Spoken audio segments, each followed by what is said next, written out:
prep. I just play a little bit of music, play a little bit of a website. I make sure everything works. Let's see. Audio seems to be good. Okay. Guys, let me know in the chat if audio is good. If everything is okay, then we're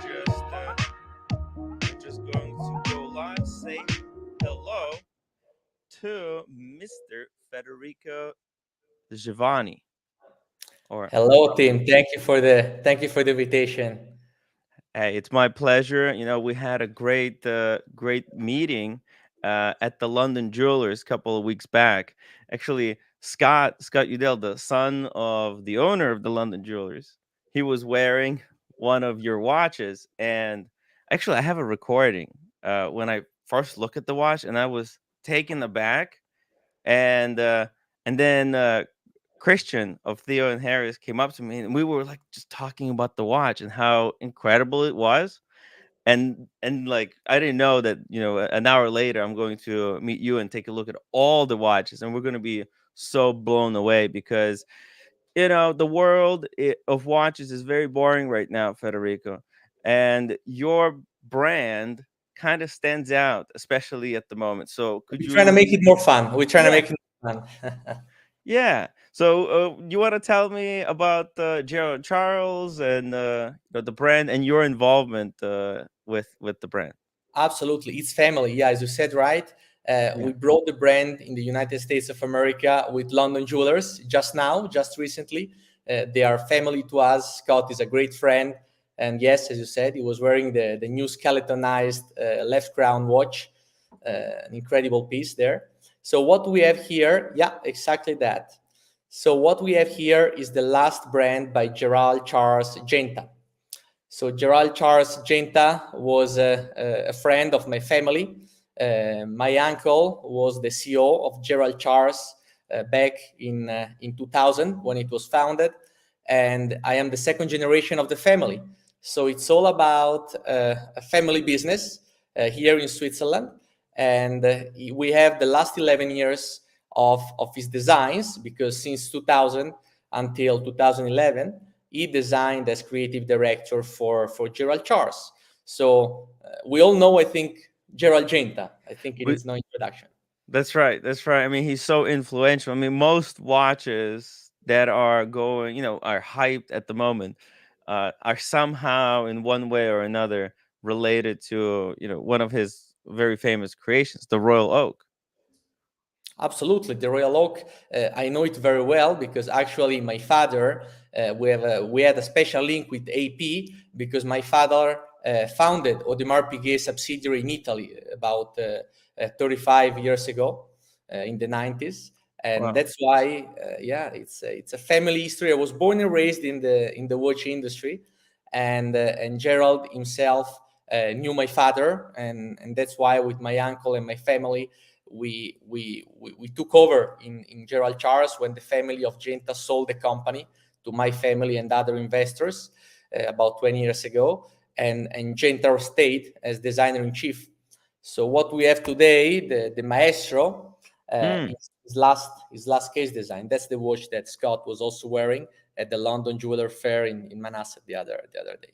Yes, this is the Maestro, a very interestingly shaped case and glass. Like it takes a lot of what I think precision to make something like this. And here you have it, and that's in the blasted bead blasted titanium. Was that version Yeah, you have? that's sandblasted titanium. So I believe we are the only one to sandblast it to give it a very sporty and edgy effect, very soft touch. Yeah, that's the really cool thing about this watch is that it seems to be too retro. When you look at the pictures of it, it feels like, whoa, there's no way I can wear something like this because it feels very Art Deco. Maybe too much Art Deco. But when you put it on the wrist, it really isn't as crazy as you think it is.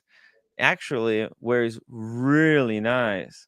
And this is a brand that so many people just just overlook. They just move on to the next thing.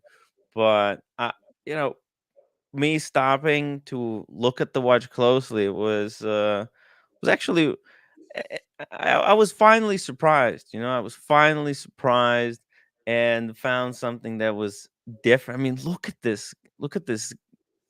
Crystal and case and how it's all fit together.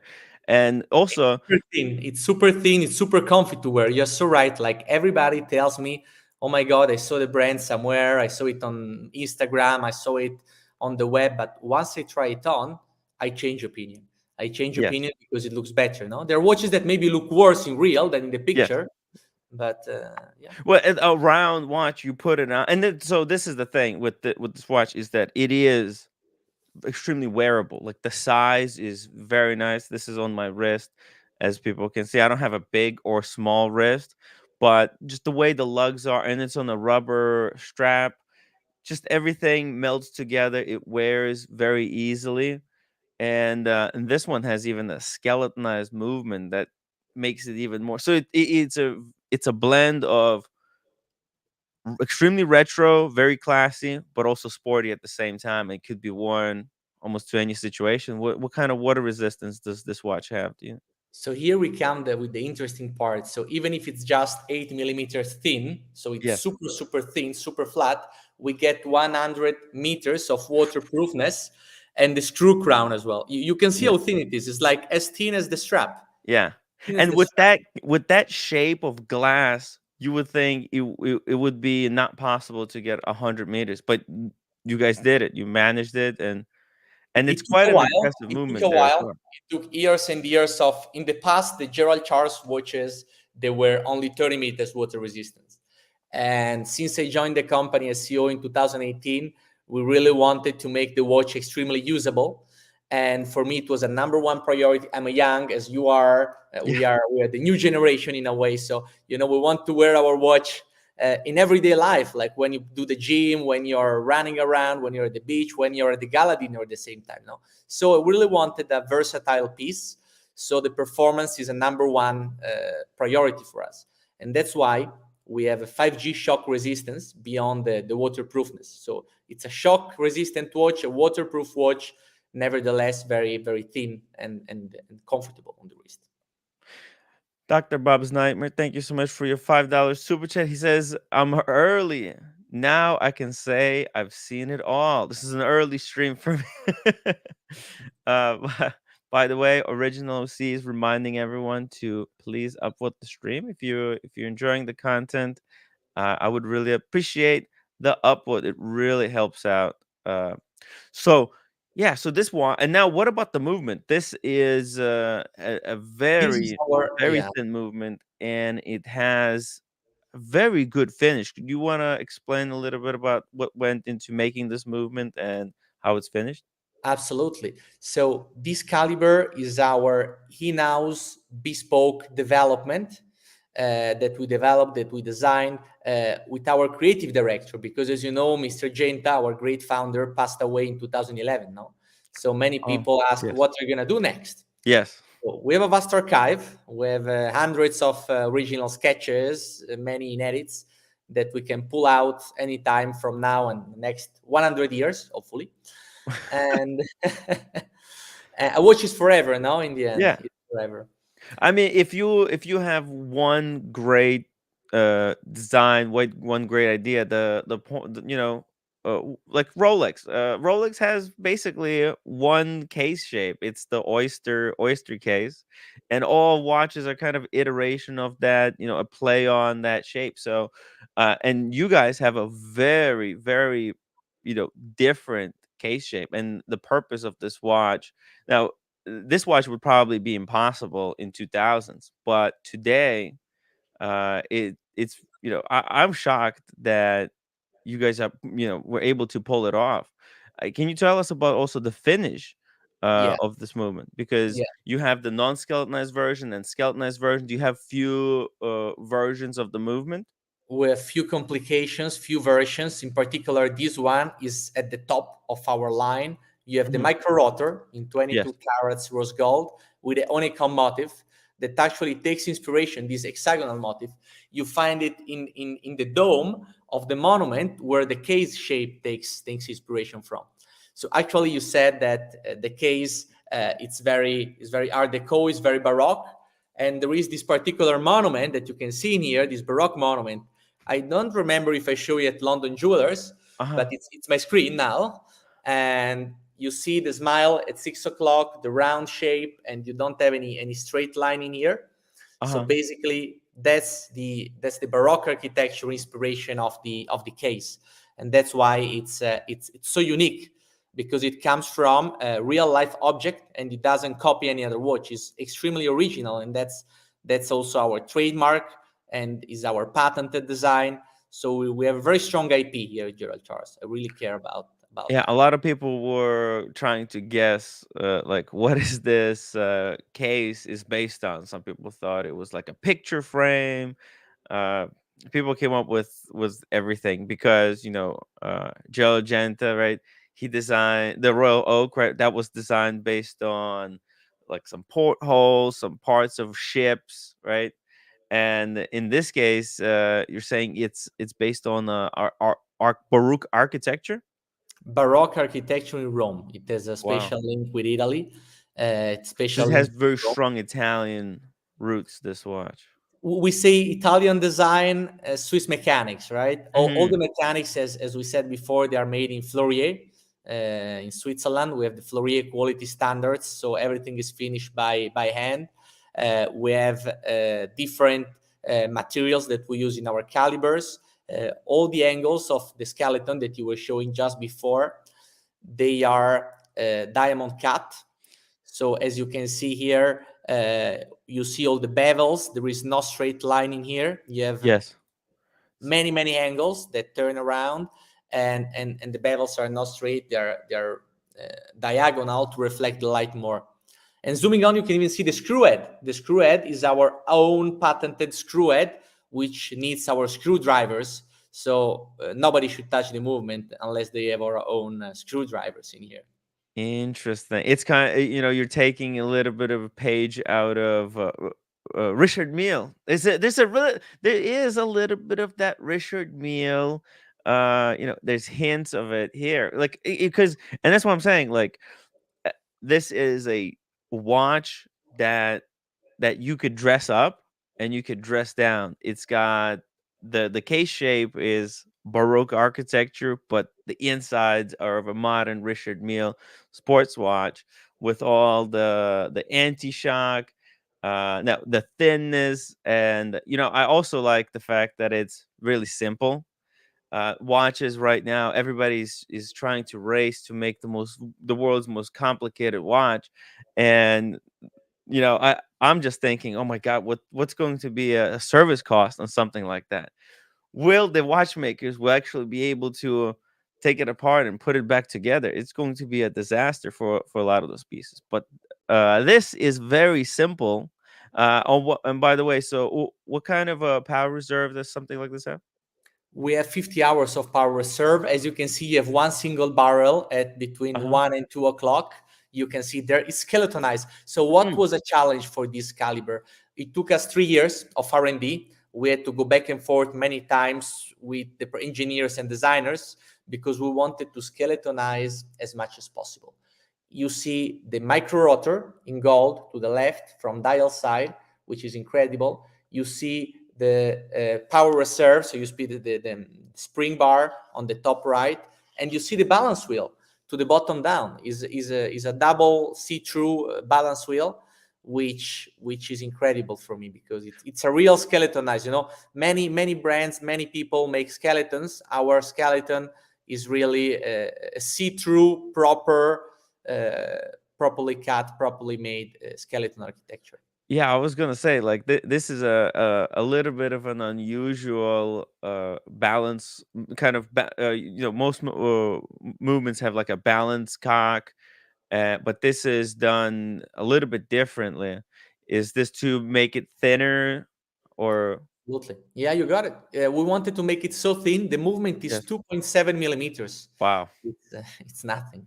Wow. And it still has all of those. benefits of anti-shock and 100 meters of water resistance, despite this case shape. How many watches do you guys make, like in different varieties per year? We have a very limited production.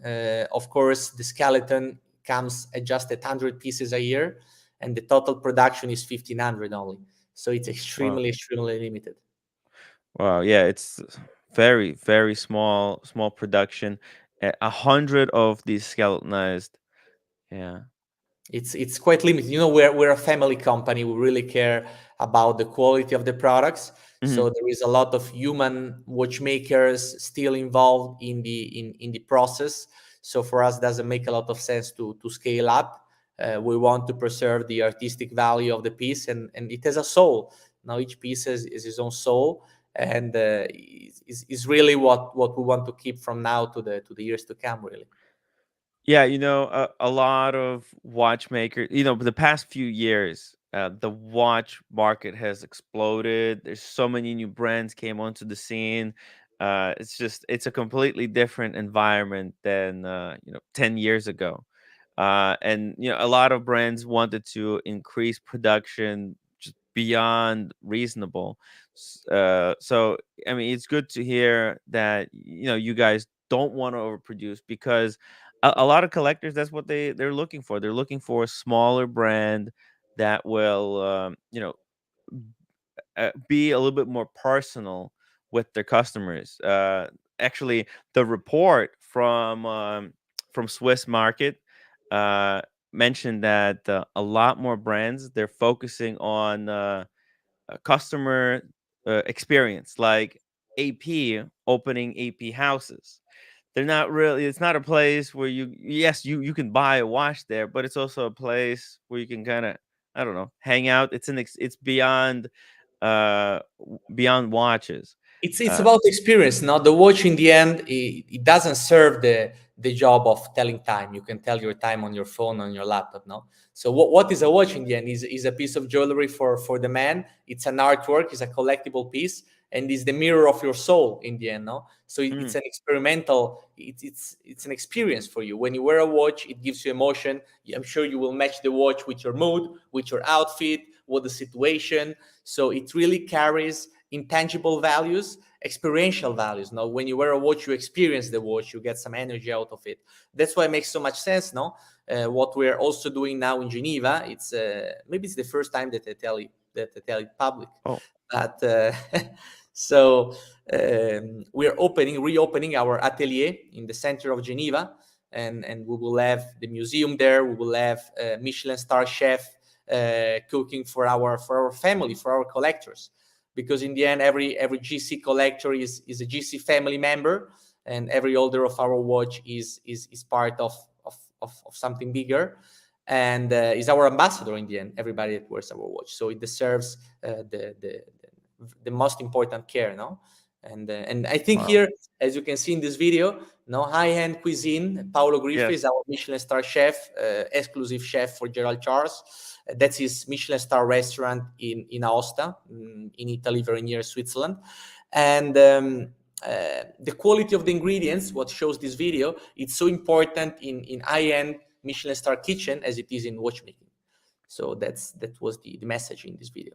Wow. And this was also with the release of the The new, chocolate. yeah, the chocolate Maestro 2.0 ultra thin in chocolate. And here we go. So it's a 39 by lug to lug is 41.7 millimeters. Extremely wearable watch. Let's see it. Chocolate brown. It's very elegant, very classy That's the case combination. construction. That's very funny that we show it. Mm, Many brands don't want to show it because they feel it's a bit too much. But we like to show that because when you look at the case, you yeah, don't think it's made out of 15 components. right. I had no clue that this watch was this meticulously put together. Like the lugs are screwed to the case, and you can actually take them apart. They're not soldered in.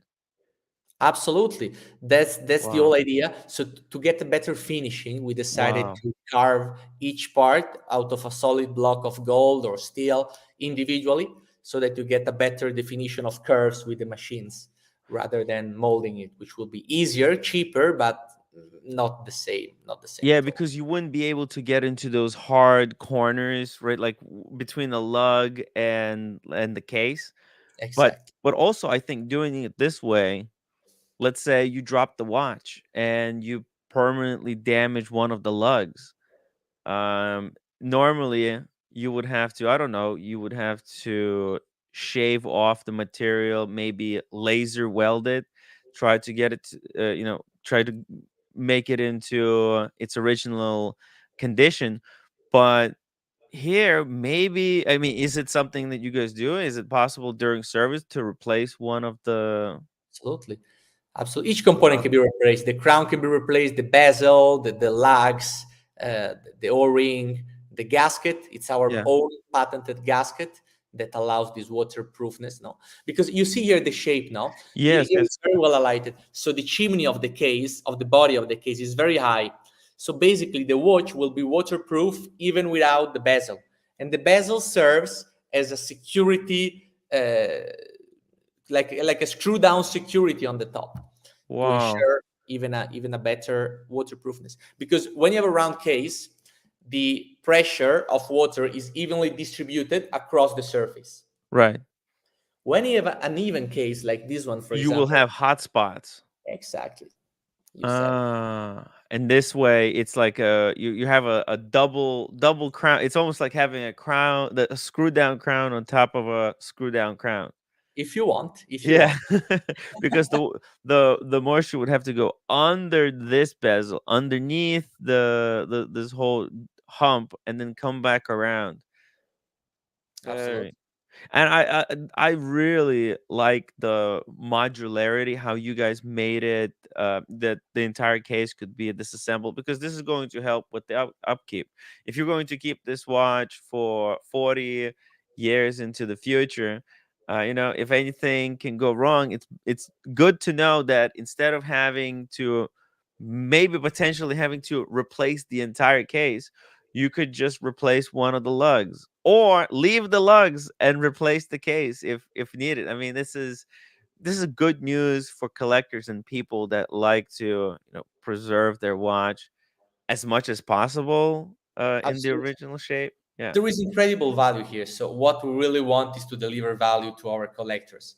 Mm. As I said, I would be the first client of Gerald Charles, and what we're doing here is what we really feel that is needed today in the watch industry. Now, as you said in the beginning, bringing some novelty with the legacy of the greatest designer. I mean, I didn't design this case, thankfully.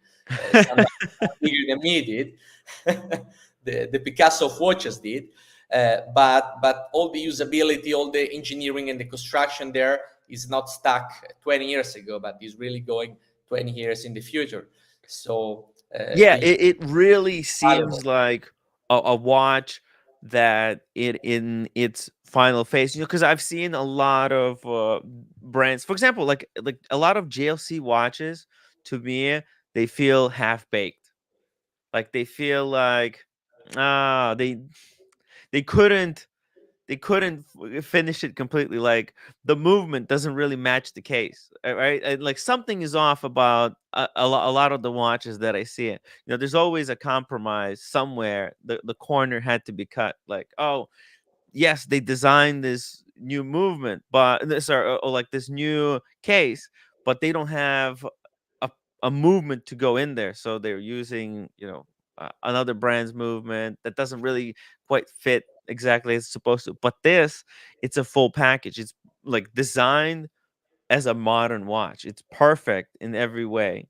And then it's got also in-house movement that perfectly fits it. Like, I love that dial. It's very harmonious because it's got like the date, is just about above that little dot, at the 6 o'clock. And it's so cool. It wouldn't work if it didn't have the little bump that the movement does. Sorry, that the case has. Like over here, Yeah, let's just look. Chin, yeah, is the chin of Yeah, the the chin. Baroque chin. It changes everything. It makes it so that the dial could be perfectly symmetrical, because if the case was square and they didn't have the chin, it just, this would be either too small, too cut off, or the date would be just in kind of a in a wrong position. But this way, this is a perfect symmetry. It's a perfect Yeah, place to put dates. that's so important. I think every design by Gerald Genta, they are recognizable for the symmetry. No, he could Yes. make never made a round shape, almost, for what I can remember. Maybe I'm missing something, but he very rarely made round shapes. He made very exotic shapes, different from each other, but always very, very balanced. And this one is one of the few, I think, asymmetric cases that you find in the market. What Yeah. has to, maybe the Crash of Cartier, which is also asymmetric, and few others, but it's one of the few asymmetric cases, and this adds, of course, complexity. No, not Yeah, exactly right. There's, I don't know. Actually, I don't know any asymmetrical cased watches. To yeah, be honest, I mean, yeah.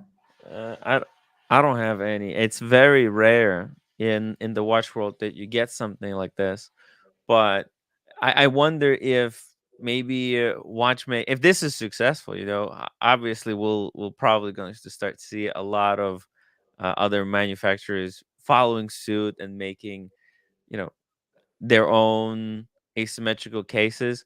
But what about you guys? Do you have any um uh like desire to experiment and create some other shapes in addition to this one? No, that's a question that I get asked many, many times, Yeah. honestly. No, of course, it makes sense to ask it. So, the Maestro case is the last design of Gerald Genta himself. Yeah. It has a value in history. Beyond that, you dislike the watch, no problem. We accept every feedback. Mm, But the historical value of this creation, like the historical value of the Picasso, of the Rothko, so on, cannot be discussed. And in this case, for us, is so important. And the strategy of the brand, our idea, our willingness is to explore complications. yes. So far, as you can show here, we have the three hands and date. You showed the skeleton before. We have the tourbillon. We have the chronograph. But Let me from here see. until 2030, so we have a 2030 horizon production plan. We want to develop new calibers, and the case needs to stay as our protagonist, because Mm, it's our trademark. And come on, we make just 1,500 pieces. That's really nothing. It's probably 1/10 of what any major brand would make, or one out of 100 of any yeah. big makes. So it's already so scarce, it's already so valuable, and it's so iconic that it's our DNA. Exactly, exactly. It's what I mean. This is the last of Genta's designs, right? He designed. Actually, you even go into history. I believe there's a part here where on the website you go through different watches, different iconic watches that Genta designed in his time, like 1958, the Golden Lips for Paddock. It's an icon. The watch is still around today, and the Golden Lips is going out of style and then coming back in. I think it's once again hot. I remember 3 years ago, I thought it was very ugly. Now I look at it, I'm thinking, I like how it looks. It's coming back, understate Yeah, luxury, like a vintage feel, and a kind of remaster mood. It's coming back. I feel it. yeah. Then he had Omega Constellation, of course. Then the Royal Oak, the most important watch that he's known for. Most like so many people know about the Royal Oak, but not a lot of people know that it was Gerald Genta who designed it. And then obviously same thing with the Nautilus. He's also designed the Ingenieur, and we've seen the Ingenieur being renewed this year. Bulgari, another Italian, is inspired by the Roman coin. I think you're right. Exactly. Also, an Italian Roman inspiration in there. Yeah, exactly. Italian, Roman. And then I see Gerald Charles as the combination of his retro cases. These because he went on to create these octagonal watches. Let's see here, like this one right here.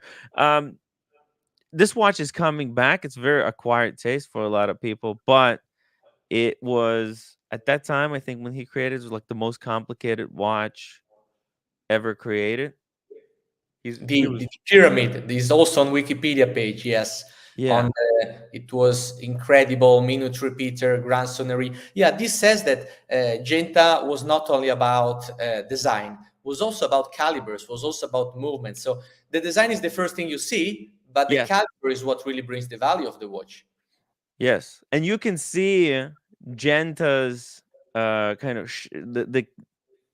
the shadow of the case that this will become, because this then evolved into this, which I think is a lot more refined, a lot more user friendly case that you guys perfected here. Now it's all about how to creatively use the chin, like how to utilize, and you guys have been, very good with it so far. Yeah, absolutely. So Gerald Genta, the brand that you were showing before, was Mm. his first brand that he founded in 1969, if I'm not wrong. And then he sold to the Hourglass, and then it was bought by Bulgari in 2000. But Gerald didn't want to stop designing watches, and that's why he founded Gerald Charles, in 2001. After he Ah, sold his first brand, Gerald Genta, he founded Gerald Charles, and here he put his last 11 years of production. Here you go.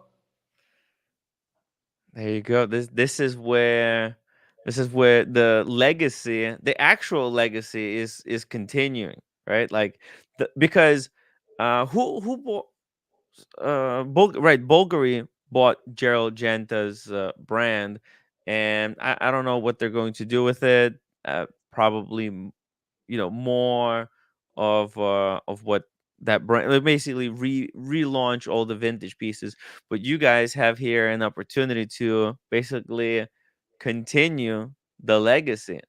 And this was the Tourbillon. I don't know, do I have an Absolutely. image of? It's two separate, basically together with Yeah. all the entire production. We have the last 11 years, so we have the most modern models, of course, Mhm. and they go very well together. Like the idea is a very modern interpretation of the legacy of Gerald Charles Genta himself, and that's our interpretation with the rubber strap, for example, which you Yes. see on all our models. It's so important because it gives the watch such a better usability. It's so comfortable, it's waterproof, it's easy to wear, and you can play with so many colors and really match any outfit that you have, and make it very, very modern, very fresh. Now it's a watch for our generation, for our time. We have a very different lifestyle than what we had 20 years ago. Imagine 20 years ago, no YouTube, no Instagram, and no cell phone. No, Yeah. it's No. work. Yeah, no Instagram. The good old days. They're Ah. coming back. That's why maybe the vintage feeling, is coming back a Yeah, bit. I like the hobnail design that you guys put into the rubber. It's That's actually also a Gent original design. So he designed this strap, but he designed it on another Gerald Charles watch, the uh-huh. Renaissance that he made in 2000. And then we said we really feel we should put this rubber strap on the Maestro case, which was originally with the leather strap, and the Right. rubber makes it less formal. The leather was a bit too formal, in my opinion, and the rubber makes it more fun. No, it's a fun, It matches the 100 meters of water resistance that this watch has, of course. because you would never go with a leather strap into the pool, but you're wearing this piece, you can do that. If I mean, you're even safe if somebody pushes you into the water, because I mean, you don't want to be wearing a $40,000 watch and you fall into the pool, and then your watch is ruined. And Okay, but that's also the fun aspect of the brand. So yeah. when Gerald Genta created Gerald Charles, this is a declaration that we have signed on our brand book, on our catalog. I don't know if I got you one catalog. I will get you one maybe. So I have I we have have- I have oh one here wow, right now. Here you go. So in one of the first page, Gerald declares why he founded Gerald Charles. Is there exactly, and here you find the signature. Yeah, now we can almost see it. Yeah, here you go. So yeah, here we see it perfectly. So he said that he created Gerald Charles as a free expression of his artistic creativity, and like an artist, he wanted to use colors and shapes to really make an enjoyable piece, an experience, no, for the user. And then we come Mm. back to the experience idea that you said before, and that our atelier in Geneva will deliver. So it's very fun and artistic brand. Yeah, that's a vintage piece that you're showing there. That's a piece very complicated. Is a chrono tourbillon skeleton monopusher. He designed in 206, and we made 25 pieces of that. Went sold out, and we hold one in the museum. So each piece that Oh, we make, we keep one copy. oh, I didn't even realize. Okay, that was beyond just a sketch of what the watch could look like. You actually have it produced. Wow. Try to go on our website. If you go Uh-huh. on the museum part of our website, Let's go if you go to the collection collection. and Uh-huh. then you scroll down to the bottom, you should find the museum discontinued pieces, if I'm not Hmm. wrong. And those are the pieces created and designed after down, more This down. this is so beautiful, by the way. I'm sorry. I just want to point out Sure, that the sure. way that the tourbillon works with the chin of the watch, it's brilliant. Okay, well we'll be back. We'll take a look. We'll take a closer look a little bit later. Let's see here. Where do I find this museum? Maybe there, if you click down to the bottom when the video is, if you click on the Uh, video, you should, or yeah, or maybe uh, go down, oh, scroll to the right, you have all the oh models. yes. Scroll more. That's are the past models sold out. So most of, Uh-huh. and there you go, museum. So the jump tower. Oh, Here you go. Yeah. wow. So Wow. that's the grandfather, 20 years old vintage Gerald Charles That's where it all began. It's incredible. with the tourbillon, if you can see that. Wow. Oh, speaking of where it all began. Hey, OC, welcome to the show. Hey, Tim, great interview so far, by the way. Hey, you know what? OC is my co-host. He missed the London Jewel. You should really been there at the London Jewelers event. It was I know. incredible. I heard Hi, good things Yossi, about it. nice to meet you. Nice to meet you. Very nice to meet you. I'm wearing something that is maybe inspired I love the by, the Rolex Oh, Midas, of course. Great piece. I love it. the yeah, King this Midas. King Midas. It's not officially designed by Gerald Genta because it was done for Rolex, and Rolex doesn't want you to know exactly who Doesn't was disclose this involved. information, right? But But strong but rumors. Rolex will let the rumors go on and will not dispel, which Yeah, means because a rumor is much more powerful than the truth. And mystery. yeah, Rolex likes these rumors and mysteries. They want to be a brand that's a little bit more secretive, that keeps stuff on the inside. But you know, this and you know what? Kudos to Gerald Genta for having such enormous influence in the watch world. He designed for literally everyone. This is how influential this guy was. Absolutely. I think before him there was no role such as a watch designer. Mm. And then he became the first, probably, when the watch industry was in a crisis, when we started to have the quartz watches, now with the Japanese quartz watches in Oh the yeah. 70s. The industry was in a crisis. All the brands were before making basically round watches. Now just the name on the dial was changing, and they were mostly round watches. And then Gerald Genta came in. He was called by several brands to include design as a key element in the watch, and I think he succeeded. In the beginning, it was not understood, I believe. It was not immediately understood, and most of the pieces had a success much after on. So rewarding those that believed from day one. Exactly. Yeah, exactly. Like because watches, people who know watches, they know that it's beyond just timekeeping, right? It's mostly people who are concerned with, you know, like just normal people who just want a watch to tell the time, maybe to tell a date or a month. Maybe they need it for their, maybe they're traveling and they need it as a tool. But for like enthusiasts and collectors, they know that, focus. And this is why I think he was successful, is because he focused beyond the just timekeeping. His watches were art. And a lot of people don't consider watches as art. Even like the debate was going in 2020. I remember, like, people were debating, "Oh, is watches art?" Yes, of course. It's always been. How could that be a debate? Hey, Absolutely. I have a question for Federico when he's done answering, if that's okay. Oh yeah. Go Go ahead, ahead. Elsie.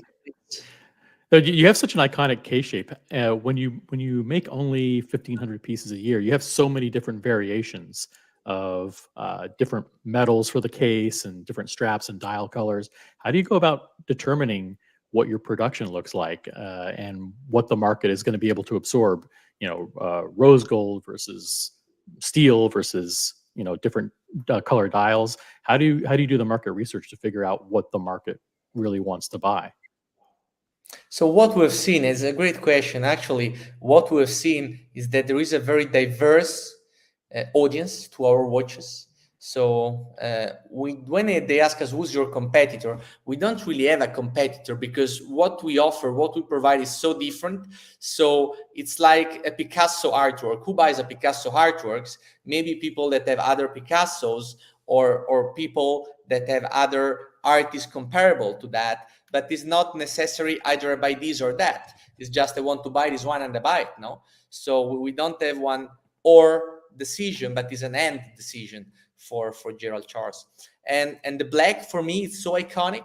It's so iconic. It's so timeless.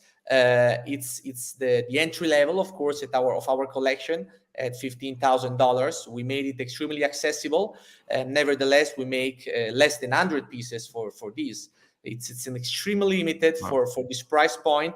The combination of an affordable price point and a limited production, which preserves the value for the end user, it's so important for us, and we try to split evenly across the different lines. Of course, some lines are more complex, takes more time to make.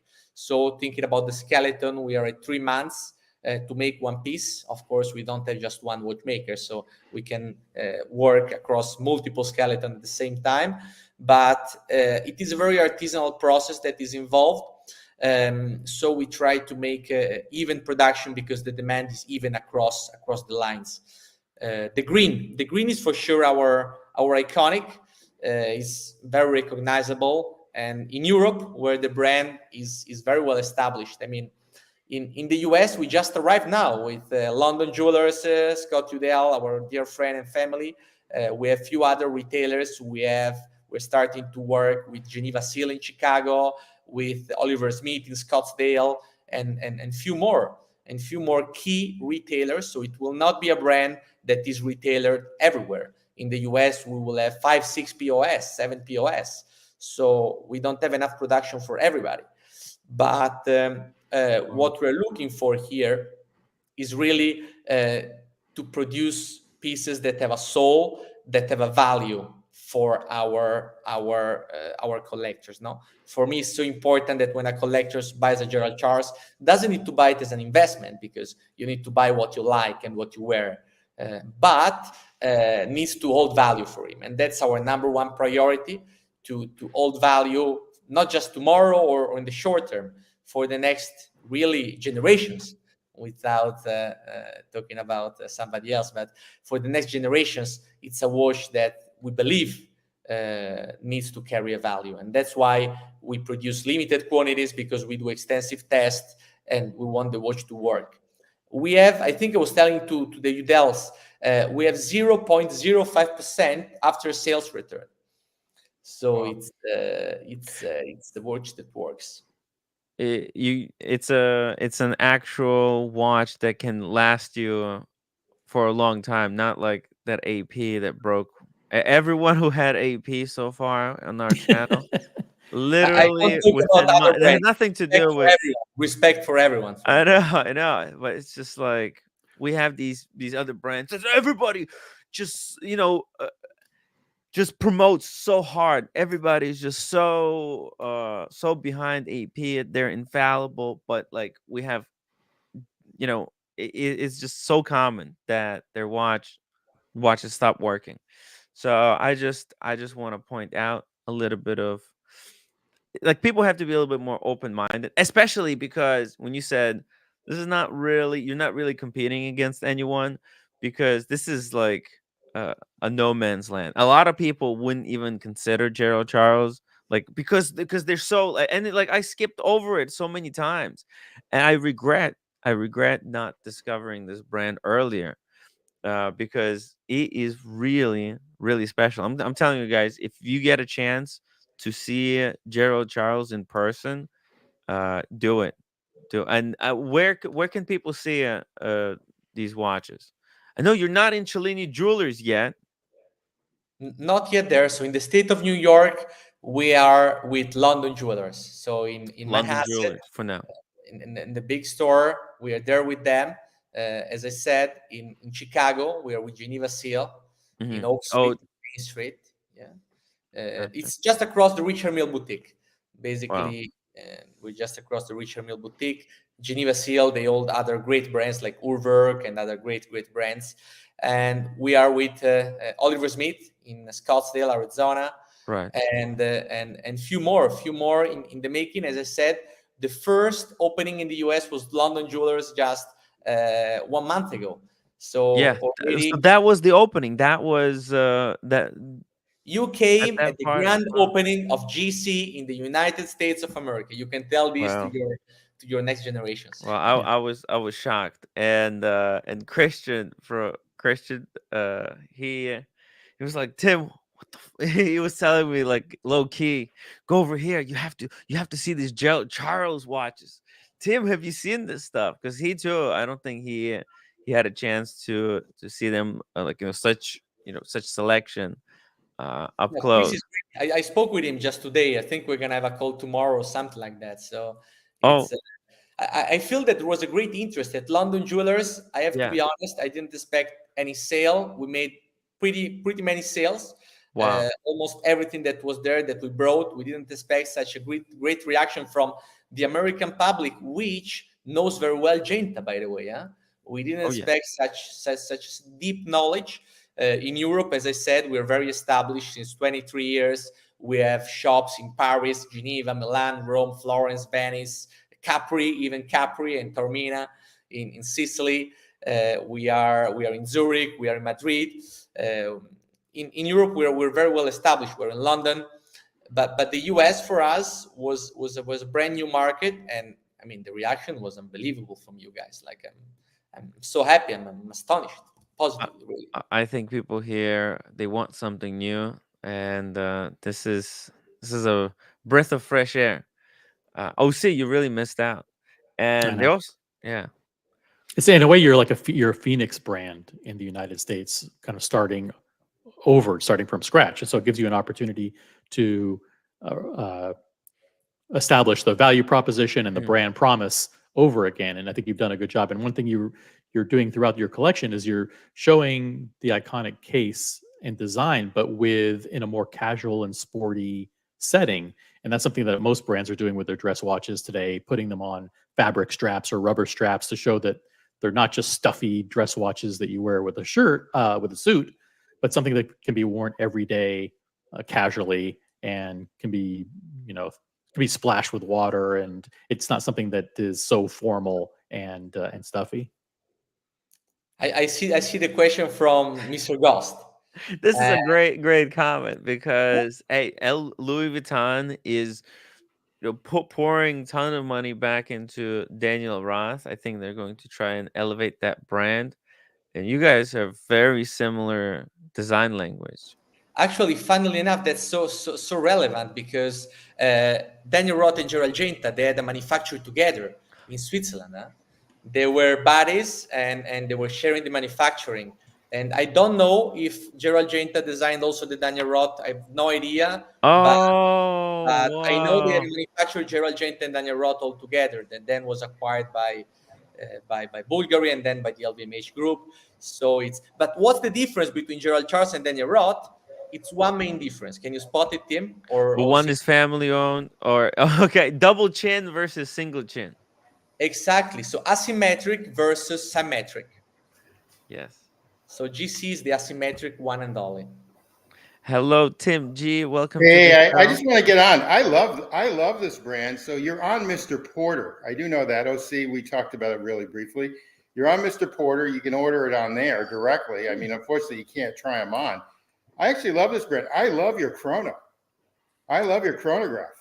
And I'm I glad like to the say whole idea that you don't even have a date on it, So my kudos to you. Where are you in Chicago? Because I'm going to be there next week. Where are you? at Geneva Seal. Oh, got it. I got it. Okay. Yeah, yeah. All right. You can see the big Geneva flag in front, opposite the Richard Mille boutique. Yeah, it's on Oak Street, right? Correct. Yep, I got it. I got it. Okay. Yeah. I'll take a peek. Okay. So sounds good. I appreciate it. That's it. I'm off. You guys are doing a great job. So I'm out of here. See ya. Okay, Tim. Thank you. That's it. That's it. Thank you for calling Gerald Charles customer service, Yeah. store locator. If anybody else wants to hop on and ask their questions, I'm No, but just- but Tim G brings up a good point. When you have 7 or 8 points of sale in the United States, seeing and feeling the watch in person on the wrist is absolutely critical. The website's a good website, but seeing the watch in person, seeing how the the very iconic case fits on the wrist and how good it looks is The chrono. super important. That's So- what sold it to me. Is a bestseller in Italy. This blue chrono, no date, and the pushers. Look at the pusher shape. Like everything that you have in this chrono is bespoke. You don't find anything off the shelf, and the no date makes it so more balanced in our opinion. We had the dilemma, no, when we created it, we said, shall we put the date? Shall we not put the date? And then we said, no date. Beautiful, beautiful. It doesn't need a date. Absolutely not. So in this chrono also you have the 50 hours of power reserve, you have the extra comfort on the wrist. Actually in the picture looks much thicker than it really is. It's just 11 millimeters. 11 millimeters is the Daytona. Daytona That's size, the yeah. thickness of the Daytona size. And this is in-house movement? This movement is in-house development. We manufacture this with Vaucher Manufacturing Fleurier. Oh, okay. Very Which nice. is, I mean, this is is a great partner of ours. They manufacture for Richard Mille in collaboration, of course. that's right. They manufacture with AP. They manufacture with Parmigiani Fleurier, also another great independent. They collaborate with many other brands, Urwerk and many more. So it's really a leader now in the components. The watch industry is similar to the car industry now. Like the number one for the brakes. Even the Ferrari has the Brembo brakes that are the number one. So you need to, sometimes it's better to go to the best to get some components because nobody can make that. Oh yeah, yeah. Like I mean, some brands go way too far to bring everything in house, like that. What's that? The Grubel Forcing to make everything handmade. It's like $2 million watch. Like okay, I mean, it's great that it's fully handmade, but at what cost? At what cost? Anyways, So here you compare, the chrono is $23,000. So it's extremely valuable. In my opinion, there is extremely value here. it's a fair proposition, and especially look at the way I like how you guys integrated the pushers because it could have been square, they could have been pump pushers, but no, it's they follow the shape of the case. They do. Everything needs to be harmonious. No? So if you continue the line of the pushers, you would have a third level Yes, of the case, a yes, third sandwich. exactly. So this movement had to be perfectly calibrated so that everything would fall just in the right place, and then again that chin. It just provides the space. enough space for Swiss made and for the 6 hour pip. I mean, it's just it's one of the most symmetric chronograph Porsches out there. Yeah, Chronograph movements. Sorry. and you can see that the kind of Nautilus inspired indices kind of flow right Oh into yeah. that crease in the case, which follows right into the crease in the pusher. Mhm. Kind of You- it's you- all you're one line. You're raising such a good point. You're basically reading in Genta's mind. I have this anecdote, if you want. Yeah. Our our creative director today, we didn't mention my great friend Octavio Garcia. Octavio Garcia, born and raised in Chicago, by the way, is the number one American watch designer today, and he worked with Genta when he was creative director at Audemars Piguet for 11 years, and he had the chance to speak with Genta about design codes, and apparently, according to his saying, these superluminova, these hands and these indexes, they need to serve as a maternal hug to the superluminova itself. That's why they're so round, so cozy, because it feels it's like a maternal hug to the superluminova in it. That's Yeah. the story. Mm.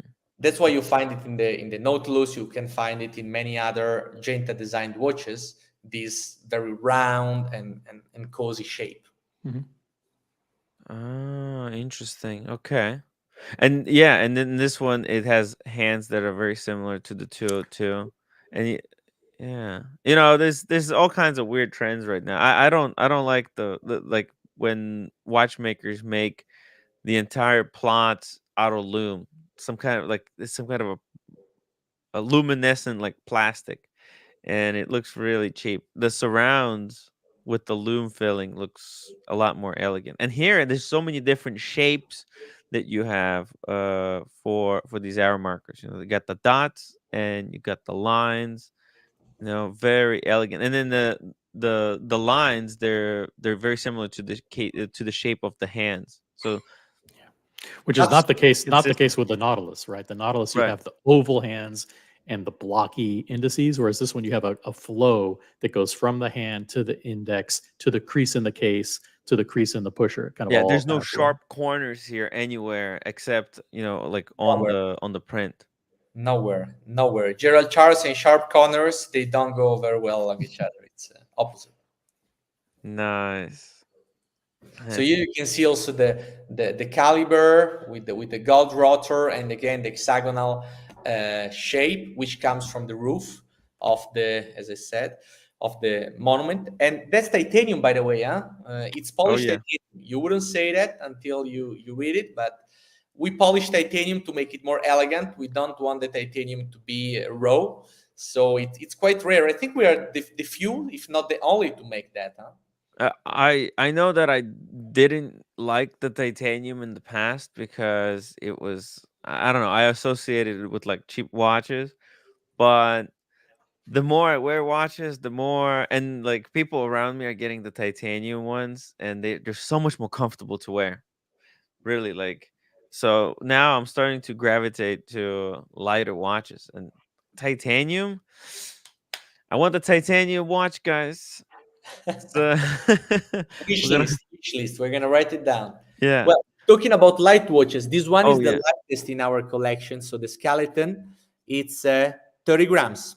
That's Oh only 30 grams. This time we Wow. sandblasted it, and yeah, 30 grams, super light watchette. Because basically the movement is all skeletonized. You see through. You see my hand. yeah. It's a real skeleton, and and the case is in titanium, which is 1/3 of the weight of steel, probably. So it's super light. Wow. Look at that. Ultra thin, and the rubber strap. It's like it's a sports, yet it's got these elements of a dress watch. Can go well with with a, I don't know, with the tracksuit or with the collar. That's the way. That's the way. Mm. Absolutely.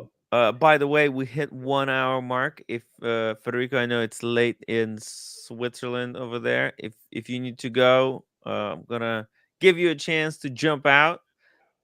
Otherwise, Thank we you, Tim. Yeah, it's yeah 11 p.m. It's yeah 11 p.m. in Switzerland. But thank you very much, guys. Unless you have other questions. Yeah, let's see if there's any more questions. Send them now. Let's do like 5 minutes of questions, or if it keeps going, we'll stay a little bit longer. But let's focus on questions. This does come with a full 3-year warranty and warranty registration on the 5 years. 5 years, as I tell Nice. you, there is no after sale return. 5 years, we're very confident. Got it. Wow. Absolutely, absolutely. Pretty Yeah. good. See, whenever there's some kind of a shortfall, there are brands who rise up to the challenge. Because look, they could have been very quick with this, right, and made a watch, but this it took time. It took time to make this movement and all of this come together, right? Because it's like this latest generation of Gerald Charles watches, they're freaking perfect. Like just everything comes together. Like I feel like this is a watch that's fully realized. It's like a you know like Polaris. I feel like Polaris is not ready yet. Like there's mismatches with stuff. They need to, I don't know, make new movements to fit the cases. I don't know what they could do, but yeah.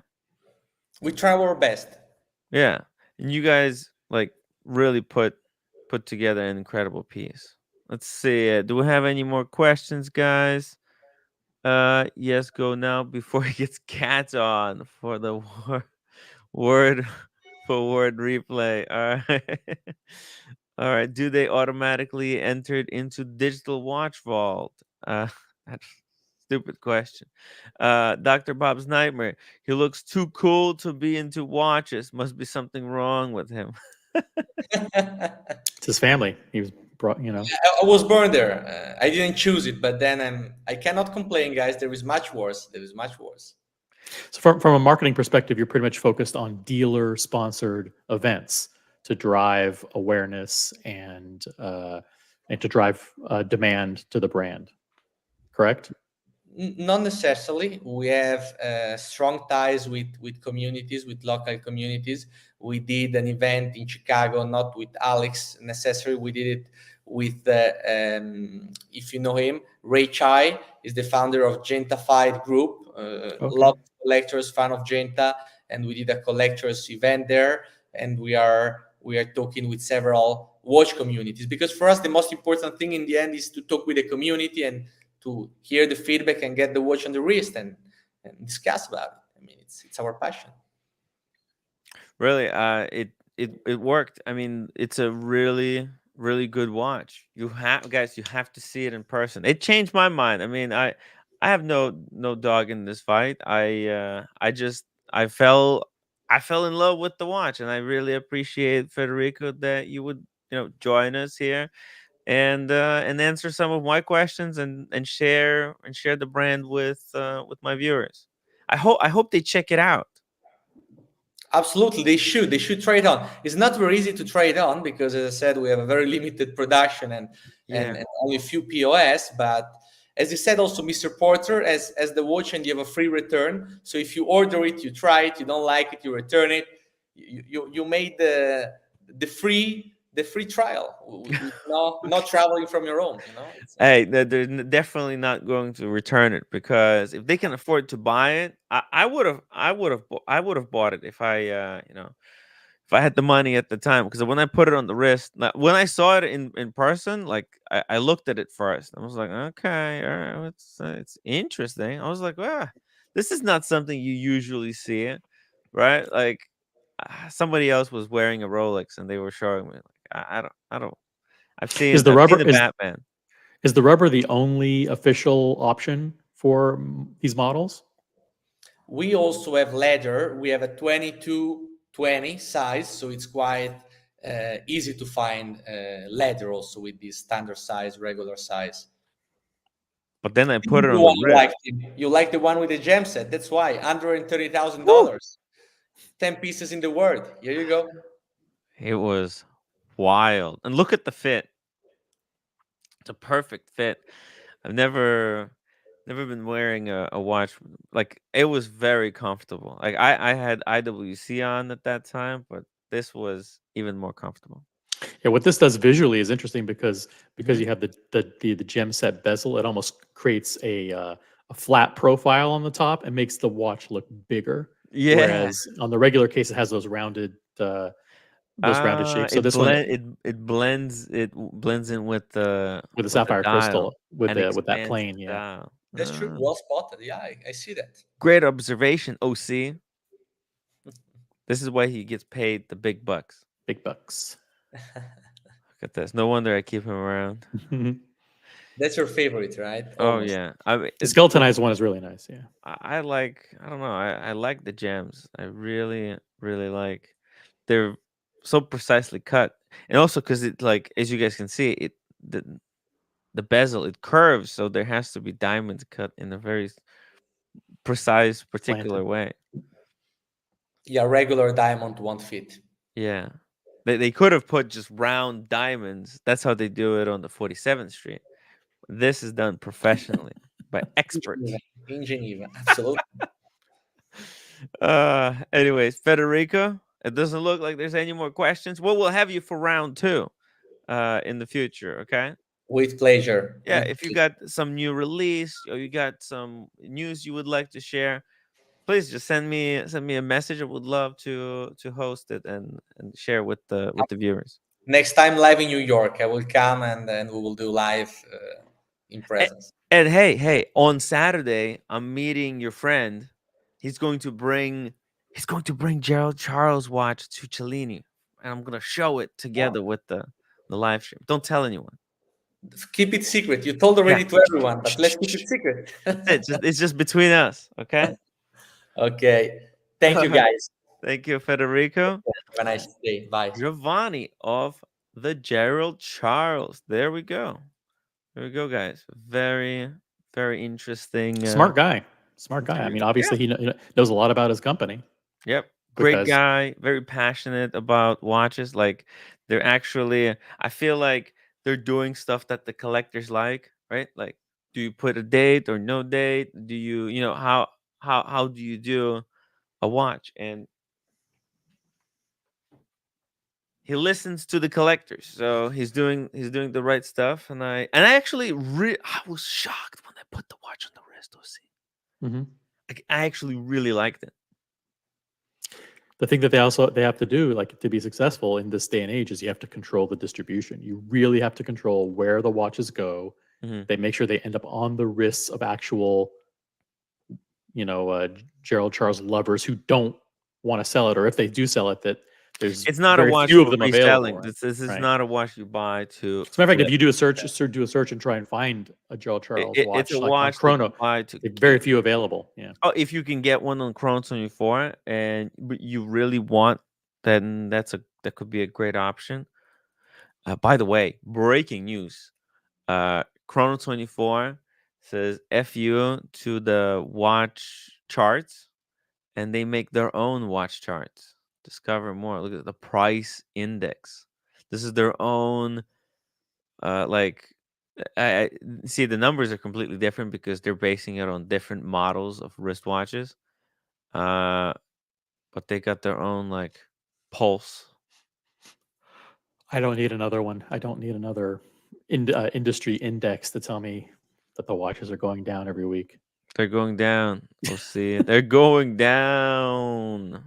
How many of these are they going to come up with? You got watch charts, and Bloomberg has one. Forbes wants the one. I was like, fucking a. It's just way too It's not. many of these. It's like look at this as an investment chart, Yeah. and so you can see how your portfolio is doing. Get the fuck. Hey, this outta is here. how it's been this year. It's going the opposite way where I want it to go. Look at your portfolio performance. Yeah. These are not. Is this even legal? I mean, No, it's I'm thinking illegal. the It's more I illegal think, to do charts, like this with a line, over time. They no, but outlawed this in 1987. All charts were made illegal.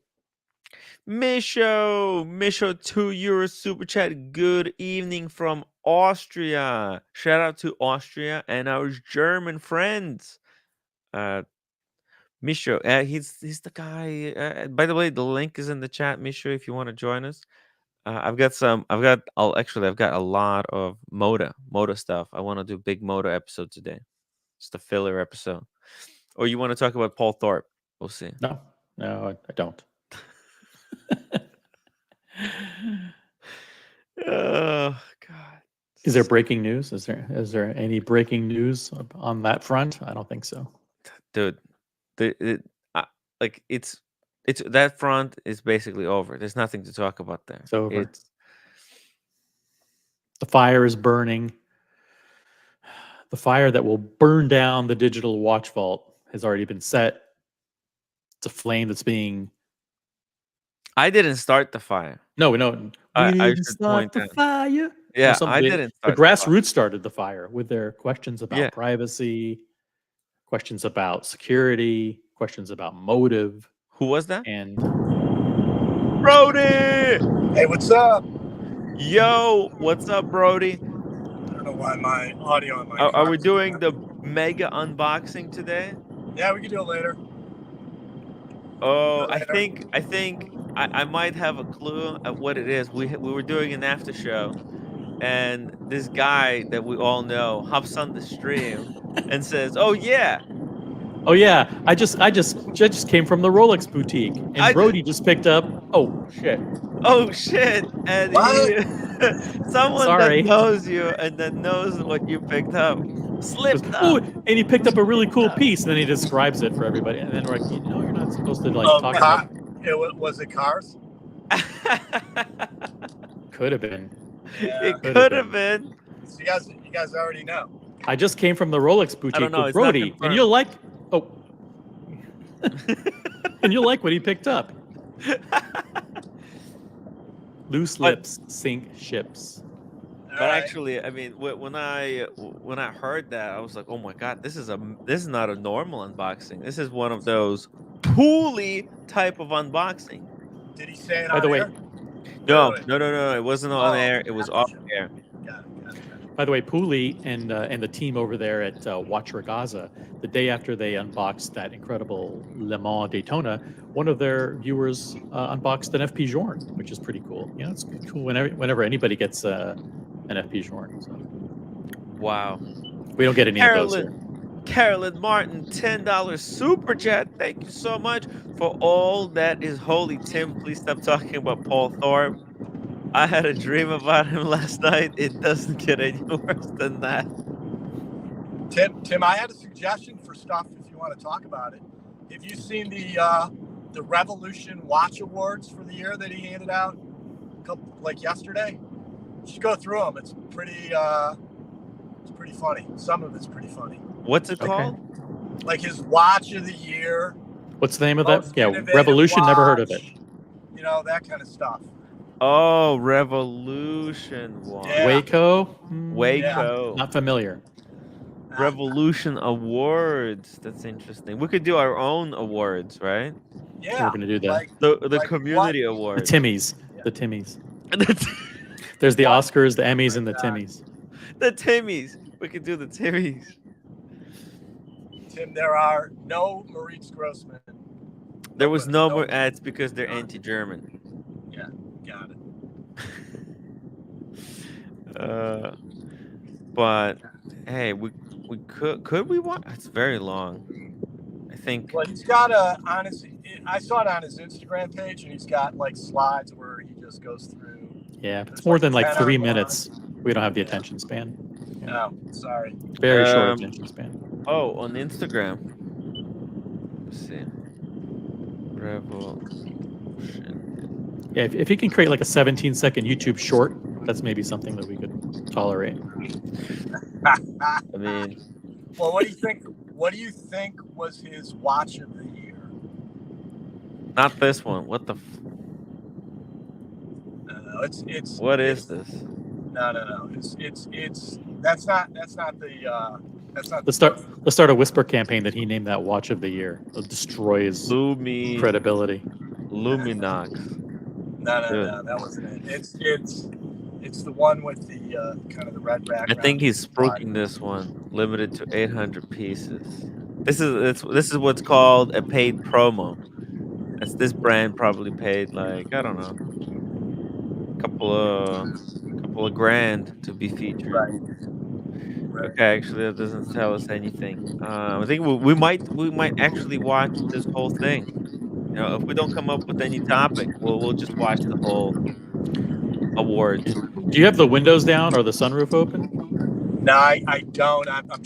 For some reason it's not connecting through my Bluetooth. Okay. No worries. No worries. We can still hear you. Yeah, just mute me or something. Just like you're holding the phone out the window. Yeah, it's my audio is not going through my Bluetooth. I don't know why.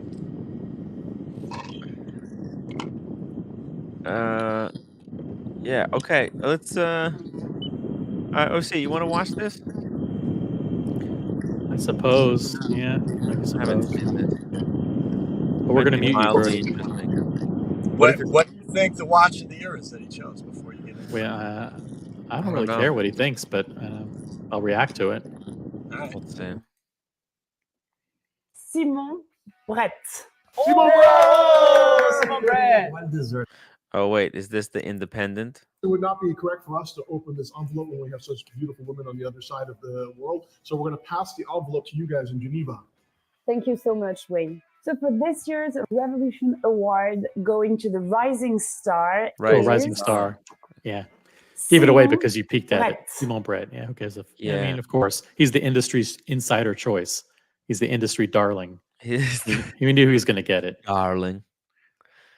It's, yeah, he's the darling of the watch industry, the Independent. Yeah. Well, who did he work for? He worked. Was it the MBNF? I think that's it. Yes. Did you know that? Something like that. Yeah. Yeah. Right. I think he worked for MBNF. He made some of the movements for them, and now he just goes on his own. Oh, Simon Brett. Well deserved from Simon Brett, right? He did something very humanitarian, came with his own product and his own brand. during COVID, Humanitarian. and the way Yeah, he I put don't his- know. That's a weird word. He's, to he's, use. he's donating all the proceeds to charity. I mean, what the What the fuck? This was a humanitarian effort. It was It's- grown in Africa. Yeah, that's what's called a Freudian slip. forward is he worked with artisans who were out of job. So people were at home, not doing anything. And he came up with this brilliant concept. I'm going to give you please. a job. Let's work together. And nonetheless, he came up with a beautiful, exquisite. Creating jobs is now humanitarian. Every business owner is now humanitarian. I mean, look, Stealing the tremblage design from Moritz Grossman, humanitarian, Tim? Is that what you would call altruistic? I'd say, actually, you know what? This might help raise the value of the Moritz Grossman tremblage. So maybe it is humanitarian. It's helping the needy. I'm the needy. It's a good watch. It's a good watch. No, it's fucking unbelievable. It's great. It's weird. It's weird looking, right? Like, I don't know what's happening here, but it looks cool. Was it seconds at 9:15? Weird placement, and then he's got like this section of the dial skeletonized and open for no reason. Okay, Yeah. cool. So you can see the crown. Most Yeah, people how want the to crown- what? That's the crown operator. It's one of the weirdest things to show how it works. Most Or people like- want you to see a tourbillon or some kind of Yeah. spinning spring or whatever. But No, the crown changer. we'll show you the crown and go in. What the fuck? But hey, you know what? It looks cool. The dial, I don't know what the hell that thing is. You think it would be better if this hole wasn't there? You know, the hole for the crown operating mechanism. If the dial was fully this material. I don't know. It kind of breaks it up. Yeah, Yeah. I guess so. It would be too boring if it was. Because actually, technically, the left isn't like fully skeletonized. You can't really see all the way through, or can you? Yeah. No, you can't. So the thing on the right is like a way of letting you see through a different plane, Mm, more depth. I don't know. it's cool. aesthetically pleasing and mechanically pleasing watch. Yeah, you know, the thing that's great about this is he's actually celebrating the 14 artisans that are helping him create this watch. And I think that this is not just a watch, but it's a cultural movement. You know, when Oh, you get put the that fuck watch out on of your here. wrist, They're it just makes you so fucking grandiose. It's a $50,000 watch. I mean, this isn't a humanitarian endeavor. Well, they were out of work. Put You them to know, work. yesterday I was bitching for like 3 hours that Paul Thorpe is overselling that digital watch vault. These guys are overselling this thing as well. Like, like, calm down. It's like they're almost describing it as if he was curing COVID right now. Yeah. Like, Here in New York, there's a guy waitlisted who has one. He's a photographer, famous photographer here in New York, Yeah. watch guy. And he has one. It's a beautiful watch, seen it in person. No doubt Oh, about it. shit. It's great. Yeah. You seen it in person? How's the backside? Did you took some pictures? No, I didn't even take pictures. I just looked at it. great because he's taking the spotlight and shining on these people who are normally completely obscured from like the view of watch collectors. Absolutely. In fact, when he gave the watches to the collectors for the first series of watches, he actually invited the 14 artisans. And then the collectors then gave a custom-made watch apron to each of those artisans as a sign of respect for the craft. I don't care. I really don't care. Watch. And What I care about is if their audio is that watch terrible. just I mean, aren't they Revolution Yeah. Watch? Shouldn't they have I'm better so happy audio for than you, this? Simon. That's because they have to cut between two offices. It's just, I don't know. I'm not sure about this angle, the way the camera is, and like it seems to be very uncomfortable to record this video. I know because I recorded myself sitting on the couch. It's never. It's not a good aesthetic. Yeah. No, it's not. But it's awkward. I think someone should send timestamps so we don't have to like guess where the interesting pieces are. Bravo, well deserved. As a debut watch, it's truly impressive. Let's go to the next one. It's I mean, we get it. aesthetic, Simul and modern. So, what do you think, Oh. Ile? Oh, this is Well, I think you've summing all up also with the Singapore team, but I must admit that as a French watchmaker starting in this complicated watch industry, just the work on the dial is impressive. And yeah, it is impressive. Yeah, it looks like gold nuggets. It's like a gold nugget. It's cool. The facets. How do they do it? Right? Is it like cut from different angles? I don't know. We will never know. It looks great. Whatever it is, it looks pretty good. I'm shocked. I'm more shocked that no other watchmaker done something like this before. How is it possible that people are still coming up with new dial designs? makes your watch a true piece of art. I just want to say one last thing that using my prophetic powers, I feel that in the next couple of days during the GPHG that Simon Brett will win the best men's watch category. Oh, fuck. Oh, Right? yeah. I think so. So They're already stacking the deck. Yeah, the whole industry is fucking stacking the deck with this guy because he makes expensive watches. It's the watches that are very easy to market. The Simon Brett watch, that's an easy sell, right? Like you don't need anything they say besides the watch. It's just a little bit of extra. A lot of this Watch is looks great. Yeah, a lot of this is Daniel Katz, who's very close friends with Max Booster, has been spruiking this guy, Simon Brett, behind the scenes. It's just Daniel Katz is a huge influence. he has a huge network of independence friends, and Max Booster is leveraging Daniel to get to all the streams and get to all the influencers. Get them all. Shameless. I believe one of our viewers is actually buying a Simon Brett watch, right? That's true. Yeah, that's happens, you heard it here first. Okay, let's move on to the next category. It's not a And the hard next prediction, category is the Waco. technical achievement category. So before we get started in this award, I want to talk I mean, about technically, there has been nothing very impressive or memorable besides Simon Brett from this year. Yeah, there's that other guy. What's his name? Is it JP Shapiro or something like that? J.N. Shapiro, yeah. J.N. Shapiro. He came out with a watch that everybody looked at. Oh, that's pretty cool too. But other than that, like it's been Rolex dominated. Rolex just crushed everyone. Yeah. And there has been no Omega. I'm pissed. I'm fucking furious. Okay, because they prick teased us for 20 days. on the New Year with that hairspring bullshit. Oh yeah, they fucked us. Oh, I'm so mad. I'm so mad. And they haven't come out with anything. Like the entire year, it's just a waste. It's a waste for Yeah. Breitling. It's a waste for GLC made a chronograph. What's it called reverser. Okay, they did something, but man, what a dud of a year for everyone else.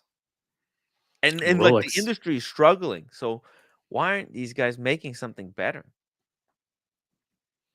But one thing, and that is that we have included all the watches that were created for Only Watch in our best as potential prize winners. Why? Because Oh, those Only Watch. This video was recorded before the Only Watch thing. Because there's no way they would talk the about watch Only industry Watch. put so much effort and so much energy and so much creativity into Only Watch, and usually, just like concept cars, you will see parts of those watches or the watch's entirety eventually come into the production pieces as well. But we have to acknowledge the incredible work that was done at Only Watch, and this prize goes to the Only Watch watch. It is the Furlan Mari, Julien Texier, Verlaine and Dominique Renault. Murray. Jesus. Okay, I think sake. this is their friend. Verlaine Mari is a big seller on Hodinkee. They're partners. That's their stroking partners. Let's be honest. Okay, I think we can all. These are like rely- $500 watches. These Furlan Maris. Yeah, or and this whatever. is a $20,000. Why is this? It's a money grab. It's a straight up money grab from Verlaine Mari. I'll take a Chopard over this. The Chopard, it's a flat out copy of a Chopard. Yep, Yes, Alpine Eagle. Yeah, the design. But like, I don't. Why are they making? Why are they even involved in this stuff? Verlaine Mari. It's a nothing. How dare they? How dare they try to make watches? And don't they understand that the industry is crashing? No, but conflict. I think Revolution Watch. This is why, like, I don't trust this review. I feel like there's conflict of interest. I always see Verlaine Mari on Revolution. Every single Verlaine Mari watch is heavily reviewed on Hodinkee and on like. This is one of the insiders. Exactly. More inside industry garbage. Yeah, but they're probably even invested in, like, these guys might be invested in. So who knows who's invested in Verlaine Mari? That's a new brand from like 2 years ago. Secular perpetual calendar, a watch that A perpetual calendar. Why? Why can't they just delegate that job for Paddock? All right. Do we really need every brand making a perpetual calendar? What's it with everybody? Yeah, look at this. Oh, dude. So this seconds hand on the chronograph that seems like a seconds hand is actually a month indicator. It doesn't look great. I'm sorry. We should not be recommending any watches that cost less than $5,000 to the audience. Unfortunately, I'm just gonna skip this one because I can't hear. I don't want to hear about Verlaine Mari piece. It just. You guys agree? I'm a big fan of Cartier designs. They're so timeless. They are just relevant throughout ages. Even until today, 100 years. I like Also, this everyone dude's I know who haircut. really loves watches. And Yeah, it's like fucking very, inspired by very Kim personal, Kim has actually Jong-un. purchased one of Yes, these. yes, Including Aura Montanari. Yeah, of course. And including Justine's boyfriend, Sasha Baron. Yes, exactly. But actually, it doesn't. The only one. What's with the hats now? Many of us do. I think they're all trying to be So whether it's in jewels. platinum or whether This copy jewels. Yeah. it's in yellow gold or whether it's even on the version on the strap, the watch is just absolutely brilliant. It's a significant A tank. demonstration. Yeah, that the new Paddock Cartier is the king tanks. of complications, and always is the king of sports. Cartier All is of the new Yes. elegance. all of the new Cartiers are actually pretty solid. Jacob and Co. What else? All right, let's watch this one. Peterman Bedad. Yeah. And Wait, the what? winner is, this time we will, and the winner is, And everything that next is Astronomia Tourbillon, an amazing watch. so the next prize is the chronograph prize. And the winner Chronograph is, this prize. time we will announce. Okay, chronograph price. Well, before we see what they show, what's your favorite chronograph? The Daytona, of course. The Le Mans. Yeah, the Le Mans with the 24-hour. Shout out to Hooley. What do you think is gonna be their choice? Who knows? Some industry insider bullshit. All right, here we go. That's it, you know. From Peterman. Peterman Bedat. Yeah.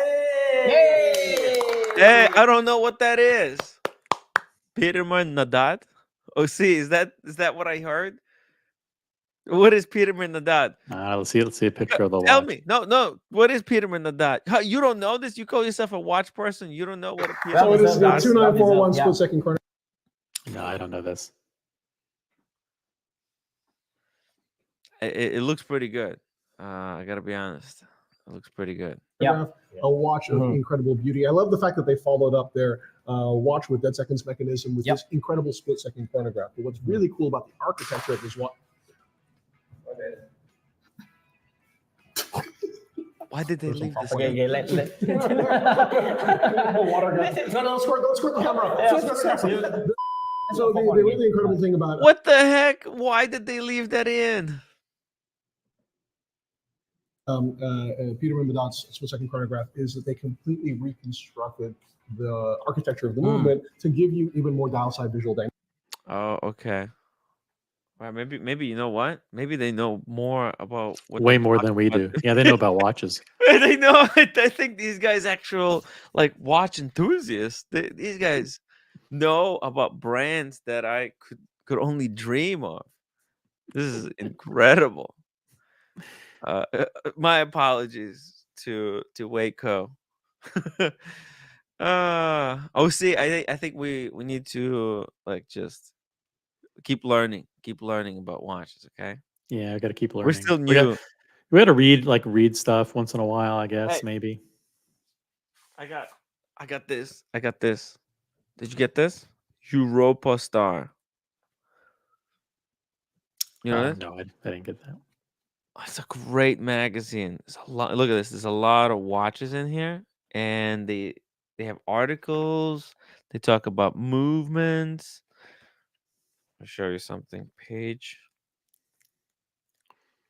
By the way, this watch that you're seeing on the screen, what we were seeing, this Peterman Badat or whatever. You know what the price is? Do you have any idea what the price is? Because I'll tell you, because I know. Okay. I'll give you a hint. It starts with a 2. Oh no! Was it like 250,000? Exactly, 243,000 Swiss francs. Holy shit!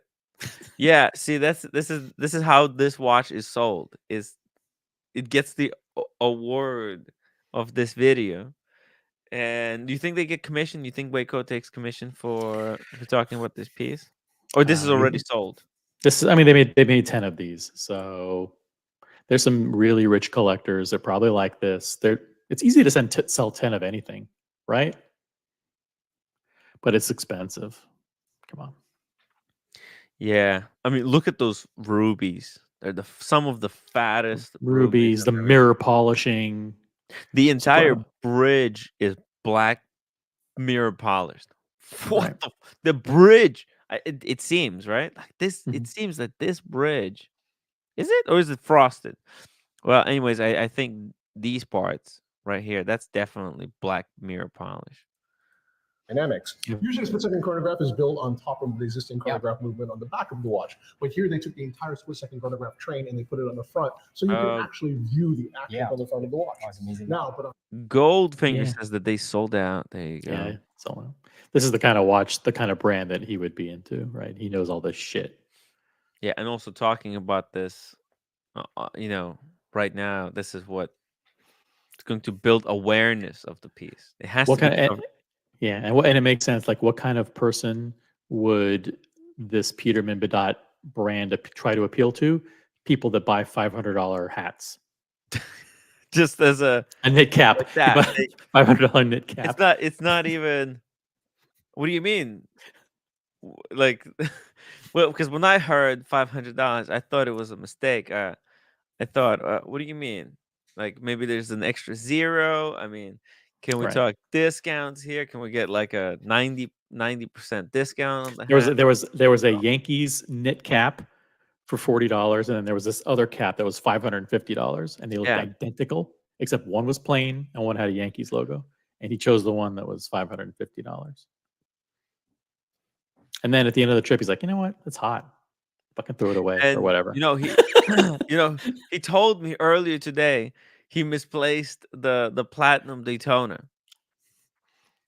Didn't even care. He was like, oh, Oops. lost it during the trip. Oops, I guess I'm gonna have to get another one. Doesn't even matter. Didn't even flinch. He's like, yeah, whatever. It is what it is. But then he found it. Right. So he's like, oh, by the way, I thought I misplaced it. But I No found big it. deal. But hey, just found it. Pretty funny stuff. Rohit, Tim has all these books that obviously never have been opened. Yo, Yeah. what? I opened these books. A lot of them. A lot of OC, them. did you see this book? Have you seen this book? Yeah. I don't. Which book? Nope. I don't know. The book that you had. Oh, Nah. that was Gerald Charles' book.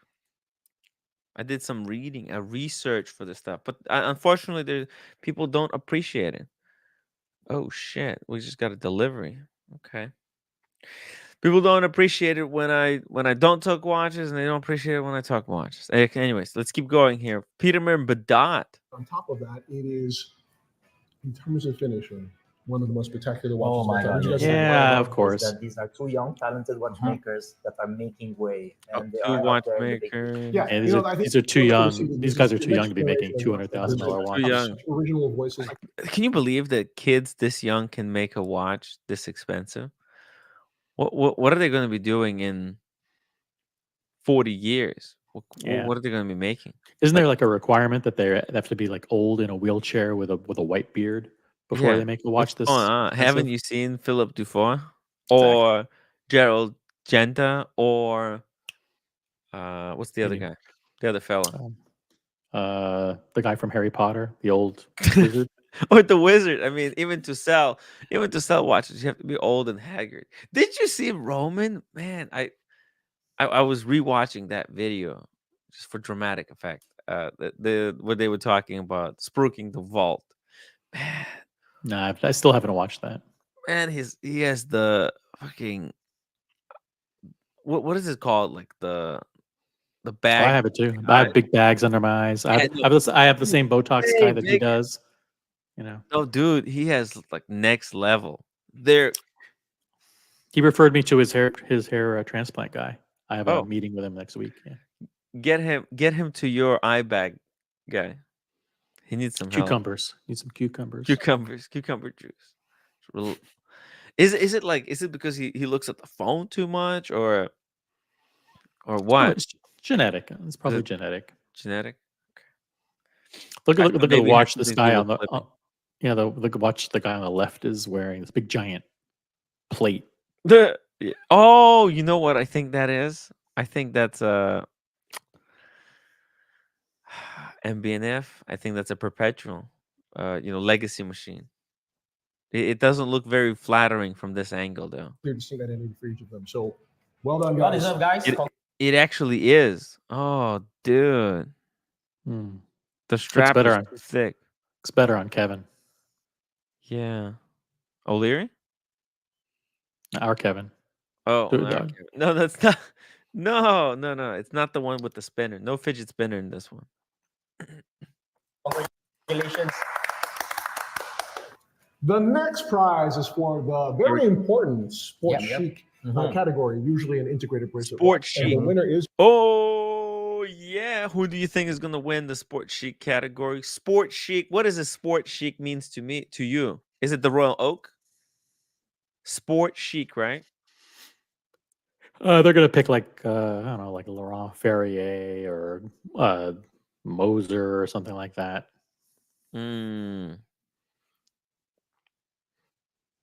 I think they actually. I think I already saw it. I accidentally forwarded too far, and as you can see, I could tell what Gentlemen? it is. Oh my Oh, God! wow. It's that Louis Vuitton tambour. Yeah. But what do you? Why are these guys surprised? Aren't they the ones who chose?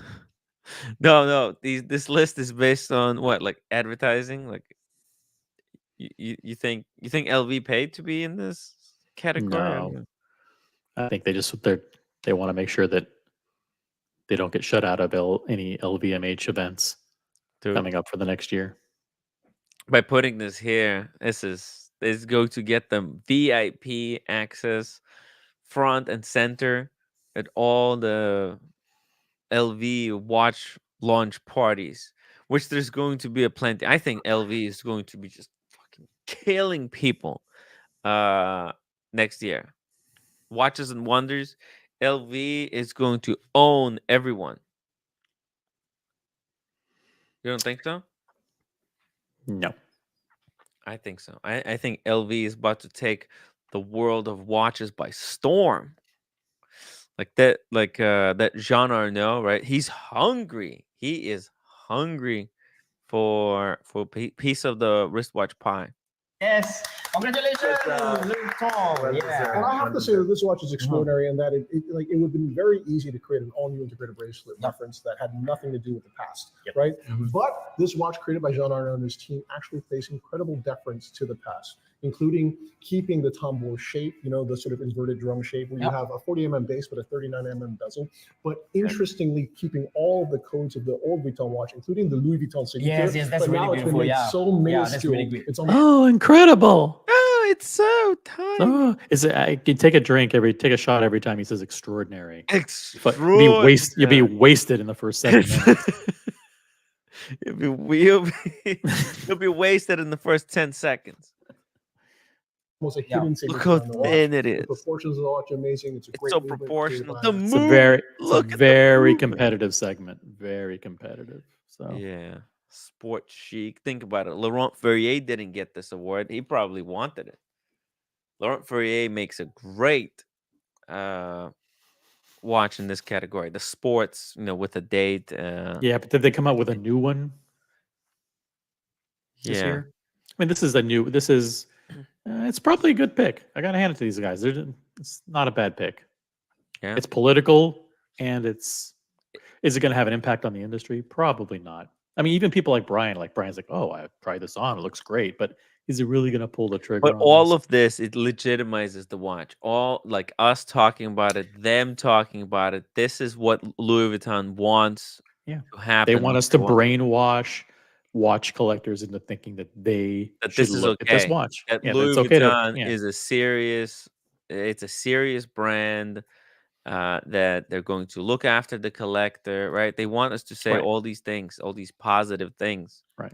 Because when you look at it, you go, oh, that's a nice $2,000 fashion watch. And Yes. then someone says, oh, no, it's $22,000. Oh, and then you need everybody, you need the industry to apply massive peer pressure on you to think, if you don't think that 22,000 is worth it for this watch, you're not a real collector.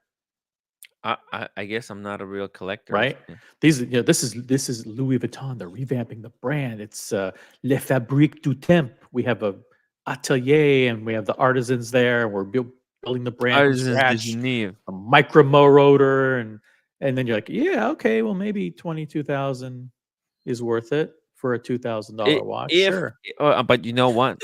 Collectors are very gullible. Is this going to hold value? And you know that they can find a way to manipulate the value of this watch. Like Louis Vuitton, they have such huge amount of money that I think if people were listing them on Chrono 24 as part of their marketing strategy, they'll be buying them back just to be increasing the value and perceived value retention until the watch gains traction and actually starts to become wanted by collectors. You understand? You understand? They're willing to play the game. This is not a collectible watch. This is a watch you buy, you wear it one time to show your friends that you got it, and then it goes into not even the main box, it goes in into a secondary box where you never ever put this watch on again, because you always have 5 other watches that are way better than this for any occasion. I think there's no occasion other than going to an LV event. And there are plenty of collectors that do that. They spend 5 days a week going to these events at the Harvard Club and these boutiques, and the brands paying for them to go to Geneva and paying for them to go to Dubai. When you go, if Jean Arnaud is doing an event, you better show up with wearing one of these stupid watches. But I don't get invited to any of those, so Right. I don't have to buy one. Yeah, yeah. Majority of people who are going to own this watch, they're not going to be watch people. So I don't think it even matters. If the watch collectors don't want it, doesn't you think LV cares? I don't think they do. But I think they do care, and I think they're going to invest also a fortune into brainwashing everyone that Yeah. it's a good brand. And eventually, I mean, people are so gullible. Like, right? Like, think about it. People are so freaking. They'll listen to any geezer say just the most preposterous thing on the internet, and they'll just say, "Yeah, I trust that geezer." Right. Where And I else they think wouldn't trust anyone with with anything like this. But anyways, you have so many Louis Vuitton customers and lovers of the brand for the luggage and all the other shit that they make yes, that it should be easy enough. They have a huge install base of customers. is Say, hey, cheap by the way, we compared make to a watch now. We make a real watch now. Check it out. yeah, and a hey, it's also design of the time too. So it's a modern looking piece. No, it's a great watch. I was talking about this watch way too much than I should have. So let's just move along. Circle Leger, Mr. Mhm. She's bezel, right? Because most of the watches in that category are using kind of Oh, an dude. octagonal bezel Yep. or kind of a bezel with screws in it or something like that, which is invariably sort of a reference to Gerald Genta Yep. from the 1970s. Or in fact, if you want to go all the way back to 1904, the Santos Louis Dumont. Chartier Santos Yeah, Dumont, Santos exactly, Dumont. right? But this watch doesn't have any of those references. It is boldly modern, moves the story forward in such a cool way, and it's amazing on the wrist. So bravo, Bravo. Louis Vuitton. Congratulations. So See, the next look at this. category is They're best like, oh yeah, the Louis Vuitton is pushing the design forward. They're moving it along. They're not stuck on the screws. Very clever. It could be anything that provokes our thoughts, that makes us think Oh, differently, that really brings a new energy to the watch industry. And the winner of the best concept prize best concept watch. What do you think, Osea? What's the best concept, guys? Give us some ideas. Best concept for a wristwatch. I mean, Urworks were pretty cool. The Mad one. What else? You know the MBNF that you have to look down like Yeah, you like binoculars. that one? Yeah, What about the Star Wheel? Did the Star Wheel come out this year or last year? it did. The- It did, but it actually did. But nobody bought one. What's up? Nobody. You can give me best concept for a watch. What is it? Having two wives. Having two wife? I don't get it. Hey, Tim. Yeah, these guys are just sucking each other's dicks. Yeah. They're riding the dicks here. riding the They're riding dicks of these are no The name punch. is just ridiculous. It's just ridiculous. I mean, this Mr. Revolution has a bigger ego than I do. It's just ridiculous. No, but you know what is happening? It is, Tim. Listen. It is ridiculous, but It if works. you know what's happening, that this is industry insiders basically giving up the ghost of how the industry is going to market the next year. Okay, this is them. Gosh, it's just so painful. It's It not is them so choosing randomly. It's them telling us where they're going to be putting their efforts into. It's not what it seems. I'm It not has gonna. to be I'm read not gonna differently. buy a Louis Vuitton watch. It's a lollipop watch. I am just not going to buy one. I mean, come on. I don't care how great Louis Vuitton bags are and what people think and everything else. I am not wearing one of those things. I'd rather wear a Timex. Okay. So I mean, come on. I mean, Jesus Christ. So But anyway, it's good entertainment though. It's good entertainment. it's But these not guys just just entertainment. love each other, huh? This is the signaling. This is how the industry insiders publicly signal to each other what are going to be their next steps so that they can prepare for what's to come. Yeah, This I is like get- I this is get like it. the Academy of Arts and Sciences I know, but the signaling thing is to that the they've got- voters.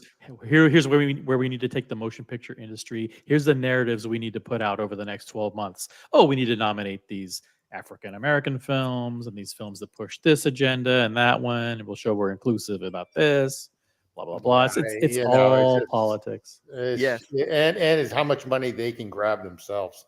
It's just ridiculous. Yeah. It's just ridiculous. This is shameful. It is. They're basically prostitutes. I mean, they really are.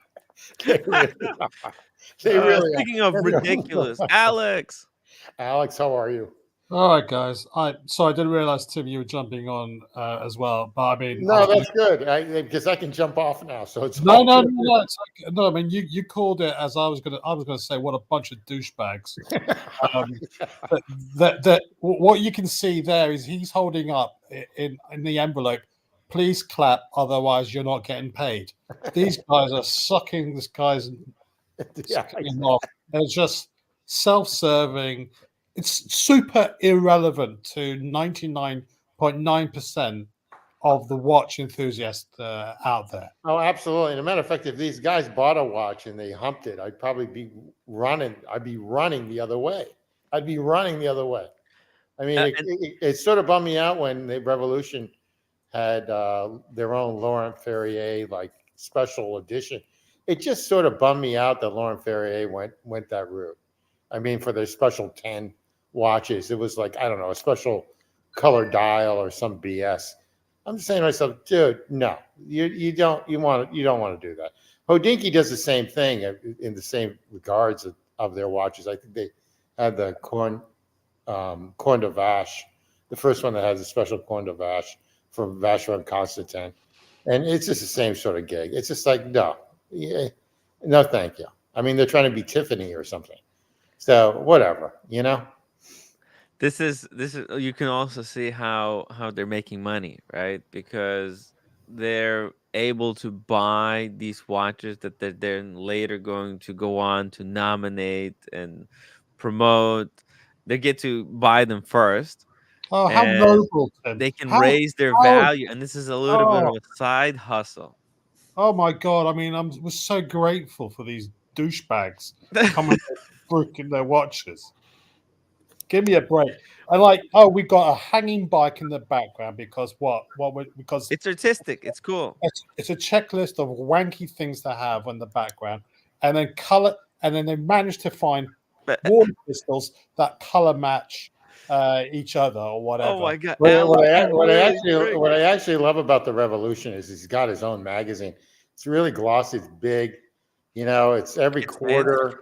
Full of ads. It's all ads. Exactly. It's all ads. And then every other page is how I love this Revolution guy. I mean, he's in it like on every page. It's you go through it, and it's like, oh my gosh, you just keep on like rolling. He's a salesman. Oh, absolutely. But then there's a sense of being obnoxious about it. So anyway, speaking of obnoxious, obnoxious, right? Thanks a lot, OC. I love that introduction. I love you for it. Wasn't referring to you. Oh, of course you were, but it's good. It's good. I laughed at your text, by the way, earlier today, OC. I liked it, whatever was said. The bicycle on the wall is what attracted me here, Tim. I think isn't that a no? Well, yeah, but it's nonsense, isn't it? You're putting the bike way up on the wall where you can't really reach it to take it out, or has he decided I'm just going to put it up? Oh, it's artwork. Is that like like with that Italian Bianchi bike or whatever? They're like maybe. Oh, I see. So you just have it. It's more of a show. It's more of a show thing. I mean, look what I got. Look what I have. Yeah, exactly. Look what I got that Tim does not have. That's what. Listen, we're attacking these guys because we're a little bit jealous. Let's be honest. We all want to be industry insiders. They're actually choosing pretty good watches for the most part. I didn't like the Furlon Murray pick, but for the most part, these guys know what they're talking about. Yeah, but he used to talk a lot. Now he only talks a little bit of a lot. You know, when he interviews. I mean, I'm not trying to be too hard on Wei, but I am being hard on him. Who's the guy in the middle? And who's the guy with the beard? I mean, I don't know these guys. I've never seen them before. Is this that armory guy in the middle? No, I don't know. They should have names underneath. We're not watch What industry happened people. to name tags? No, Everybody just goes around, assumes everybody knows everybody's name. 10% of my day is looking at watches. Newbie says that's King Jong. Look, No, that's so dumb. I don't mean to be hard on Waco. We could be fast friends in another alternative universe, but Of course, you're both friends with you Max know. Booster, so But there we go again with Max. He hasn't Right, returning my you've got- text lately, so You've got Yeah. short round Former in- friend. in the mid- You've got short round in the middle from Indiana Jones, and you've got like I don't know some Bond villain over there. So like villain number 3 that doesn't even have any lines. He's not said a goddamn word except for clap like a seal. I'm over it. I'm over it. but wait a minute. Well, the important thing is how's the popcorn? the middle guy keeps reaching in. He's hungry. He's bored. And if I were there, I'd be eating the popcorn too. Let's be honest. He's probably extremely salty. Yeah. Actually, I like popcorn. Anyway, all right. Sorry for the commentary, but I figured. It's normal. This is normal human reaction when they watch. So sometimes you could be part of this club. You could be sitting there between Waco and this dude, and you could like feel like you're living a fantasy. It will never happen. Hit me with the 2x4. It will never. Now we're not going to have Waco suddenly jump in just like Paul Thorpe and say, "I don't appreciate the way you're talking about us." Hopefully that won't happen. We're being sarcastic about this. Yeah, of Paul course. Thorpe, that's serious business. Yeah. I'm hoping he doesn't do this every year. Oh, I think they will. Oh, of course they will. Because this is their ultimate marketing for these watches. Yeah, and you're gonna have the brands lobbying them. Yeah. Hey, don't forget, we came out with the most innovative tourbillon split-second chronograph minute repeater this year. And just for curiosity, how much is that Louis Vuitton watch? Is it like 15? 22. Okay, that's a bargain. Okay. Yeah. Look at the finishing. I just walked by a Louis Vuitton store in San Francisco. I could have picked one up a few days ago. Oh yeah? Yeah, I could have. But take but you then a lifetime I to pay it off. I don't think. I saw the stream though, and I'm not. The prices, Daniel. This is. Oh wow! I love this brand. Congratulations, Bulgari. Yeah. Right. What? Yeah, but this is the winner of the best use of marble in a wristwatch. The best. There we go, guys. What do you think? Is this the best use of marble? Or did Maurice Grossman do it better? That must be really hard to cut. Apparently it's just coated. It's titanium. It's 2 millimeters. It's a we saw liquid this. marble. Yeah, we saw this one at OnlyFans. Christie's. Yeah. At Christie's. Yeah, but we didn't get a chance to hold it. I don't know how brittle or solid it is. It looks great. It sounds sus. Sounds very suspicious. But who likes this is Ryan. Ryan Really? likes this. Yeah. I really liked it too when I first saw it. But then when I realized it's a titanium core, So what is this? A stone-clad watch? Yeah, stone clad. It's like they put the coating on top of the metal. It's not solid marble. That does not excite me. No, right? See, does Daniel Katz look impressed? I mean, let's see. That's The not a official face of the an official impressed man. Yeah, the official award, by the way, is best concept. So it's Best concept. Yeah. Oh yeah. I don't know. No, Yeah. it's not, because this concept is ridiculous. It doesn't solve any issues. You know what I mean? It's a design. It's a design concept. It's a concept.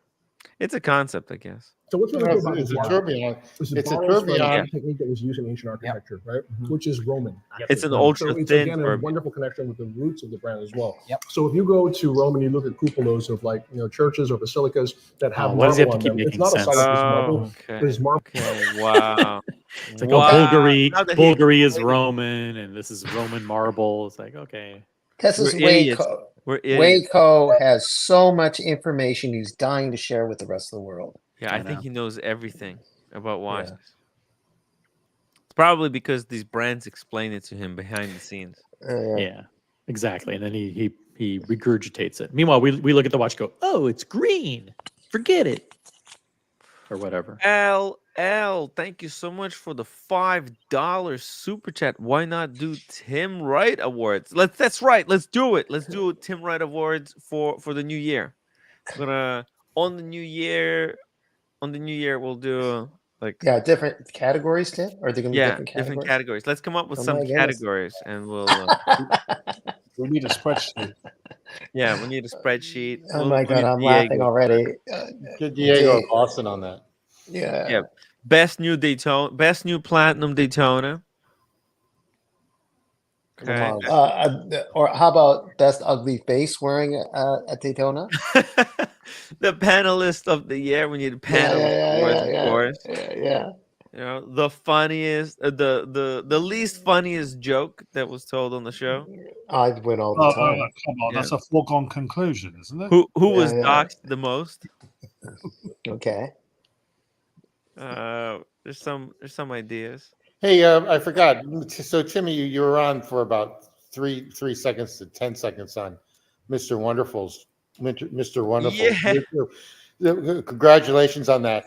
That watch he had that had the Rolex with the all gold and it had the Puzzle. The puzzle, yeah. The puzzle, yeah.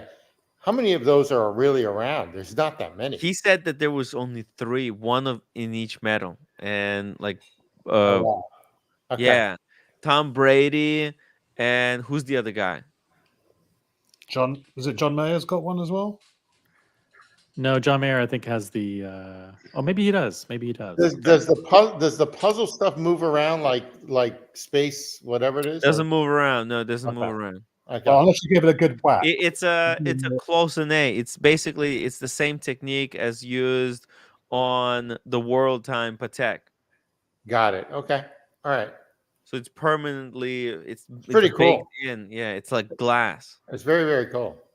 Yeah, it is. It's fucking unbelievable. And I saw who was behind you in that video, PK or something? Who was PG, behind- maybe? PG. maybe. Yeah. Okay, got it. Okay, yep. By the way, guys, can we get to 100 upvotes? I'm sorry for spending a day talking watches. I don't know what these guys want, OC. You know, people telling me, "Hey Tim, if you talk watches, it's good. If you do drama, it's bad." And I don't know. I'm confused. He would have been better off if he had a lady or a woman also on the show. Well, there are. They're two. They're in Switzerland. Yeah, they're in Switzerland, but he's not showing them enough. It's a very You're sexist sitting in comment a to make. weird position. Yeah, well, I am very sexist. Cancel Tim G. Yeah. mean, come on. I'm extremely sexist. I think women rock, so it's good. It's like, here we go. These awards are only valid if there are women on the screen that we can gawk at while they're opening envelopes. A similar technique. Why are they not in the same room as the women? Are they too scared, or what's going on? No, the watch collectors. It's high school. They can't be in the same room as the female to the surface species. of titanium, which is incredible. But think about it from this perspective. Then they have to finish each piece by hand, and then make sure that they all align in terms of Really, fit. I mean, which is they have to and make I more for believe him. coming together, creating something has to represent. Was this both the identities. biggest win. collab? And the next prize goes to best collaboration. So, Oh, collaboration. Best collaboration. What do you think? And it'll be Kari Voutilainen with anything else. Yeah, with everybody. Yeah, that's pretty well it. He's collabed with so many, hasn't he? I was Sarcasm looking at aside. something yesterday, and I think it was off the stream at that point too. And it was a Kari Voutilainen collab. We're like, what the fuck? But that's his thing. He collabs with everybody. He's That's smart. not even sarcasm, OC. Watering, it's watering. true. No, he's completely watered down his brand. It's too watered down. You think? You can get those Kari Voutilainen dials now available at Walmart. Let's not be too hard on him. He was nice to me in Watch Time New York. What about Kari Voutilainen art puzzles? Like a puzzle, but it's a Kari Voutilainen image. My ear pods are going in and out. Is that my ear pods or you guys? I don't know. It's your ears. Your ears, damn. You're having a stroke, Dan. Oh, God, thank you. I don't. Reboot You maybe, can't. I don't know. Us can't the link. get the getting out. So what is this? A Laurent Ferrier? This is a Moser or what is this? It's a Moser. Moser Endeavor. Oh, an Minute MBNF. repeater. Moser and Who gives a MBNF fuck? collab. Actually, Vimal Nair actually gives the winner Swatch Blancpain collaboration of the year for a watch for the masses. It was a big hit. Not this. I mean, come on, this is strange. So I'm assuming this is like $200,000 then. Oh yeah, That's a piece unique, isn't it? That one. it actually looks like a Max Booster piece too. Yeah, it's an MBNF and Moser collab Pandemonium. It's the one with the panda on the turntable. Top left corner. Yeah, this looks like an MBNF to me, almost. Yes, that's what we're saying. Yeah, that's what I'm saying. And also, I see a little bit of Moser mixed in. Oh, for fuck's sake.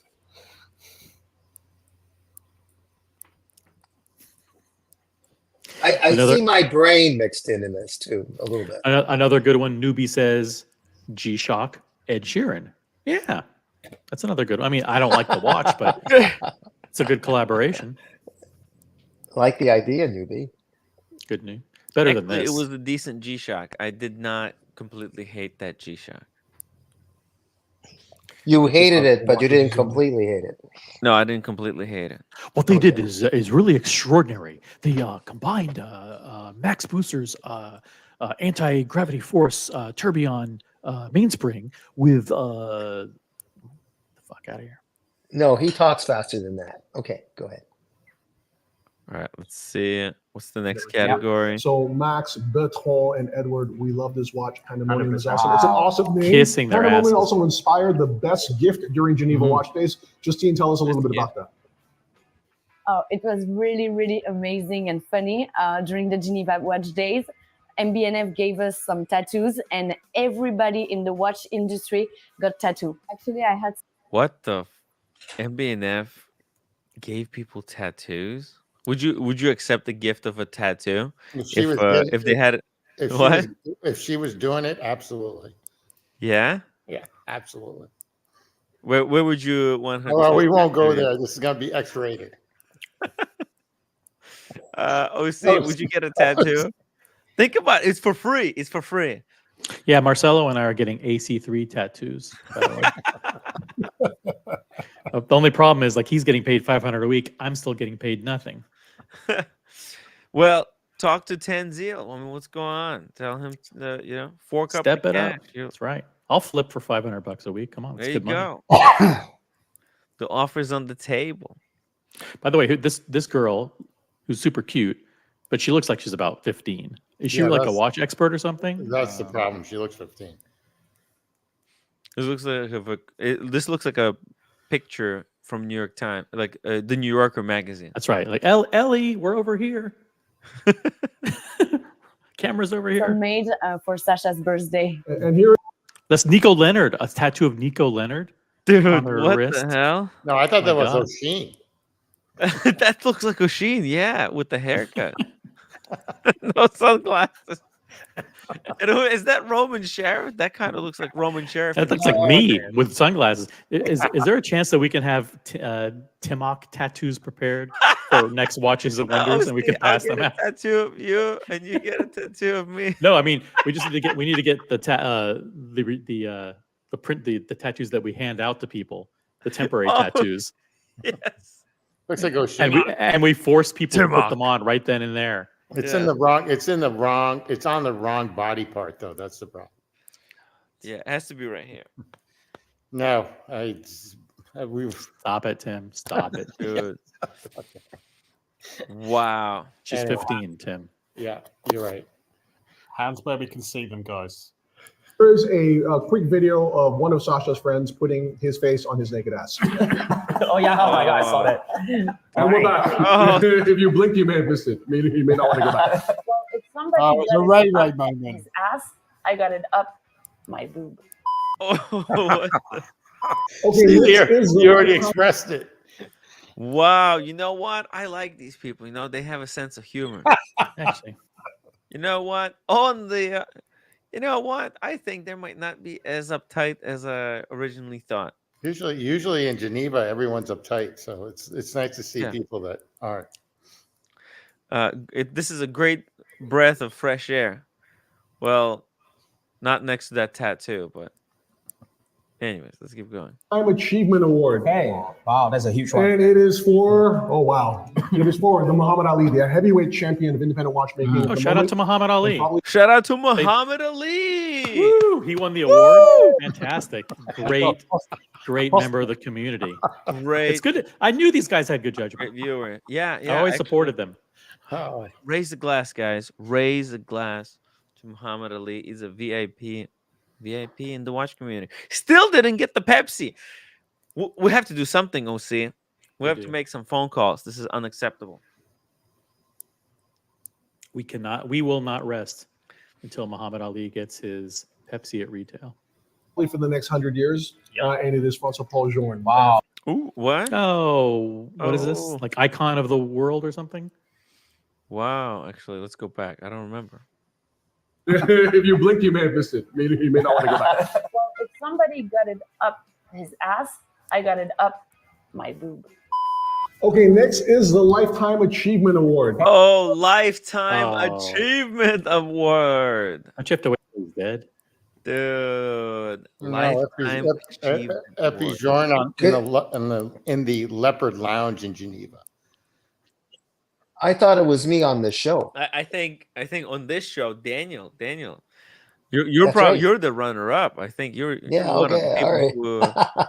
who is in the running for the Lifetime Achievement, right? My goodness, let's see. I mean, hold on a second. Look at this. Look at this, guys. A second. Just share something with you. Okay? I mean, come on.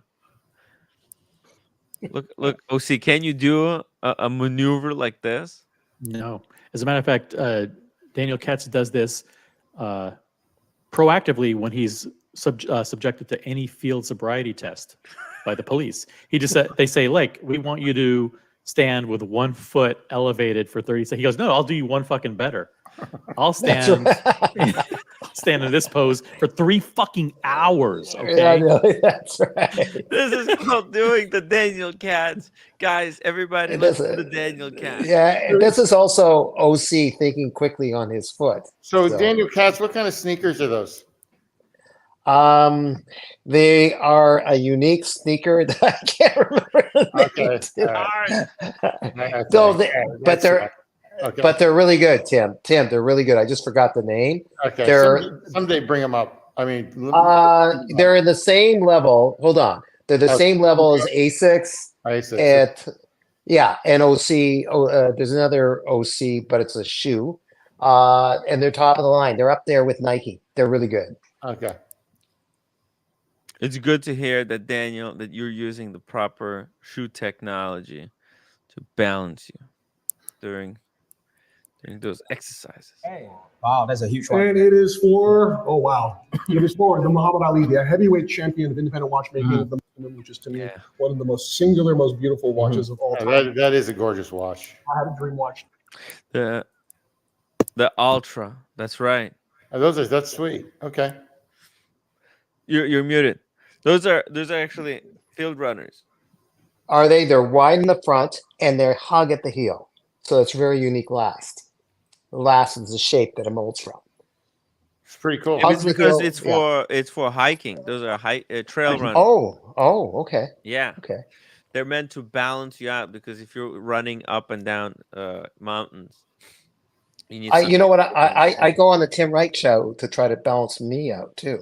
That's where we try to balance out the watch community. Whenever Yeah. the watch community gets too far on one side, we come here and we sort There you go. out and rebalance it. That's the ticket. That's the ticket. Here we go. Vimalnir says here's the categories: best community unboxing of the year, worst community unboxing of the year, best new model. That's good. This is a good idea. Some of the stuff is good, Vanil. Yeah. Yeah, this is good stuff. Thank you. Keep them coming. I'm taking more notes. Like tongue in cheek or not, that sounds good. All right. Oh, but what do you think? FP Jorn Lifetime Achievement Award. Sure, of course. Why not? He's a legend, right? He's done it. He's done it. What many want to achieve, right? He's basically done. He doesn't need to do anything else. That's it, right? Le Mans 20 combined with Breguet's Natural Escapement. I mean, he is the capo de tutti capi when it comes to also innovative using materials. He's one of the few who started with aluminium. Yes, yes, absolutely. Then on top of that, I love the fact that François Paul Join is not motivated. Luxury aluminum pieces. It's pretty cool. Bulgari has it in the aluminum. You know, in Barcelona, those Bulgari aluminums are really popular. Like when I was there, I saw like 10 of them. Really? All by money, right? I mean, the guy is so successful now. He lives in a normal apartment in Geneva. He walks to his office every day. He works and he gets his pleasure from working. And his greatest other pleasure that he gets is going home and cooking dinner for his mom. And because François Paul is excellent. Whoa! What's happening here? Oh, they're gonna spruik the restaurant. Oh my god! She's only wearing the apron and nothing else. And nothing else. Everything that he does. He just opened a restaurant in Geneva, located 49 Rue du Rhône, for those who speak English. So next time you visit Geneva, stop by the boutique and then go grab lunch. 2000 a night hotel. How come she didn't do it? Is it about $30,000 for that? Is it about $30,000 for lunch over there? No. Probably around 80. That's how much the watch same price as New York. 35,000. I don't care. You get a free Octo Sport. Oh, that's how it works. They get you on the wait list for Elegante. I walked in there and they said I had no. I walked in there, meaning FP Jorn. I was there for like 3 hours. They showed me every watch, and then they basically said I had no chance for anything. They said you're better off in the United States, and I took it. I took that and I ran. You're honest. Wow. They said you have no shot. They said, how about an Elegante? They said nope. They said, how about a Condiment Blue? They laughed at me. They had one. I looked at it. I put it on and stuff, but nope. Where was that, Tim? That was the FP Jorn boutique in Geneva. Okay. And it's literally right down. It's literally 2 stores down from the flagship store of Vacheron Constantin, which is around the corner from the flagship of Patek Philippe, which is around the corner from Rolex's. Mr. Ghost says those FP Jorn foods sell over retail. Yeah, maybe. You probably do. Maybe. You can flip those reservations. Right? You can sell your reservations to someone. So is the redhead the mom for this one, for the girl? Or I don't know, but this is. I like this. She should have played along, but okay. I would have put on an apron if I was in the video. So for being an incredible watchmaker, probably the greatest living watchmaker of our era, and also being a great human being, François Paul Join, we love you. And I know you're going to get pissed at this because when you receive it, you'll be like, by the way, what did you think about that story? Wait a minute, hold on. Friends told us about the François Paul Join.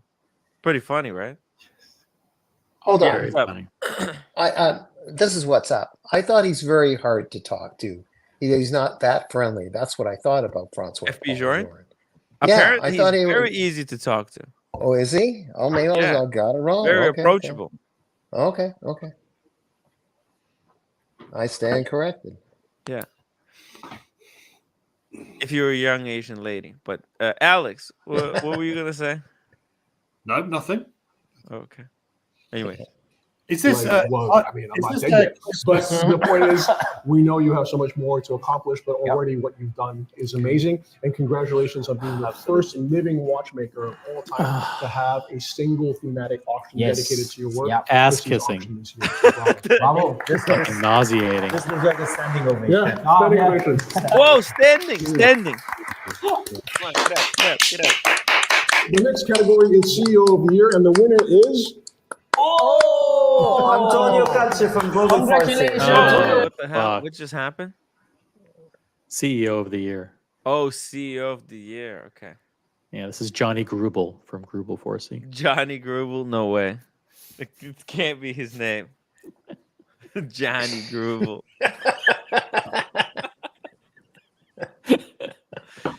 I'm so sick of all these fucking French names, Tim. Can we just have it a normal name? Like, hey, this is like Jack Lord. Oh my god. Yeah. Grubel Forsey. What did he do? Come on. He changed up. He completely changed the look of the brand. They were very big before him, very big and unwearable. Now at least they're human size.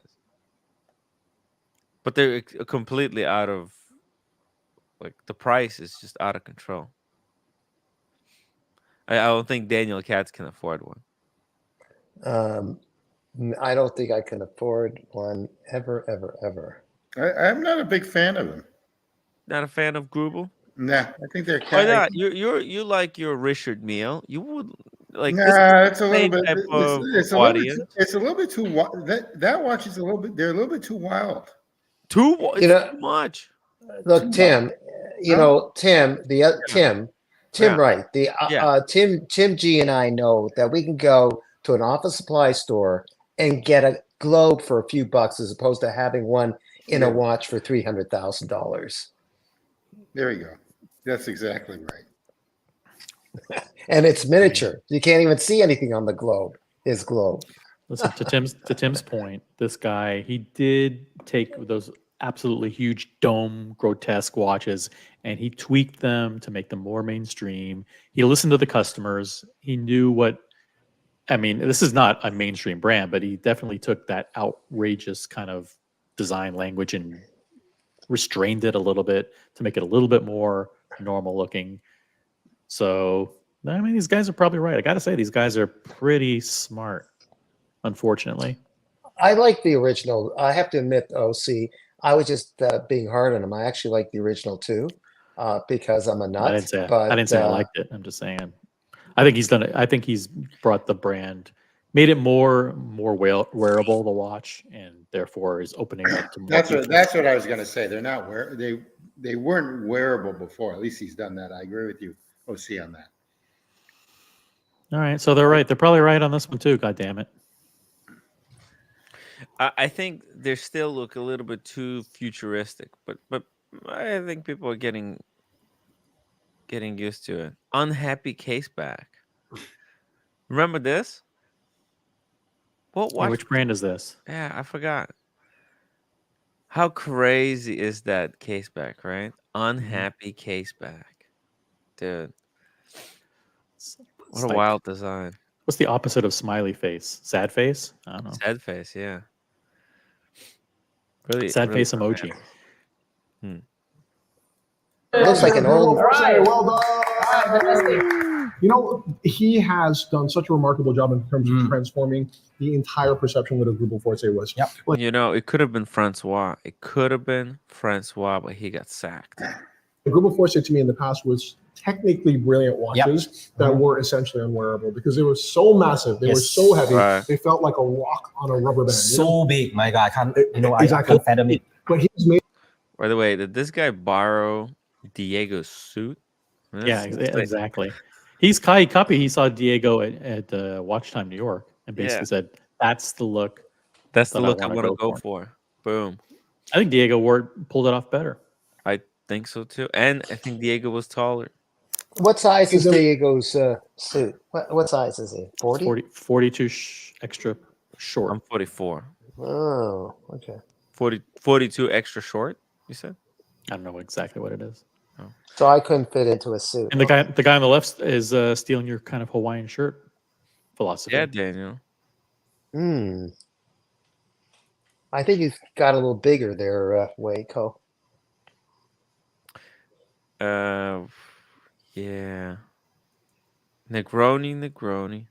Negroni got a panda. So, I mean, you got a panda. You're good, right? You're good. You're good for the year, actually. I'll never get one. I mean, you declined the black dial one, right?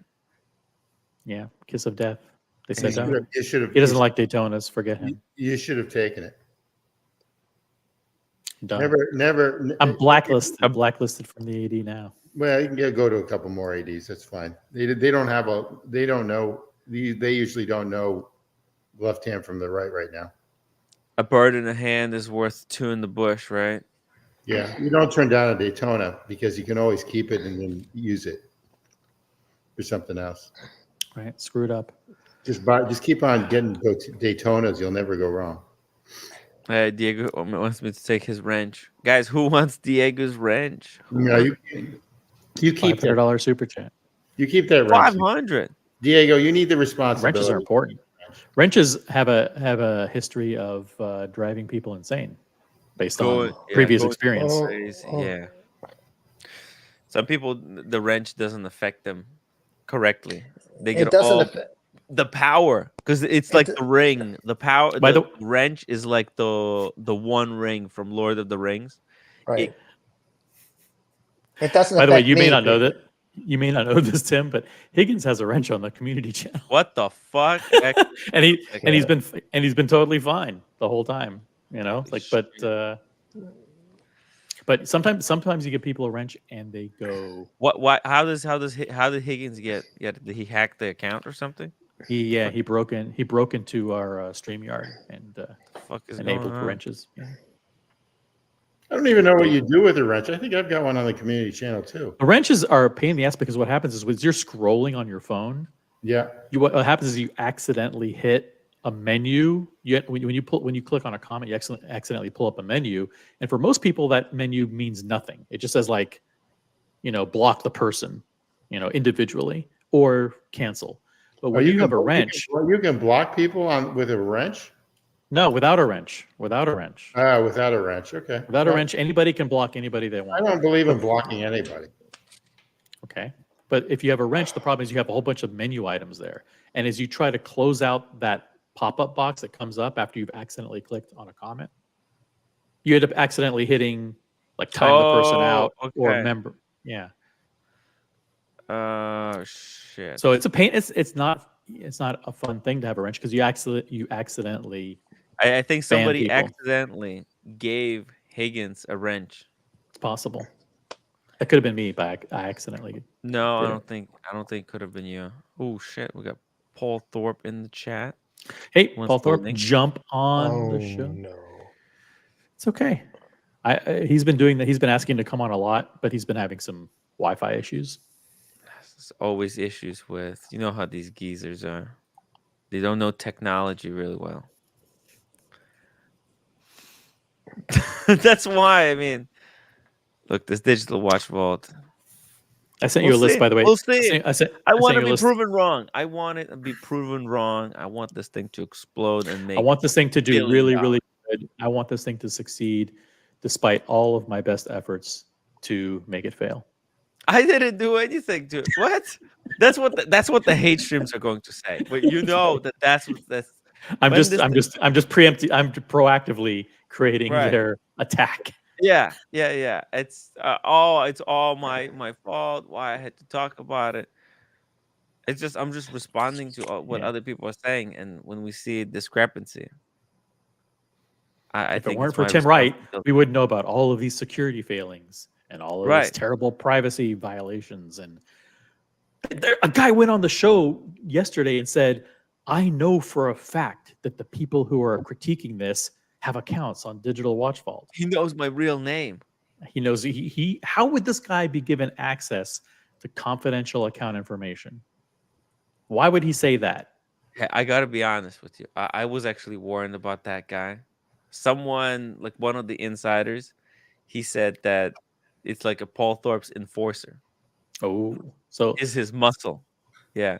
Yeah. So when you give bad actors access to confidential information, what you're basically doing is you're giving them a green light to go after you, dox you, and attack you in your personal life. No. Hey, Diego, Diego. how are you doing? Amazing. How are you guys? Just Doing left fantastic. the AD. Wow. You're at the AD? Just left. Oh, Oh you my have any God. news? Yeah, I got like 3 watches. Get anything? By the way, I left a link to the entire Revo Awards, that's what they're calling it, the Revo Awards, in the chat. You can see all of the categories, and you can scroll through the entire article, which is actually better than the video, way better than the video, because you can do it without Waco's commentary. Oh, you want me to pull Waco? it up? Yeah, pull it up.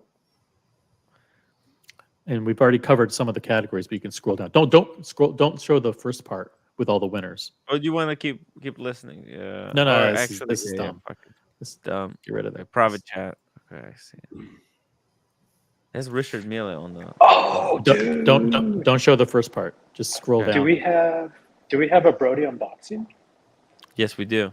We do. Wow.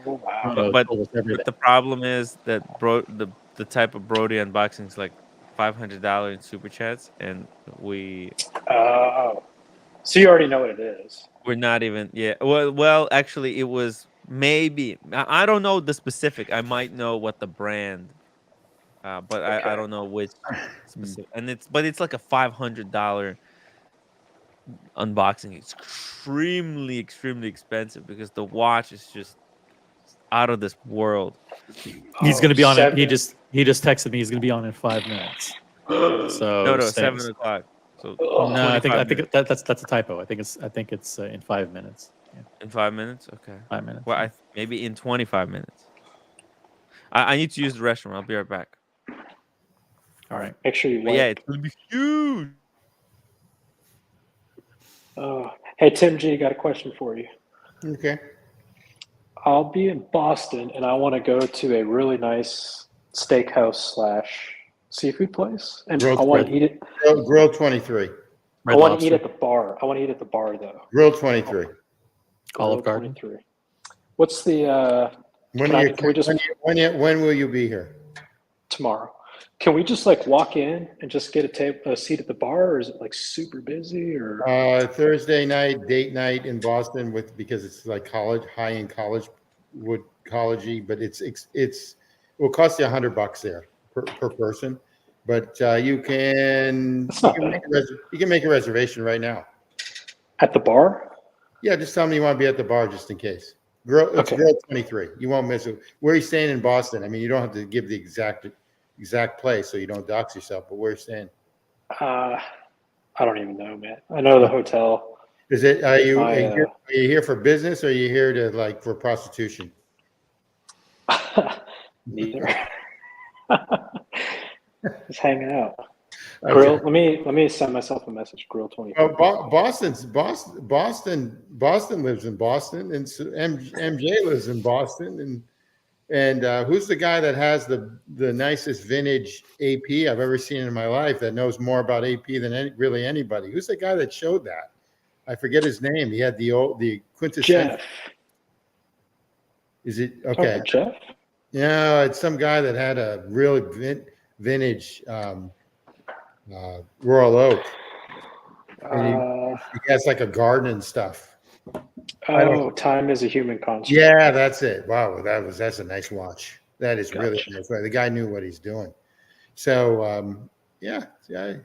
If you can text me maybe I'll pop in. Yeah, Girl 23. Perfect. I can show you my one watch I'm wearing right now. Yeah, that'd be fun. Yeah, I'll trade you. This segment of Where Should Diego Go for Dinner is sponsored by Sorry. Red Lobster. Sorry. Sorry. I didn't realize that. Hey, we got nothing else to talk about. It's all right. Any other panelists want to conduct some logistics or book some flights with 189 people watching? Yeah. By the way, you know what I was thinking? I had a crazy idea. What Cars and Chrono and I should fly to Geneva. Fly to Dubai and attend Dubai Watch Week. That was my crazy idea. I actually think you should go. I think you should go. If it's bigger than watch. Yeah. What? OC is going to the Dubai Watch Week. Yeah, Cars. I'm on going a to private Cars. plane with Cars. Yeah, he's going to stop in New York, pick me up, and then we'll go What to about Geneva. me? Can I go with you guys? Yeah, you already booked your flight though. You're on Spirit, correct? But it's economy. It's not even economy plus. Then you go from Spirit. You go from New York to Saskatoon, from Saskatoon to London, London to Amsterdam, Amsterdam to Tel Aviv, Tel Aviv to Dubai. No, I think one of the stops is the main strip in Gaza. Yeah, I would be. I was going to say you don't want that. Let's not even go there. You're just going to open up. Hey, it's a very economical Spirit. It's a direct flight. It's a direct flight, guys. Yeah, you'll end up in some tunnel. Did you guys hear about the sad passing of your Bookerer? Oh, yes, we did. Yeah. Actually, our friends at Watch Pro Salon made an article on it. Okay. Yeah. Now, this is Jorg Bookerer, who is the patriarch of the Bookerer Empire, which I know, Tim, you're a fan of conspiracy theories. What does it mean that the guy who built this empire over 100 years, descendants from the founder, he sold to Rolex and then a few months later mysteriously dies? It's right. It's kind of a. He probably knew he was going to die. You think he saw it coming? Well, Tim G, you gotta follow the script, Tim G. Okay, start over. Tim G, what do you make of the fact that this guy who had a multi-billion-dollar fortune sold his retail empire to Rolex, and then all of a sudden, with no heirs, zero heirs, out of the blue, mysteriously dies in perfect health? Disappears, yeah. What do you make of that? Tim G? He served his use. He served his purpose. Then now that he was any use to Rolex, they got rid of him. They got rid of. They offed him. That's it. They don't want this guy knowing the secrets. He probably has an answer. I think I've seen something to this story in the soap The Young and the Restless. Except this guy's not young, but he might have been restless. This guy was 92 years old, right? He was 87. 87. You're off by a bit. He had no descendants and no heirs. So all that money that he got from Rolex is now actually, ironically, probably going to Swiss charities. It's probably going to Rolex. And can I ask who are the concubines around him? Do you mind? Really, Tim? His nurses. No, okay, it's his nurses. Yeah, but the question is, did the check clear? So he died with a smile on his face. That's for sure. Yeah. Shout out to York. Rest in peace, sir. I mean, this guy has really created something big in the watch world. Boucherer. Hey, you know what? John Wick wears a Boucherer watch. There you go. There you go. It's pretty cool. There you go. Small G became a story editor. Yo, how could you let your membership elapse, Small G? You know, I rely on that membership. By the He's way, kinda- guys, become members. He's counting on one of those free memberships. Tim was showing me when I stayed at his place, his membership, I guess. There's like some way you can look at them all. Dude has like 700 members at $5 each a month. What's the math on that? Well, I think that was post New Year, right? That's when That's like we were. 30. I think. Is that 3,500? No, but it includes all the free memberships that people give out. It's very reasonable for what you get. Tim's making like permanent members. 150,000 in members a year. The what? You're making like 150 grand in memberships. Yeah, but he's also doing this for like. No, he's doing no, this. That's not how it works. That's not how it works. He's doing this for 8 hours a day. No, but that's not how it even works. I'm just trolling. Oh, I know. He's trolling, man. 700 memberships. I think during New Year, I had, who was it? KC. He dropped 250 members. Jesus. And I think America dropped as well. Yeah, but people don't resubscribe. A lot of people don't resubscribe. Well, it's not worth it. It's really not. I have. Let me see how many I have. It's the $10 membership that really matters. Because that's the one that has this. That's the one that gives you access to the very exciting Discord. You actually Discord and WhatsApp group. Timmy, you actually need more merch. I do. Because basically, you should be like Psycho Bunny or whatever everyone gawks over. When you should have your own merch, like some sort of logo and everything else, and then have sweatpants and have hoodies and all that other stuff. Yeah, but you know what? That costs $1,000 to create a website like that, because I need to change the current website to a different platform. The Wix doesn't really work properly. I need a Shopify. And then you order that out. I mean, they have it on Amazon. Yeah, I know, but that's what I'm saying. I'm gonna save up maybe after New Year. Maybe if we have some good super chats for New Year, I'll save up and I'll invest in because I need to cancel out the current website plan that I have and move all the assets to the new one. It's a good time to announce that the new website is officially launching on February 1st, 2022. Actually, you know what? We could do that. Yeah. You know what I just thought of, Tim? I can make it in 3 months. No, I mean 2022. 2022. Yeah, we announced it like a year and a half ago. Hold on. Yeah. Serious talk conversation here. You need a logo that doesn't include your face. Right, I know. Like something that's like community based or something.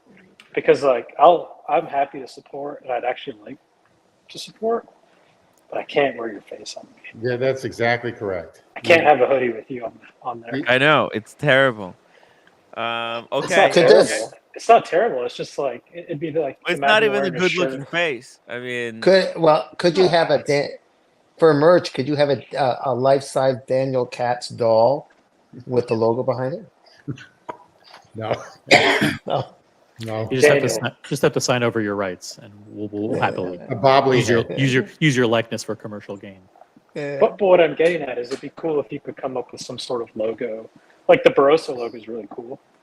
It'd be cool if you could have something similar that ties it to, I guess, not just the channel, but everybody involved. You should just copy the Rolex logo so they can go after you and they bankrupt you. Like they do with the 2 women in the UK. Speaking of bankrupt, huge shout out to Thomas G, who gifted 5 memberships. Rutger H, Mossy, Gary Hampson, G Godwa, Stephen C, all are now members, courtesy of Thomas G. Thank you, Thomas G. That's really generous. I appreciate that. That's 20 memberships. That's so cool. Guys, check out the membership stuff. There's some cool emojis, some fun stuff. Tim, I was And just look at thinking, the videos, huh? I was just thinking, which is very dangerous for me to think, but I was thinking for your logo, I notice a certain move you make when you like when someone said something well, or someone gave you something or whatever, you gave the thumbs up or in a certain way. That could Oh, be yeah. your logo. That's a The terrible thumbs idea. up. Okay. Yeah. Yeah. Daniel, my son, please.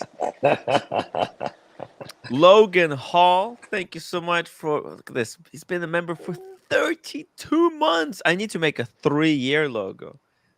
Basically, I need to rethink my assets. Just all the assets for the show. You know, look. I'll probably when we redo the website. I think also we need to change the name of the show because maybe we should call it like Wristwatch News Daily, and then we can have the host net what. No. That's terrible. Okay, watch news day. This is what an idea. Hold on a sec. Don't Tim dismiss Wright. it. Jesus. Just nuke this channel and then just name the new one Tim Wright. It's Tim Wright. That's the asset. That's It's a good name. That's icon. That's everything. Everything's about Tim Wright. And because There's I nothing own wrong 75% of all the merchandise, it's important for me to, capitalize on the Tim Wright brand. Yeah, there's nothing wrong with the name Tim or the logo. It's just you just need a different channel that's not like what do they call it when YouTube like shadow ban. Oh yeah, right. The shadow ban. Yeah. That's not shadow ban. Yeah. Okay, I'm gonna. Logan. No, that's the Tim Wright 4K. That's. I'm gonna put that stuff there then. Gotcha. Logan Hall. He says, "Never let your membership lapse." P.S. Will there be a 3-year badge? Yes, there will be. I just haven't made it yet, but there is already a location for me to make the 3-year and 4-year badge. So those are going to be coming very soon. I have no idea. You can explain to me off screen what that means, but Oscar Brisket says I should collab with Anthony Farah. What the hell? And make apparel together. Like what? Like post-workout towels. Fingerless gloves. Fingerless gloves. Oh, dude, you know what they had at the hotel gym in at the Wynn, Tim? They had these towels that were like wet and they were rolled up and they were 33 degrees. So when you get done with your workout, you just like unwrap it and you have this like almost freezing cold towel. It was the best. Wow. Free bananas too. That was pretty cool. At the Wynn?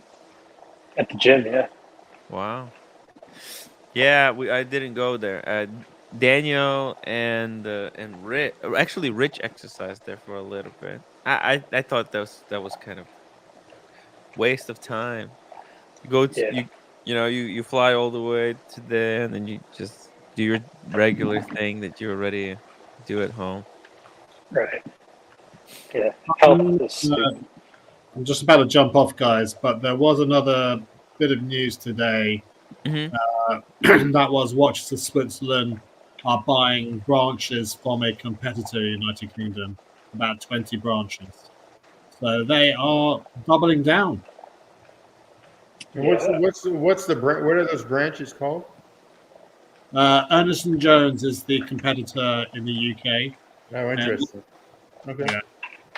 So that's interesting because one of the guys at Watches of Switzerland was telling me they're in a position to where they could buy, I think, either 100 or 200 already built stores and still have a reserve. And like they said, that's their plan, is they're just going to buy up all these little ADs and take them over. They're like, we don't have to spend any money on the building. But Ernest & Jones is the main competitor to Watches of Switzerland in the UK. So they're going to own the market then. Yeah. And I think the other day they came out and they said they're expecting an 80% rise in volume of secondhand sales. You know, this is the same idea that Roman Sheriff had 2 years ago, but he just didn't want to execute on it. Well, he passed on the idea of it. Yeah. What's the play? What's the play, Tim? Are they trying to consolidate as many assets as they can for their eventual sale to Boucherer, or are they seriously trying to be the #1 worldwide distributor of Rolex? Both of those things could be true. The Because second one's very risky. well, the second one is actually the reason why Boucherer would even want to buy them. Right. Yeah. So if they're not serious, they wouldn't buy. WeWorks filed for bankruptcy. You hear about that? Right. Yeah, I heard Yeah. about that. Yeah.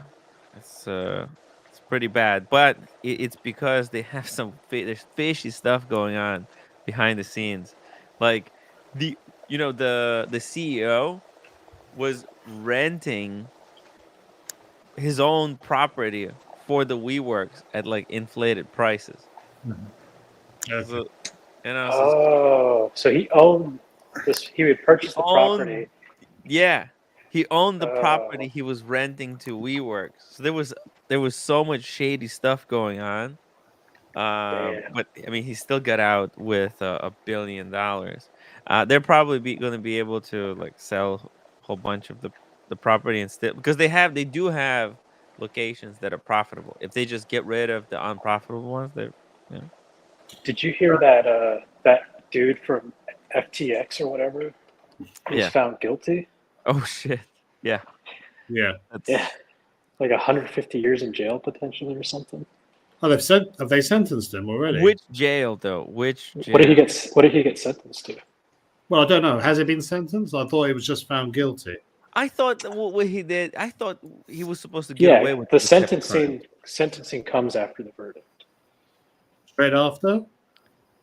I think there's time for negotiations. I don't know. It's not like England; they don't just cut your head off. By the way, his name is Freed. I forgot his first Friedman, name. Yeah. Something Freed. Sam Bankman-Fried, SMB. Yeah. Is the only reason he didn't get away because he was new money? Like if he was old money, or like if he was from some established. No, both. His parents were wealthy. He's both. Parents were wealthy. He flew off the kite with this business or scam, and then this wealthy, because this is the next level type of wealth. No. Oh, Daniel. Anyway, I've got to go. I dropped the link for that Watchmo article in the private chat. Oh, let me pull this up. And no, we just talked about it before. Oh yeah. Group buys, Ernest Jones. Yeah, I'm gonna drop the link to this so that people in the chat could review it themselves as well. All right, guys. Good seeing you, Alex. Good night.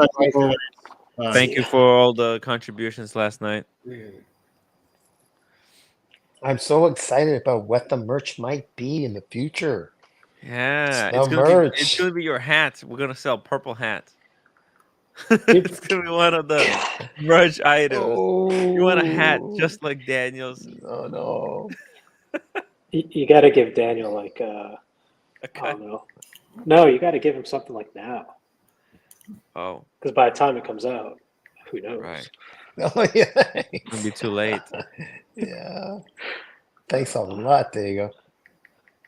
No, I mean like you might change your phone number. Who knows? Yeah, you don't know what's after me. Enjoy Boston, by the way. Enjoy Boston for the 2 days you'll be there. Yeah. It's gonna be cold. When are you going to Boston? Tomorrow until Sunday. Oh, is this like a vacation trip? You're gonna see Boston Collector? Gonna meet up? Well, our people in the office bought me and Miss Diego these vouchers for hotels. Oh, that's a big deal. And so we were like, all right. She's like, oh, I want to go to the beach. I'm like, sweetie, it's damn November. Like, she really wanted to go on a vacation, and she wanted to go now. No, and I was like, look, we can't go. We're not going to go to Florida in November. We're not going to go to Los Angeles. You know, you take a damn 5-hour flight to LA and then you spend 2 or 3 days. It's just not worth it. So we figured Boston would be really cool. Neither of us have ever been. It's a quick commute actually from the Atlantic. Yeah. I do it all the time. It's good food, architecture, history. Yeah, So did yeah. you know that most of the current Boston is like grown, like reclaimed sea? No, I didn't know that. You didn't know? Oh my God. Is it The West, true you can taste the tea in the water? No, Timothy? they did clean it up. Similar to the south part of Manhattan, the Back Bay and the lower area of Beacon Hill is all landfill. I think like everything past like Commonwealth Avenue and like around this Yeah, park, everything else is this is all filled. This was actually an island that was Oh, connected by a jeez. very thin strip of land, like over Yes, here so somewhere. it's landfill. Yep, absolutely. Wow, that's crazy. And it How was all far? mud because that's where the clams lived. So this is why this place is Okay. great. Hold on. I love clams. I'm gonna eat some clams while I'm there. Okay. Yeah. Oh my All god, right. I'm gonna eat clams and oysters. Oh jeez. Can't have it. I can't have it because it's not kosher. You got a Oh weak well. stomach, yeah. Damn. Oh, they can make kosher clams for you. Oh, really? Yeah. Look, wait a Yeah. minute. How far back are we going? Turn of the century, Tim? The landfill? I mean, how far back are we going? Well, I mean, this has been filled. They've been filling this up since 16th century. Okay. Yeah, that's Let's actually just true. hold on. Maybe there's a map. How did you know that? Huh? How did you know that? Well, I was there. You know, I know a little One of the bit. wealthiest areas it's actually one of the wealthiest areas, zip codes in the country, that area that you just pointed to, the landfill. Oh, okay, so this is a great example. There you go. Something like this. Yeah, See that? that's actually true. It's like the southern part of Manhattan, like Wall Yeah. Street, and Tribeca, and almost up to Chelsea. Did you know, Look at that. Tim, that back in the day people thought California was an island? Really? Like I swear to God, like I saw something on Reddit. There was like, I don't know, 50 maps of North America and it shows California as an island. Oh my God. And they think What? it's because like back in the day, all those dry lake beds probably had some water, maybe. I don't know. Very interesting. But anyway, yeah. Yeah, that's actually a good trip for you and your roommate. So that'll be fun. Yeah. We're gonna. And also, we have between absolutely nothing planned. So between A and B block, I don't know if I should say this or not because you might piss off your wife, but between A and B block on Newberry Street, so between Arlington and Berkeley, it goes A, B, C, D, E, F, G. So it keeps on going down on Newberry Street. Are all the watch boutiques now? okay.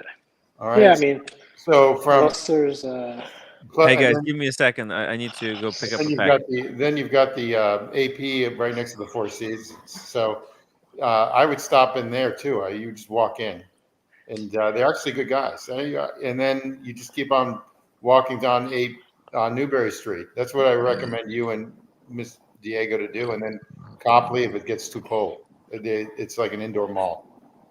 Okay, cool. Whatever it's worth. I don't want to bore too many people on this. I want to eat some. I'll be kicked I want off. to eat some good pancakes too while I'm there. Oh, pancakes. Yeah. Pancakes. Sounds like a good idea. Maybe I'll get some tomorrow. Then you can even walk around Cambridge and see Harvard and MIT, which is close. Going there. So anyway, where did Timmy go? Diego, if Ms. Diego wants to swim, just get to a place with an indoor swimming pool. There you go.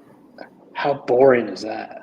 So Cats, Toronto has the flagship Four Seasons, right? Yes, the Four Seasons. I don't know if it's the flagship, but there is a Four Seasons here. It's got a new hotel that was built for the Four Seasons. Yeah, that's one was taken down and they rebuilt. Not taken down; it was remodeled for something else, and then a brand new Four Seasons, I think, was built in downtown Toronto just a couple of years ago. Is that supposed to be a flagship? I didn't know. Supposedly it's a flagship Four Seasons for our city. Wow. I better go take a look. Have you been in it? Not inside of it. I used to sometimes go to the cheaper restaurant, which is not cheap, called the Grill or something in the older version, which was a couple of blocks away in a nice area called Yorkville. And this one, it's a different restaurant. And then they had a very fancy restaurant called Truffles. I don't know what it's called in the Four Seasons now. I'll go and check a look. Thanks for telling me, Tim. I'll walk in and take a look. It's rated really high in the whole world. Yeah. Oh, wow. I didn't know that. Okay. Daniel, are you going to Dubai with Tim? No. Why not? Yeah, I just don't know where. That's not a priority. Let's put it that way. I'm going to Costa Rica, not Costa Rica. Thanks for the correction. In January. And then from there, Michaela is trying to talk. What? Ooh, Michaela. Oh, Yes. you're talking about that. What's that thing in Fashion, Michaela. Florence? Fashion. Yeah, PT Florence. Uomo or some shit. Yeah. That would be in July. So I'm not sure where I'm going to go with that one. Like there's stuff already. What? You have to come to PT Uomo. It's in July. Why do I have to come with us? And so hot. Why do I have to come? And then I have to carry a bunch of suits with me just to keep up with everyone? Dude, in the hot weather? We might come to him, seriously. To me and Miss to that one?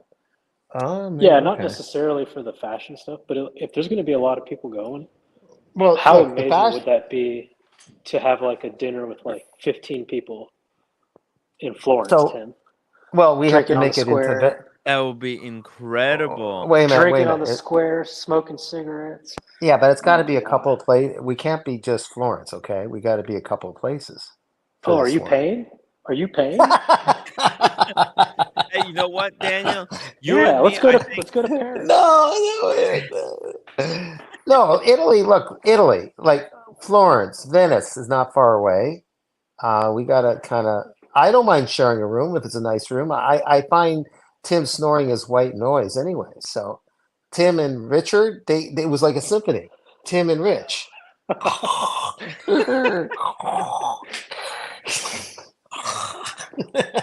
I slept through it. It was okay. No big deal. By the way, the roommate says it's getting better. So. Oh, does she? Oh, yeah. Tell her I experienced it, and it was white noise. Roommate's not there, is she? No, no, she went to the other room. Okay. All right. Yeah. I like the way she came over to me and introduced herself at the breakfast thing. That was kind of nice in New York. Tim, are you listening? Yeah. Yep. I like the way that was done. She was it was my first time meeting her. Yeah. And that was great. She's very polite, right? Yeah. She's Tim, too good. Too good for us. Yeah. What'd you get? Huh? What'd you get in the mail? It was just a tripod. It's just tripod. Oh. A viewer wanted me to test if it's any good. It's amazing. This is amazing tripod. Look at this. Sick. Let me show you. Where did you go? Okay.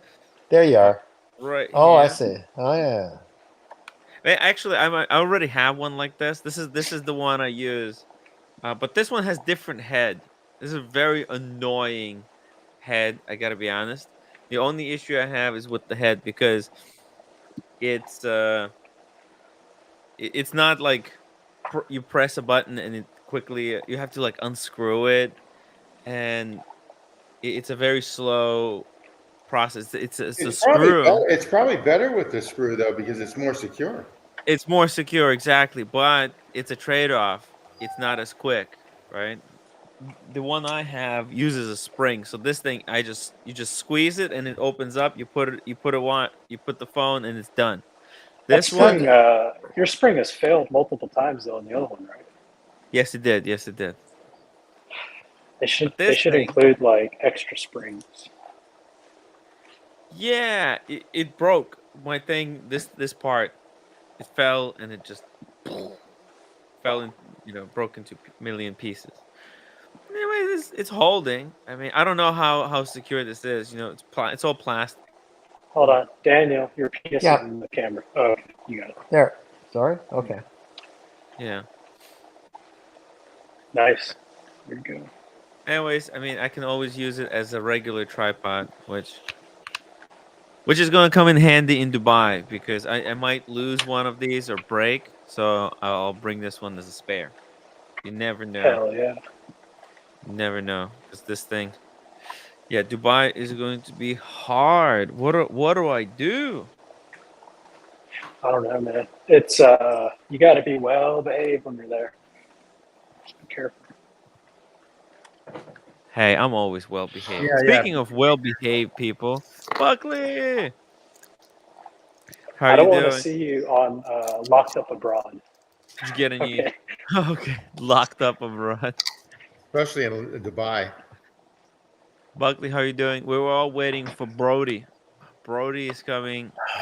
He's got a mega unboxing. Something that three we hours. haven't. Huh? He's coming in 3 hours. Oh, is it really 3 hours? Yeah. Oh no, 3 we hours. can't. Okay, we should just wrap it up right now. So hey, you got your A team here. I'm out of here. I gotta. Don't leave. I'll talk. Yeah, no. Okay, we'll just you know Buckley, what? We'll just pleasure. do an after show.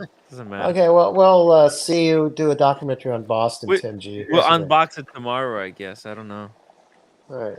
Is it really in? Oh, it says 5 Yeah, minutes. look, I'm not. Yeah. Oh, yeah. 5 minutes. Well, I think he's coming. Didn't he I say got my 20? math wrong. Is it 3 hours or 5 minutes? DC says 5 minutes.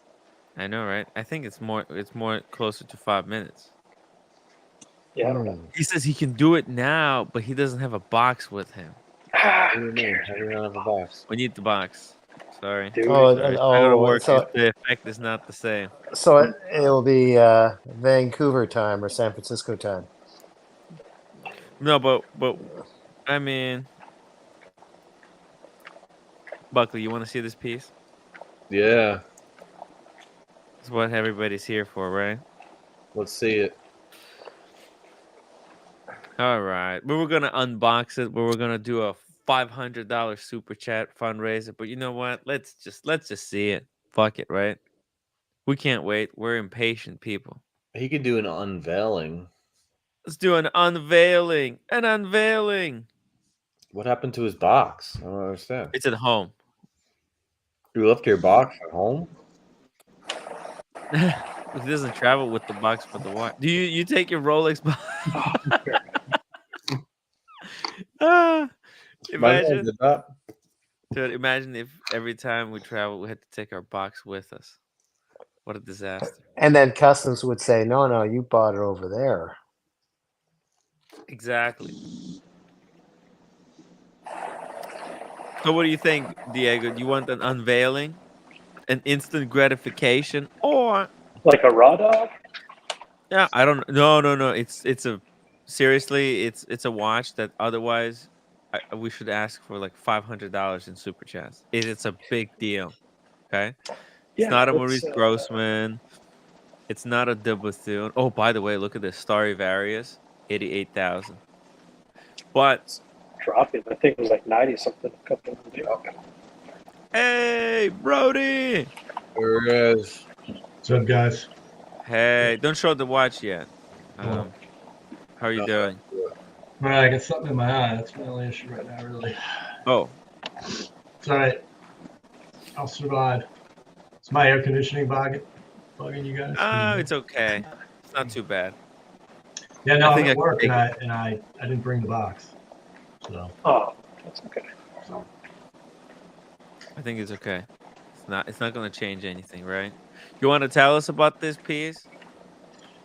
Let's see if somebody can guess. It's I don't know. You want some hints, man? You said you said I wouldn't like it, Brody. No. You guys like it. It's just not. It's not a Rolex, so you know. Okay. I like IWC.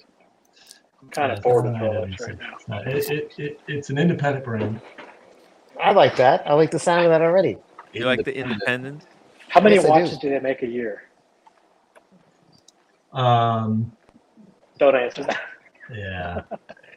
Not a lot. Not a lot. Jeez. Ooh, ouch. Not a lot. Like, really not a lot. Don't say it. Oh, everything's Bro- handmade. Everything's Brody handmade. got a crayon, right? You got a crayon? You know, I didn't know what crayon was till you guys turned me on to that, either right before you went to New York or at New York. I can't remember. Those are pretty cool. Yeah, it's Those are a little funky for me, but they're cool. Yeah. How about, is it a Romain Gauthier? A what? Okay, never mind. That answers that one. Yeah. I think a Philip Pekulik. Ooh, a Philip Pekulik. Yeah, no. Reshep, Okay. no. I don't even Yeah. like Reshepi's design language. I mean, I guess the movements. Okay. Sorry. You just made Diego happy. Yeah, you're moving up on the scale.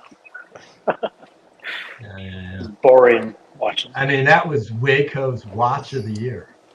No way. Which one? The new one? The LV collab with Reshep Reshepi. That was his Watch of the Year.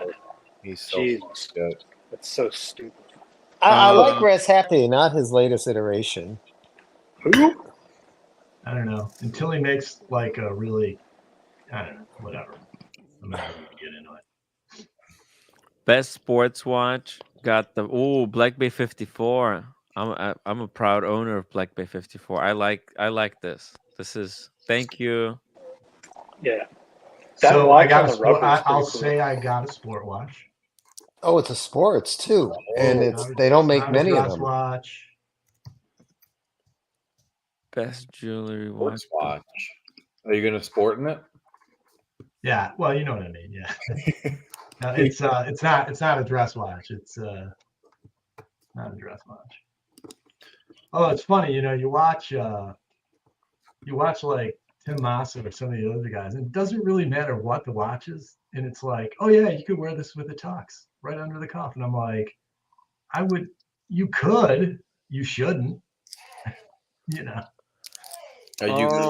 He gave this one the watch of the year.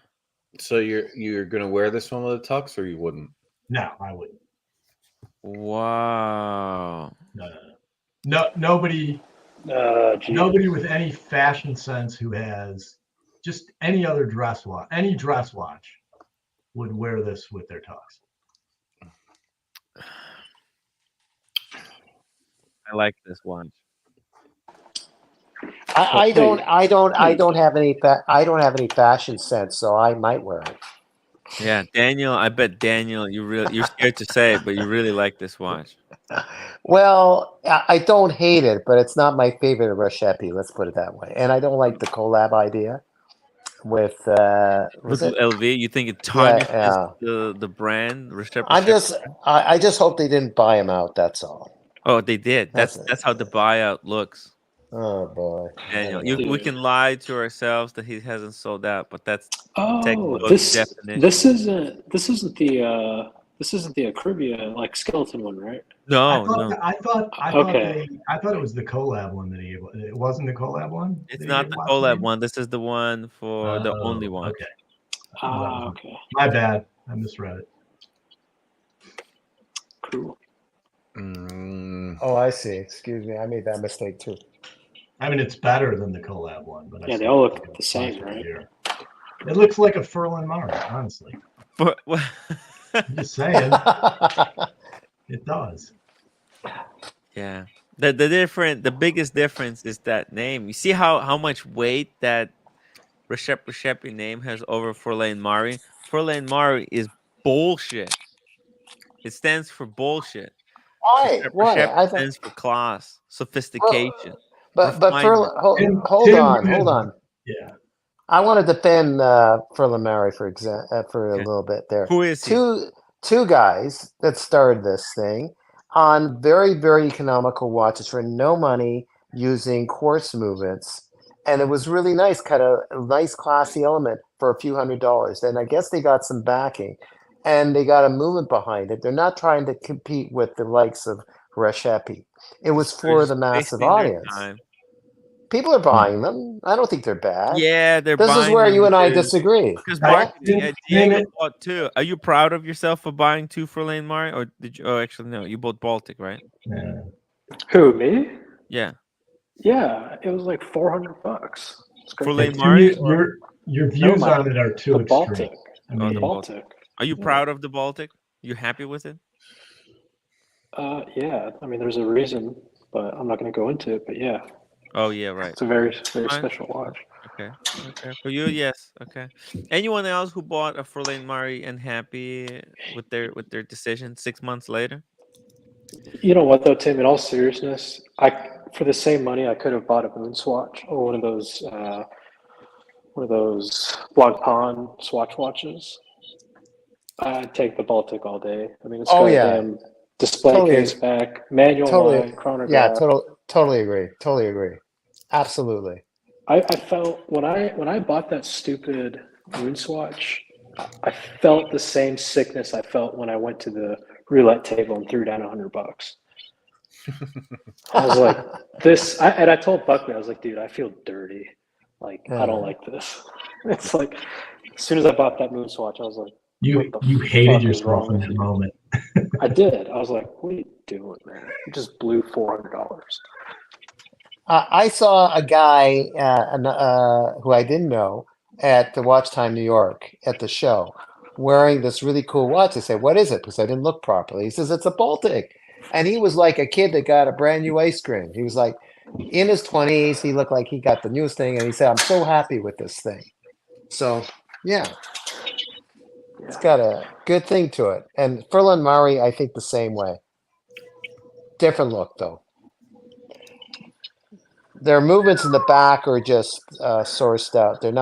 They don't have that nice look I guess that Baltic has.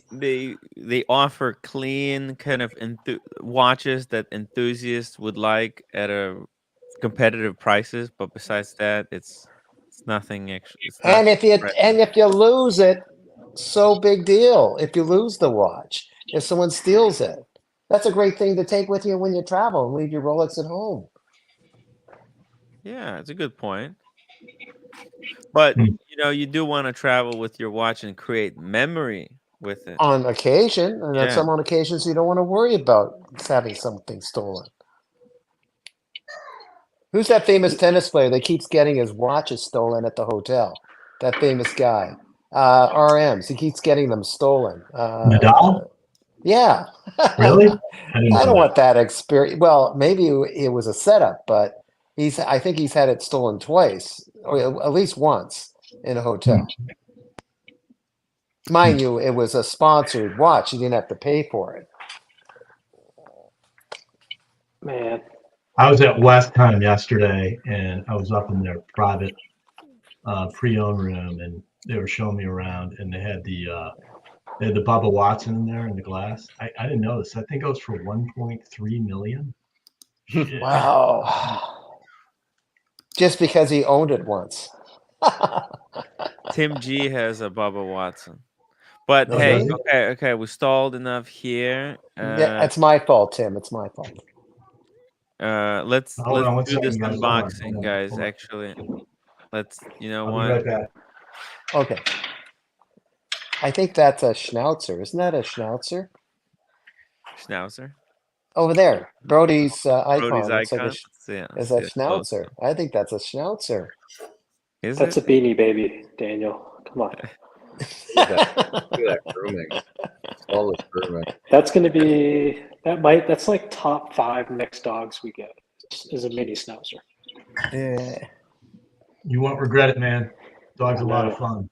Yeah, there you go. Yeah. He's got no fear. Is he? Exactly. Top of the furniture, top rope onto the other dog. Yeah. No fear. Nice. Our family's had 5 to 6 Schnauzers in our day, Brody. Standards, minis. Yeah. Mostly minis. Pretty well minis. All right. Tell us the story, Brody. How long were on the list? So it's weird. I've been working on this. I've been looking for one of these for a while. attending different watch events, meeting people, meeting ADs, going to boutiques and stuff. And then one day I called and I said, just looking for one of these. And I didn't think they'd have it because they're very limited edition. And I didn't think they'd have it. And he said, yeah, we got one if you want it. It'll be here in like 3 weeks. Just give me 20% deposit. And I did. And it arrived late last week. And I wired the money like Monday. And then I picked it up yesterday. That was it. Did you leave work early? Like, what's that? Did you leave work early? Like when they told you it's here, you're just like, all right, I'm gone. I did. I had a long weekly meeting, and then I left at lunch, and I drove to Beverly Hills. I picked it up. I had to go to Westheim anyway to have a bracelet adjusted on another watch, and I just killed some time down there. Had lunch. I went to like Vacheron, and I went to JLC and killed some time, and I tried on. By the way, JLC had the Chronos there, and they had the new Reverso Tourbillon there. I tried both of them on there. Pretty fucking cool. Wow. So, and then I was just killing time, and and then eventually I had an event at ep1063 Journe, and I saw cars there, so he saw it on me. So that was it. So you got an ep1063 Journe of some sort. Maybe. It doesn't make sense. I mean, you just said like what 3 weeks? You told them which watch you want. They told you, okay, yeah, sure, we can have this one in 3 weeks. Well, I've been kind of schmieing to get one for a little while. And you were on the list for finally somebody had one, just happened to have one, and I bought it. Link for Boston Collector. Link for Boston Collector. I mean, and fortuitously there was an ep1063 Journe event at the boutique last night, so I went. Oh damn! Okay, that's and so Cars was there, so he saw it. Oh, Boston Collector 222 Vacheron. Good guess. That's a great guess. What did Boston say, Brody? Just nice piece, or what did the Boston's? Oh, I mean, what was Cars? That's what I meant to say. Well, he thought it was cool, but he was wearing his ep1063 Journe, and it was. Oh well. I'm like, Never mind that. He's got every watch. Let's get to 120 upvotes, and then Brody's going to reveal. That's like 7 more upvotes. Come on, guys. Stream. I think Cars, like it's a different situation. He's got his own goals for the pieces he's got, but when he sees one of us wear a nice piece, he's tickled pink. So it's not. Yeah, you know what I mean. So yeah. He's happy for me. Yeah. But I mean, think about the ep1063 Journe event. So they have an event at ep1063 Journe the first Tuesday of every month, and you can go or not go. They just invite you. You get on the list. You're on the list to get a watch. You can go or not go. And but if you want an ep1063 Journe, you should go, and you have to show up. They have to see you. Was pretty cool because there were some. I mean, last night's pieces there were like a handful of people double wristing different Journes. And usually you don't see at the ep1063 Journe events. Usually you don't see that many people actually wearing ep1063 Journes. They're wearing a whole bunch of other stuff. But last night there were a lot of Journes on, and they're pretty cool because like Laurent Journe, ep1063's brother, who manages that boutique, is there, and he's super chill, and he likes other pieces, and he talks to you about them and stuff. So they're really nice there, actually. And we got the upvotes. Let's see what it is. You got it? I thought it was ep1063 Journe. Let's see it. Oh, shit. Romain Gauthier, you played. All right, we played us. Actually, but this is nice. It's the Titanium Edition 5 or 4. Excuse me, 4. you showed the 5 the other day that just came out. This Love is the blue. That blue this is is awesome. the 5 with it's all titanium. The movement's titanium. The case is titanium. The dial's titanium. You know, and it's hard to see on the movement. Yeah, really nice. It's in-house manual wind. Yeah. With it's very easy to wind the movement. By the way. Oh wow, I had that up on my computer screen. It's 1 of 38. Mine says on it 1 of 38. Oh wait, it says ONE or number 1? No, the number 1 of 38. Oh shit. And that's something. Ooh. But they all say 1 of 38. That's the way you did it. What? Everybody has 1 of 38. Oh, interesting. That's the way you did it. Very smartly done. I didn't know that until it was really funny.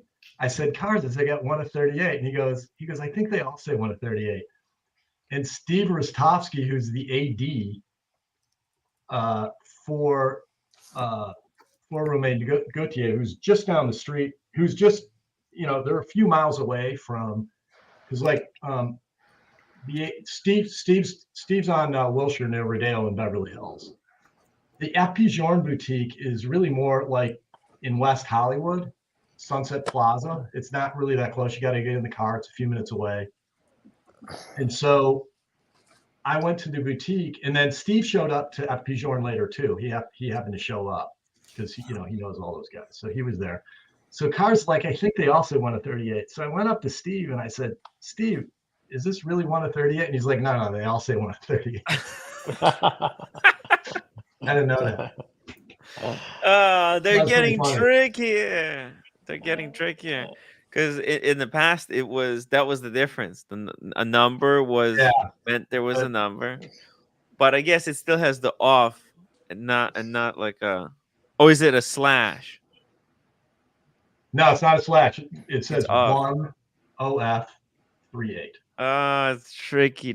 Hey, James Ryan, thank you so much for the $10 super chat. Says congratulations, Brody.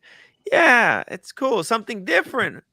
Yeah, it's so the case is what they call ALDC coating, which stands for amorphous diamond-like carbon, and it's thanks, MJ, and it's supposed to be as hard or close to as hard as a diamond, so it's super scratch resistant. Oh, that's a 38. It's 38. really it's hard to see, but it's really kind of high polish, even though it's titanium. I really like the blacked out watch. Actually, I think there's a lack of blacked out watches on the market because, right? Like, think about it. Like, wouldn't you want a black DLC Rolex? I know that there's all these aftermarket ones, but it would be really cool if there was an official one. And just like in general, there's no. Think about it. There's no blacked out Seamaster. I have the closest blacked out Rolex that you can get, which is the Yachtmaster. The Yachtmaster, yeah. Okay. So Brody, what was it that like you were plotting and planning for this piece for a while, I take it. How long ago, and what was it that triggered you to want the piece? So what I started was looking about 6 months ago. Okay. And I couldn't. He only has he's got very few points of sale in the U.S. None of the old one, none of the other editions, the prior editions, edition 1, 2, or 3. I didn't see any of those models up on for sale in the secondary market. And so I started calling around to the handful of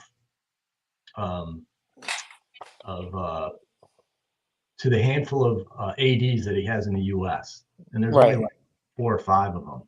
So I started with Seidel in Chicago because I'm from Chicago and I go back there every Thanksgiving. And I thought maybe I can pick it up when I'm back there if they have one. Because the first time I called Steve, he didn't have one. Right. And then I just tried him again. And he was like, oh yeah, we have one coming in. Well, I went in and I'm like, oh, can I come in and talk to you about it? And he's like, sure, I have I have one of the platinum models, and I have one of the full titanium with the titanium bracelet models, which is the regular run. Those are part of the regular catalog where they're not limited. Well, and so I was able to try one of those on, and I could see the platinum one. They all have the same movement. Right. I really fell in love with the movement, and I watched like these videos on his facility. Like the Urban Gentry did a video like 5 years ago on Romain's facility and his watchmaking, and I just kind of learned his story and how he got into watchmaking. And he's really kind of a micro engineering genius. He's not a watchmaker by trade. That's right. So what was the design? What was the design structure that enticed you, or was just the story, which is still valid? It's still valid, just the story. The story, and then I learned about like he's got like the 3 finger bridges. Oh, I got you. Okay. Yeah. And he designed it. He's got the snail cam, constant force lever rather than regular. Right, and that's supposed. Cars has that one. Right, that's the same snail cam that's on the logical one that Cars has. But Cars has the Fuse chain, and it's a little harder to wind and stuff. It's way more expensive. But so that watch. So anyway, the whole snail cam thing, his engineering, he did that because, at least according to him and according to their timing mechanisms, it keeps a more constant rate of the watch keeps a more constant regulation and keeps time more evenly throughout the life of the power reserve as the mainspring unfolds, because of the way the snail cam powers up the watch after it's sort of been sitting around for a while. So it's like a more affordable version of what Cars has, the chain, like this. No.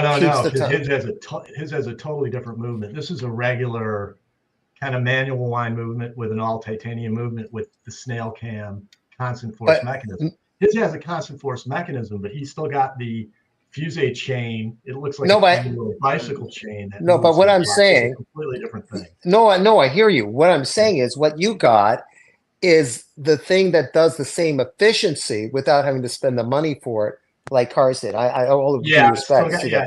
Yes, they both have the constant force snail cam. Yes. Yeah. Good for you, Brody. I like that. I like that. And then it's a sport watch. It's sporty, so it's kind of my jam. How's the size? Super comfortable. It's thin. It's the right size for me. It's the perfect size. It's totally Brody watch, right? Because it's 41. I like these icons. It wears more like a 39 or a 40.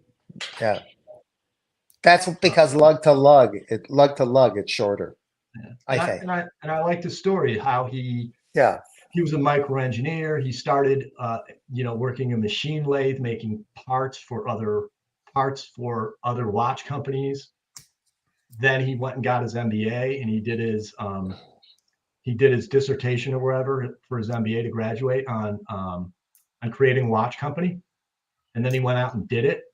Damn. And he's really kind of an engineering genius more than he is like a hands-on watchmaker, because he knows how to design and make the machines and dealing with like literally microns to get the kind of precision parts that he needs for the movements that he designs. Damn. Congrats, bro. That's a killer piece. So, but I'm done for a while, guys. I really am. Nice though. It's actually going to work in your collection really well in the near future. I'll say this: I am on the list that I started about 6 months ago at Jorn for the Havana dial, just not the moon phase, the manual line chronometer Ziviani.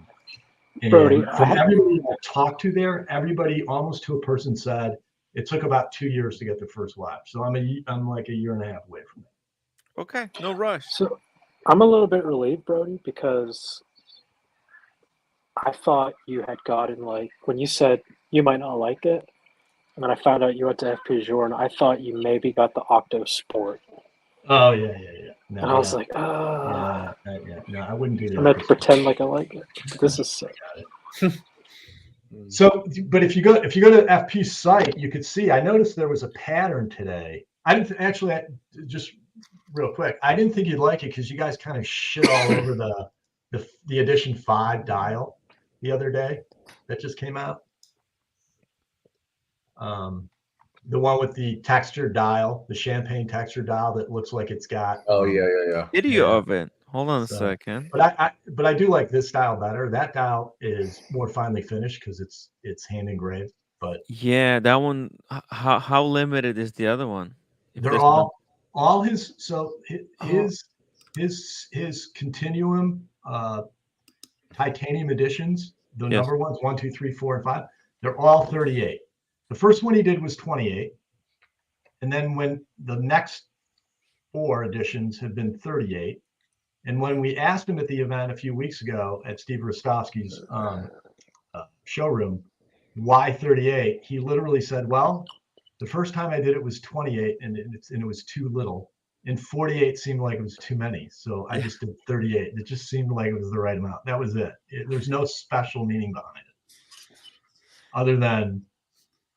That's what he thinks. But if you see a pattern, so what he does is he does just a titanium, silver colored titanium with a gray dial, and edition 1 was with a gray dial and red markers. Edition 2 was a black dial with red markers. Yeah. Edition 3 was, a black case with a black dial and red markers. Edition 3 was silver like this one with blue, right? And edition 4, he goes to black. So I think after this one, he's going to do a black ALDC case with that color dial, but black with some kind of offsetting color. Interesting. I'm seeing this pattern. George has the black, red. Right, that's edition 2. That's cool. I was at Cellini's one time, and OC was there. He can vouch for it. And we were talking to a guy, and he had this watch on, and he got very lucky because I think he was messing around with the rubber strap, but his spring bar came out. So like spring bar was sticking out like right here. On one of these? Oh wow. Yeah. And like the only thing that was holding the watch in was this wedge. So if he was taking a subway somewhere, pulled it, that watch would be gone.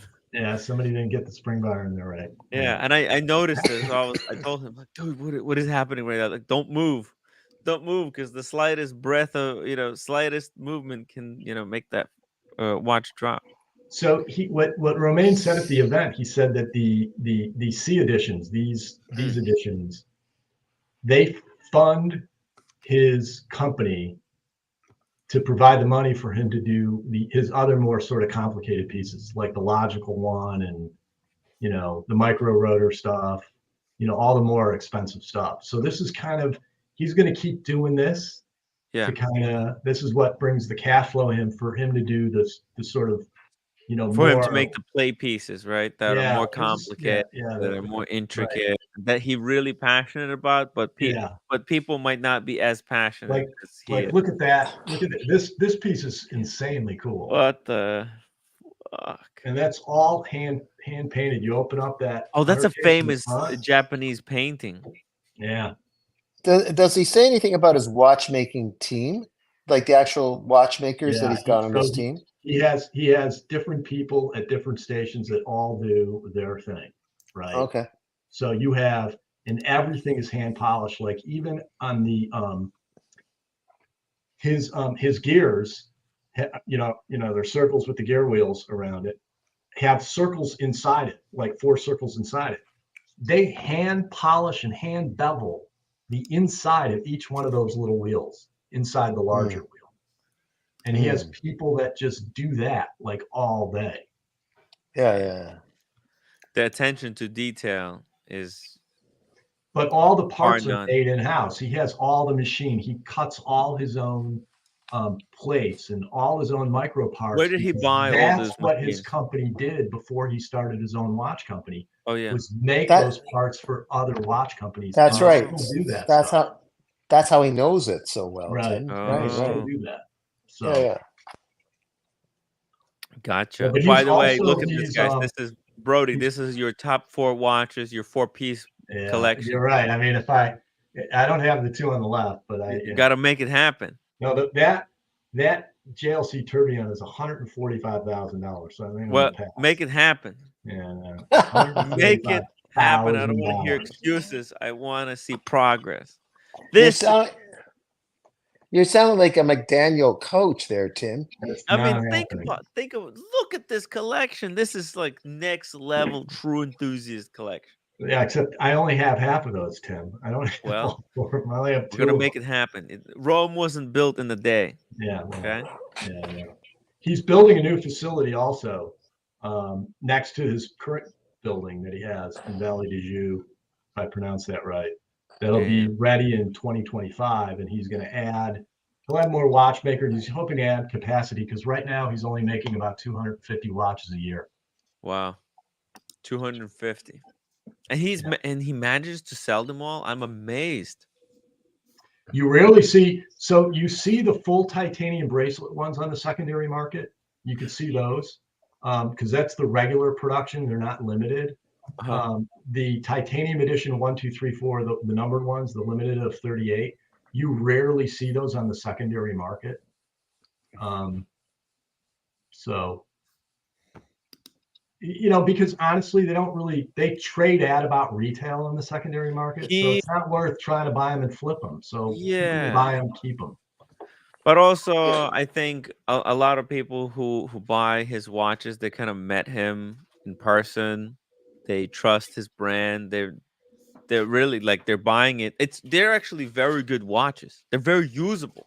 Like that watch, you can wear that every day. Buckley could wear that watch every day. Buckley, you're a Rolex guy, but you could wear It's not shiny enough for Buckley. Buckley might like the platinum. DLC. It's I've tried it on at Cellini because I liked it. It's just a tad small for me. Yeah. Even though it's 41, it wears smaller. It's like a rubber band. Yeah, I like that watch. What's this one, Brody? The one that we keep seeing, this fancy one. Where was it? So that's the logical one. That's the one that Cars has. Oh, I see. Okay. Chain. Oh, that's right. You push this button on the side, and that's what winds it. But you got to keep pushing it.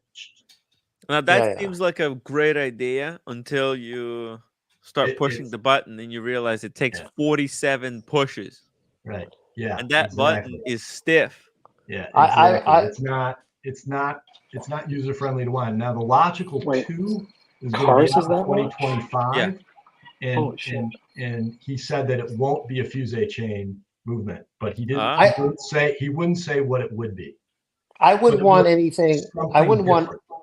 Right. I wouldn't want anything that involves pressing buttons a lot. I already have Tim pressing my buttons. Right. Let me press your buttons, Daniel. I'll take care of you. Okay? Leave that job to me. And those wear bigger. Those wear bigger than the titanium Freedom editions. Yeah. It's cool. The fusee chain. Dude. You like it, Diego? It looks cool, right? I gotta get me a watch that has one of his mini dials. I really like that look. Yeah. Yeah, well, you need to start getting like the open fun work watches. You like the mini dials? I really do. Well, Max Booster, Beauvais, a whole bunch of them have that small dial thing. Yeah. Going on. So he won the what is it? The GHMB. What is that award, Tim? GPHG.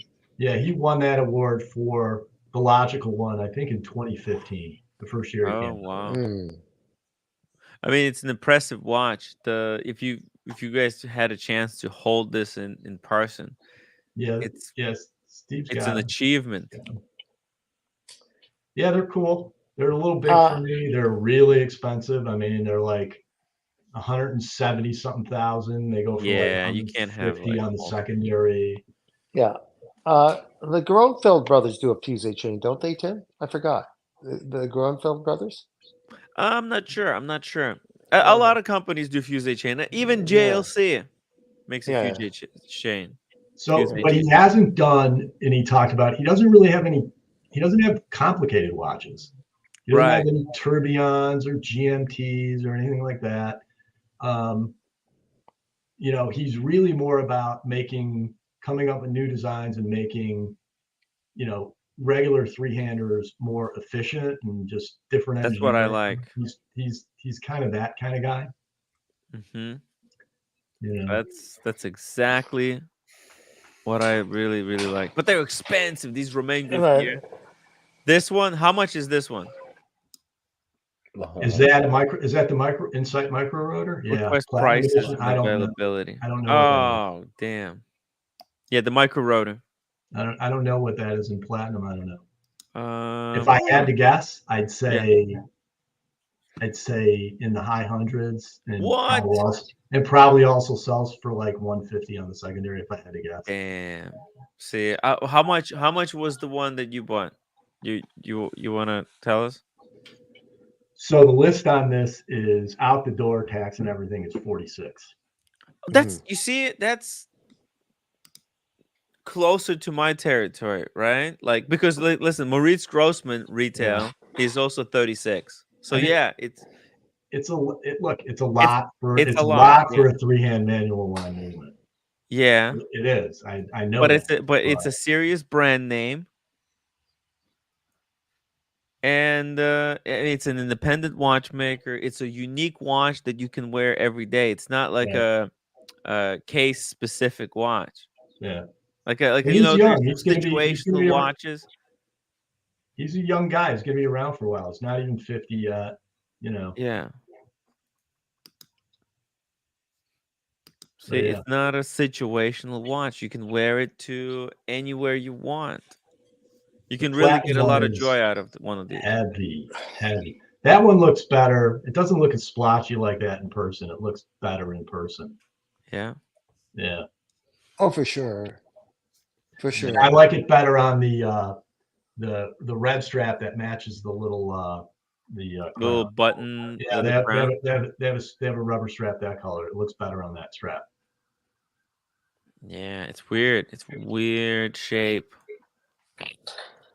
Anyway. But I mean, what would you rather go for, guys? Maurice Grossman or Romain Gauthier? Like, what is? Because this is, I think, I can put my Maurice Grossman versus your watch there, right? Let's see. They're both very highly at the high end of finishing in the industry. Yeah, the way he does the hand engraving on the plates to create that sort of dimple effect makes it look more industrial. In some ways, it makes it look less finished than it really is. But all the sides of all the plates, the insides of the wheels, everything is high polish, except for the textured part of the plates that they dimple with hand dimple with like whatever tool. Okay, here we go. I got a poll going. Brody, let's see the watch again. Guys, okay. Vote in this poll. Vote in this poll. Let us know which watch do you like more. Look at that. Look at I'm this. gonna go Jay. Which one? I'm gonna go for Brody's. You like Brody's more? You like that amazing? I think if you like dressy, you're gonna like yours better. If you like sporty, you're gonna like this one better. Yeah, it's dressy versus sporty, but also yours works as a black tux watch. I know. I see. We talked about that earlier. It's not that you couldn't wear this with the tux. I don't think I would. No. I don't think so, but you can wear it with almost everything but a tux. But it's a great piece. It's just got a different language on the dial, and it's a whole different look on the back, Tim. That's why I'm vying for Brody's. Mm-hmm. I get it. It's much better looking in the back on Brody's. You know, I see some women, some of my friends, they bridges. look better in the back.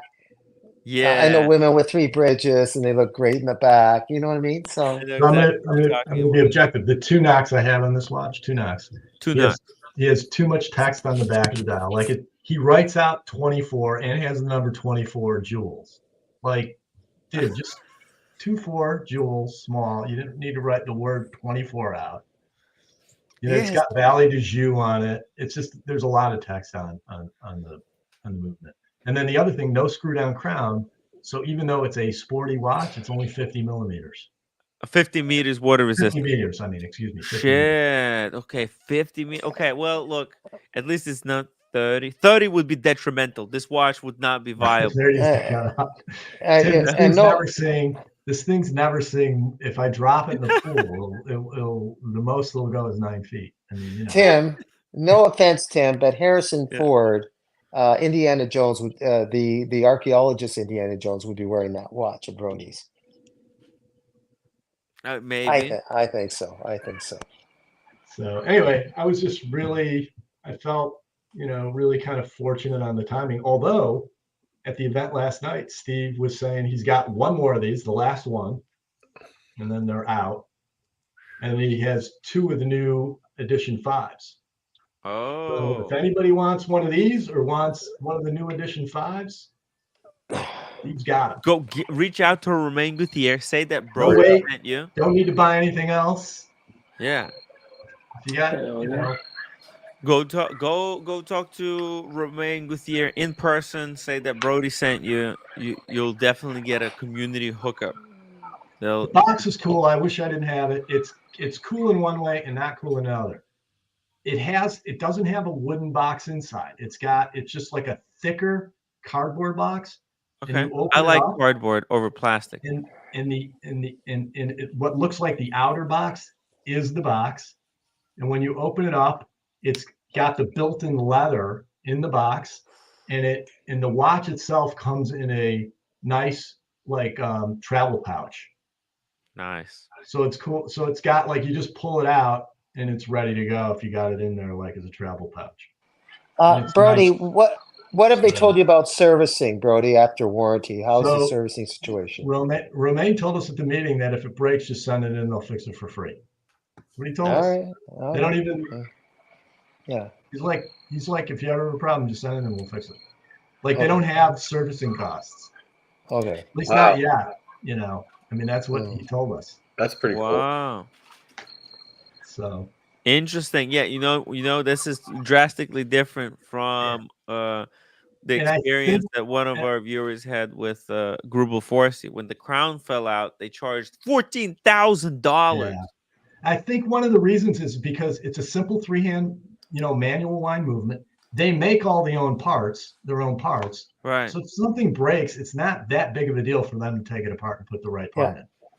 Yeah, guys, I gotta go. I just want to say that if this crown comes out, I'm dead. Thank you. Daniel, you look good. Daniel, I'm still working on something for you. Keep your head on your shoulders, Daniel. It's a tech project, and I suck at it. And my first shot at it didn't turn out well, but I'm going to keep at it. And if it works, it's going to be really good. Okay, I'll talk to you later. Money well spent, Daniel. See you. Okay, bye. Bye. Tim, you want to play a game? Yeah, what's up? $30,000 at European watch company. What watch do I buy? Let's go. Ooh, there we go. I like this game. By the way, I have also what the group, right? The Moda. You want to take a look at Moda, or you want to go exclusively to European? Oh, well, let's go see European. And it would actually more so be a trade. I'm not shelling out 30 grand. Can you search by price on this? Yes, we could. But maybe there's something that catches our eye. By the way, I didn't read the super chat, but thank you so much, MJ, for $5. It says gorgeous. Congrats, Brody. Thank you, MJ. Let's see. And I'll be honest, I already looked through Patek. Yes. No go.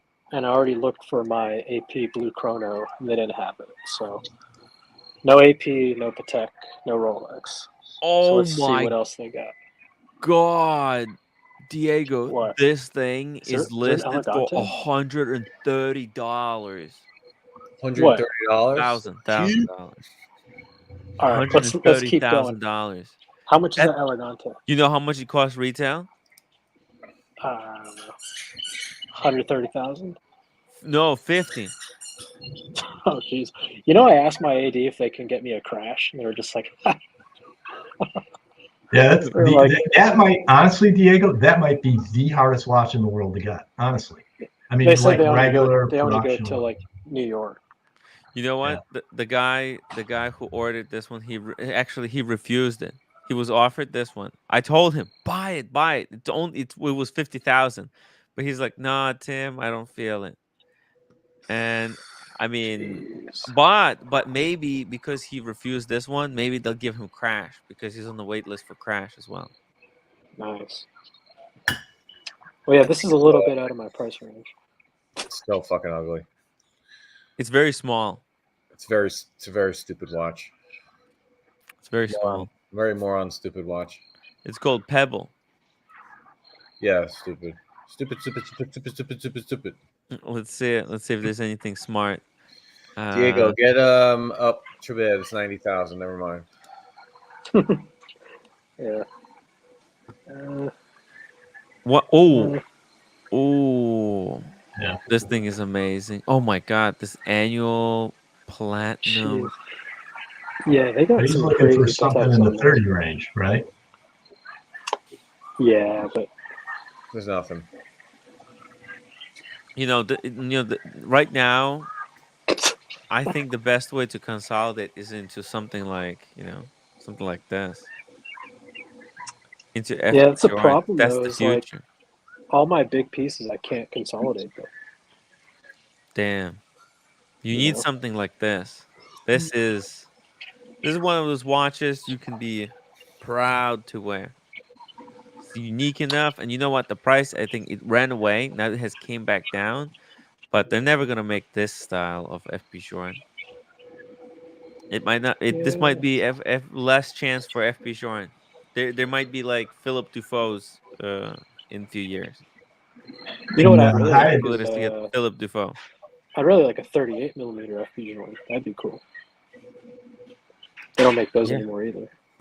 Yeah, maybe you get the used one. Let's see. Oh shit, a black Daytona. Okay, you know what? 25,000. A Zenith. There we go. But you already have multiple Daytonas. What the fuck? You're making your collection even more boring, Brody. He said, Tim, my collection feels boring to me. Yeah, you got 2 Daytonas. You got a Panda Daytona and you got your main Daytona. You need to get rid of the Panda. You don't need that. It's just a repetition of a better Daytona that you already have. Can't. I'd get rid of the Moondust. The Moondust would be the one I get rid of over the Panda.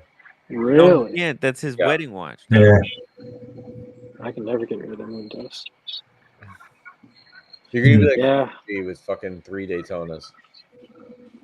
I mean, I think he needs to look at his collection. I mean, for me, what I would do is how many black dials do I have? How many white dials do I have? Right. That doesn't really bother me though. It's no, I don't look at it like that. I look at it more so. This is I saw this one.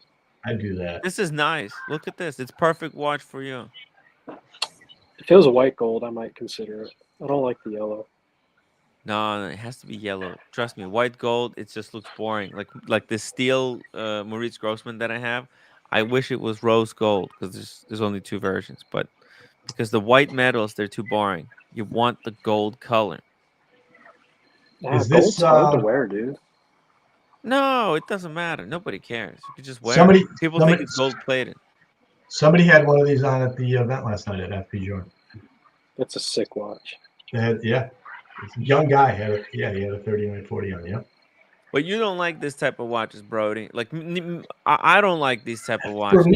For me, but I think it's cool on, on other people. Yeah. I like me too. Yeah. We all have like a self-image of ourselves. Yes. And mine's probably full of shit, but I don't view myself as like a fancy dress watch guy. I just No, me neither. don't. Me I neither. admire people who wear watches like this, but myself personally, I could never See, get if I got something like this, I'd put it on a kind of like a taupe strap with a little bit of texture. You know, it wouldn't be on a crocodile because crocodile is very hard to wear as an everyday. Yeah. You would JP have to put it like Goldcock saying Gerald Diego Charles is a on the rubber. Renaissance man. He is a Renaissance man. You know what they have, Tim? They've got my Cartier mono pusher chronograph, but they don't have the one I like. Oh yeah? We talked about that. That's a cool Yeah, watch. they've got a yellow gold with Romans. Yeah, I don't know. Yeah, I think this is you want the white gold with the blue markers. right. We're not going to find it, Tim. Let's just Moda. Let's just go to Moda. What about Laurent Ferrier? I couldn't even think tell it's you what over. those look like. They got one for 30 grand. I think for some reason the hype for Laurent Ferrier has died completely. Yeah, because it's a dress watch. And Nobody cares about Laurent Ferrier, sadly. Not anymore. Dinner's ready, guys. I gotta go. All right. Bye, Diego. Diego. I think we're gonna go for like a couple more minutes, unless somebody comes back. What's on Moda? Hey, look at this. That's the Laurent Ferrier, 37.5. That one's ugly. All right, let's go through Moda. All right, so this is what I have. This is the small G, right? The small G, 5066 for 29,000. Now that's what I'm talking about. But this is the small size. Yeah, I was gonna say, yeah, it's 02. That's the small one, yeah. Yeah, but I don't know how small it is because they didn't put it. 36. This is 36. I mean, this is. I'm guessing. Diego. I'm guessing. Too bad he left. And it's 30 grand. Perfect. Yeah, Wow. exactly. This is the exact fun watch that he can wear anywhere. Fucking Diego, but he's already got a an Aquanaut. Well, but he's got the travel one. Oh, But he's like he's not sure about the travel one. I think he also wants 5167, but I think this is probably better for him. Especially because it's 36, Tim. Huh? 36. Yeah, there you go. That's perfect for Diego. You should trade his Panda Daytona for this. What do you think? No. That's not a good move. No, the Panda Daytona is a way better watch than this. Guys, what's better, Panda Daytona or this Paddock? That can't be. Come on. I don't care about the name on the dial. I'm telling you, this looks like a fucking green tire. Finished movement on the Paddock. This looks like a tire. I like the Daytona better than this one. Yeah. And I like his existing Aquanaut way better than this one. Yeah. Yeah. My God. The tide is turning. All right, here we go. The Bethune Stradivarius for 88. This watch is freaking amazing. I love this piece. It's a pretty watch. By the way, Brody, the comparison, I made a poll between my Maurice Grossman and your Romain Gauthier, and you crushed me 64% to 36. I'm surprised that Maurice Grossman actually defended itself so well. 36%. I thought it would get like 10. I think it's only because it's a dress watch. It's not that the quality's any less. It's just it's a dress watch. People aren't. Yeah. The dress watch is dead, man. Unless you're willing to rock it like with a rubber and rubber strap in any situation and kind of treat it like it's not, which a lot of people do now. Gerald Charles. There you go. There were a lot of people rocking dress watches last night on, wearing. I mean, there was this one kid, he was rocking 2 FP Jorns. Well, one was an Elegante. The other one was I think it was a Chronometer Blue. Yeah, it was. And he was wearing like loungewear. And he looked like a skateboarder. You know what I mean? It was crazy. I was like, the kind of one guy I people was are talking, he's like, what do you think he does? I insurance. go, whatever the fuck he wants. He wakes up. The people who like this stuff are. Yeah, I mean, it's just they're from all over the place. Yeah. Funny shit. This thing looks Tim. shit. Tim. Thank you. Yeah, I need new logo and merch. Hey, that's good point. Actually, I just had a very generous donor who PayPal some money to expedite the website and the merch. So what do you got? You got a design for like t-shirts and hoodies or what? So he sent some money towards, because I need to get the new website. So to get the new website, I have to pay up front for 3 years, and it's like $1,000. Okay. So and then on this website I can start designing merch and making it. So, but hey, guys, if you want to contribute some money, I'll hire an artist and we'll get this brand all configured. So if you want to support, if you want to send a little bit more, PayPal link in the chat. We're going to make some merch. I mean, I think we still have a couple of cups there, right? Let's see. I think the merch this year was pretty cool, right? The 100 episodes stuff. That was 1,000 episodes stuff. Oh, okay. Yeah. Well, that's classic. Yeah. Hey, 6 left. I mean, this is kind of cool, but it doesn't show up. Yeah. Yeah, but it doesn't show up in the YouTube. The way this new website is gonna work is I'll be able to integrate it with my YouTube account. Got it. So it will show up as a super chat. Like if you buy merch, it will actually in the chat. It will say, "Hey, this guy bought a mug." That's gonna be pretty cool. But yeah, it's expensive, and I wanna get I want more art. You know. Okay. Artists need to be paid, and we were kind of brokest. So if you guys help out, I'm gonna get more stuff. Anyways, let's keep going. We got more. Look at this, Buckley. Solid gold banger is now below 30,000. This one's all beat up. Well, yeah, okay, but they're now below. I mean, this is a sign of things to come. And this is the old one. This thing's like 10, 12 years old. But this is a sign of things to still. It's on the wrist. You put it on the wrist. It's a hunk of gold. This is better watch than most solid gold watches that are people wearing out there. Like, yeah. Oh, for sure. Yeah, because it's men's size after all. It's not a 30. You know, like a proper Long Islander doesn't wear 36 mil day dates anymore. They wear either 40 or they wear a Submariner or a GMT in solid gold, right? Or a Daytona. That's the smallest gold watch acceptable. Yeah, I mean, I'm not going out and buying a 36 millimeter dress watch anytime soon. You see it? You see, guys? Nobody is. It's like, pack it up. But like this, wouldn't this be the minimum that you would go with? Like if you were told like, hey, what's the worst solid gold watch that you have to live with for the rest of your life? It's not a bad watch. Yeah, it's a great watch, dude. It works. It's got the water resistance. It's blue. It's a little bit quirky. You know what? If people ask, you got a great story. Oh, this is the oldest one. Yeah, I'd rather have this blue than the new blue. Oh, look at. But the one in between is the winner, the previous model. Blue. Yes. But I'd rather have this dark flat blue than the new one. The new one is too light and pastelly. Wow. It used to piss me off when I had that blue Z. It pissed me off. That's why it's gone.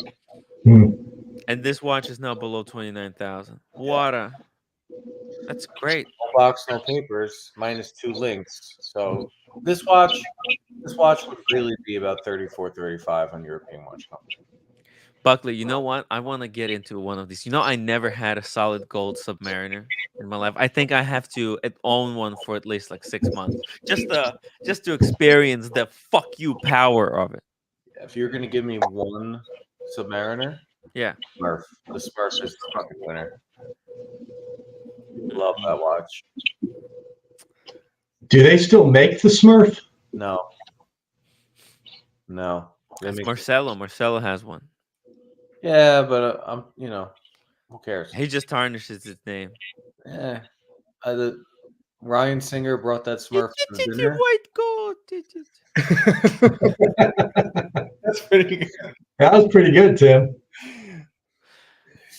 My trio. That was pretty good. Yeah, the Smurf. The irony, Buckley. I mean, fucking Paul Thorpe had to put Marcelo on the screen when he was talking about giving a speech about privacy. I mean, you can't script this shit. The OG doxer. Like, Yeah, makes no sense. Tim, your life would be easier if you just cut dead weight early on instead of allowing right? fucking Democratic Twitter platform. You call it What was I thinking? Why was I just trying to be nice to people? Stop being nice. Just cut them from the start. Cut the crap, right? I'm responsible for the monster that I've created now. Yeah. Because he was over. His career was done, and I'm too nice of a guy, Too nice. You're too fucking nice. You got to be mean. You got to be mean and vicious. Roll your sleeves up and be a piece of shit, and say you're not coming on my stream because you suck. Yeah. You don't do that. Suck. You don't do that. You give everybody. I give them unlimited chances, and then it comes back to bite me. Yep. I can name 4 people since I've been around that have come back to bite you. Yeah. Right? Like, what the fuck? Should we tell Brody now or later that he's cut? I'm just kidding. No. Honestly, I didn't listen to Archie's stream until like last week. I watched like a couple episodes of it because I didn't really understand what the beef was all about. Yeah. I'll give you my opinions off the air. The beef. Well, Tim, so we have a situation. I don't know if you know about it. No, I didn't hear it. What's the situation? I have about, at this point, I think it's 48 or 72 hours until I'm permanently banned. Oh, shit. So if I don't receive a presidential pardon, I'm going to have to join another stream. Oh, this is the day deadline. Yeah, I need a presidential pardon to get me out. They've already set up the noose. Wow. I think it's Saturday. I have. Wow. Maybe Friday. So I need a presidential pardon. You and OC get together, figure it out. But if I don't receive the pardon, you leave me no choice. Damn. Man, I'm gonna have to. We have to call an emergency meeting. Where's the red alert button? Jesus Christ! Yo, get that OC back on, guys. Let's get that OC on. We need to find a way. Let's do a GoFundMe, guys. We can't lose Buckley. Let's do a GoFundMe. You need to write up. Someone needs to draft up a couple of paragraphs, a pardon, and then you need to sign it. You need to sign it, and you need to post it. We need a proper lawyer, not like those Paul Thorpe lawyers who can't staple 2 sentences together without making like six mistakes. Let's get some real Humble Pine. We need to ask for Humble Pines. He's been missing in action. We need to send out the Batmobile. Dude, I am Roger Stone, and you are my Trump. What's it gonna be, baby? Are you gonna get me out of this prison or what? Let's make Buckley great again, guys. Let's make Buckley great again. Check the timer. Oh shit! Let me see. Where's that timer? Well, I don't have the link, but it's like 6. No, wait, it's 3 days. I think it's like 3 days. Yeah. Good luck. America has the power. America is the one that has sentenced me to death. We need to get those votes. We need So to. you need to do something. You need maybe, I don't know. Guys, type 1 if you want Buckley to stay. Type 1 in the chat if you want Buckley to stay. There's no ones. There's no nothing. We need a pardon, Tim. We need a legal document, a pardon. There's no typing ones. There's no send a super chat. This can only be done with proper documentation. Oh my god. Hold on, Tim. I'm gonna link to. It's pretty cool. This is what you need.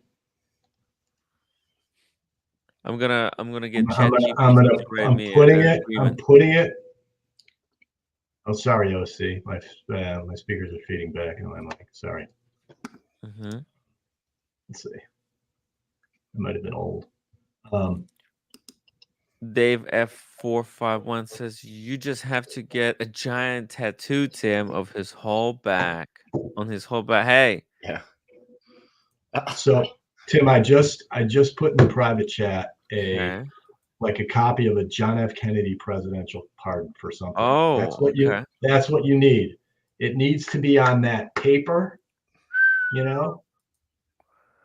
That's what you need. Oh my god. You need a seal. You need to sign it. Download it. It's $3,000.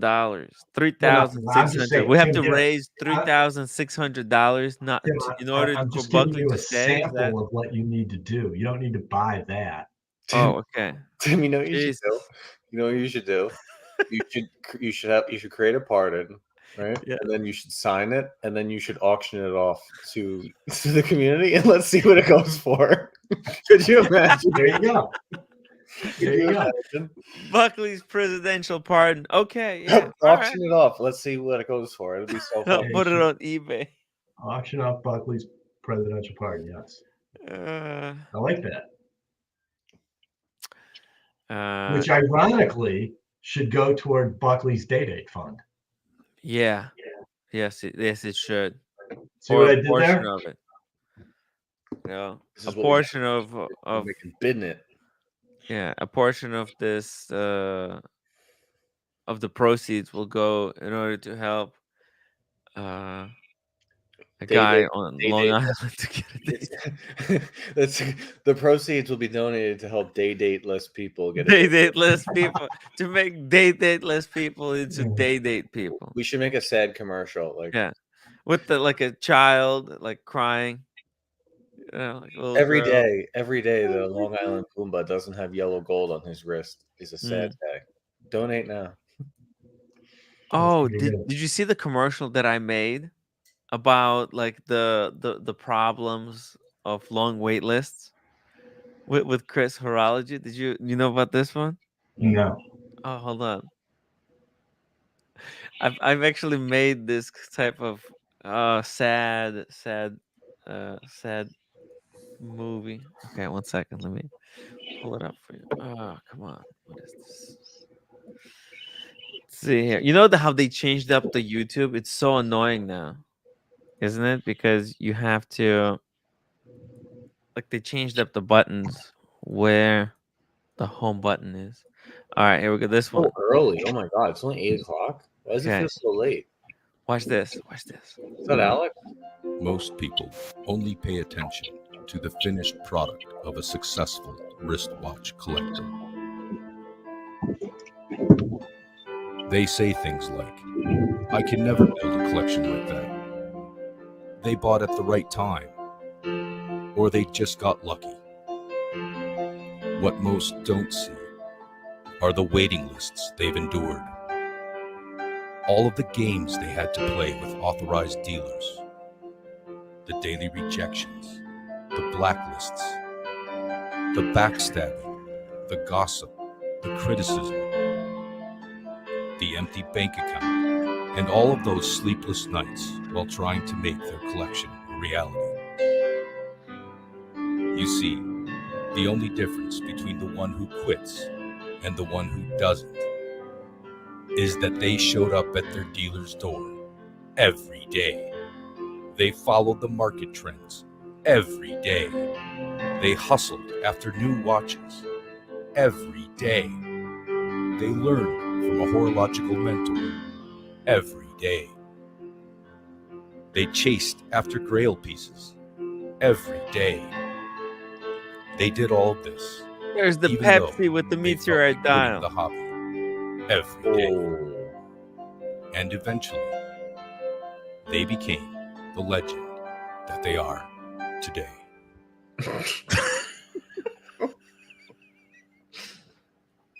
Real horology.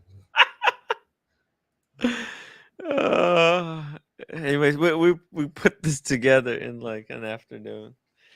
There's nothing to do. We're just fucking around. Funny stuff. Funny stuff. Let's see. We got more stuff here to take a look at. It's like really, I don't know. It feels late, but it's early. Yeah. Oh, it's because they changed the time. Yeah, I'm all fucked up.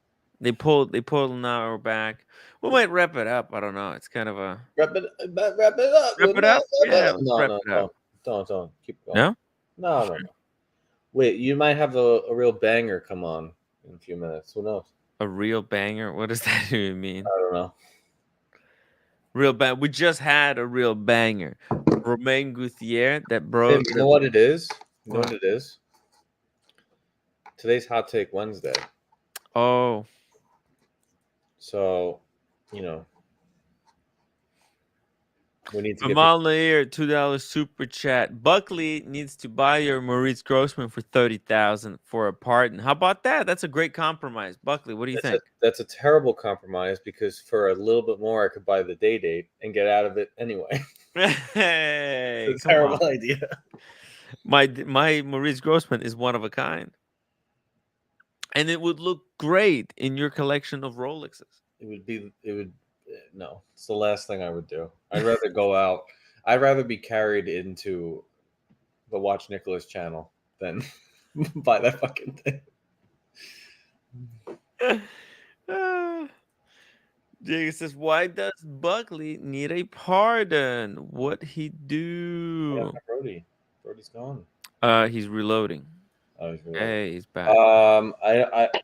Someone has the counter. I think it's America. I don't have many more days left in this contract before I'm banned.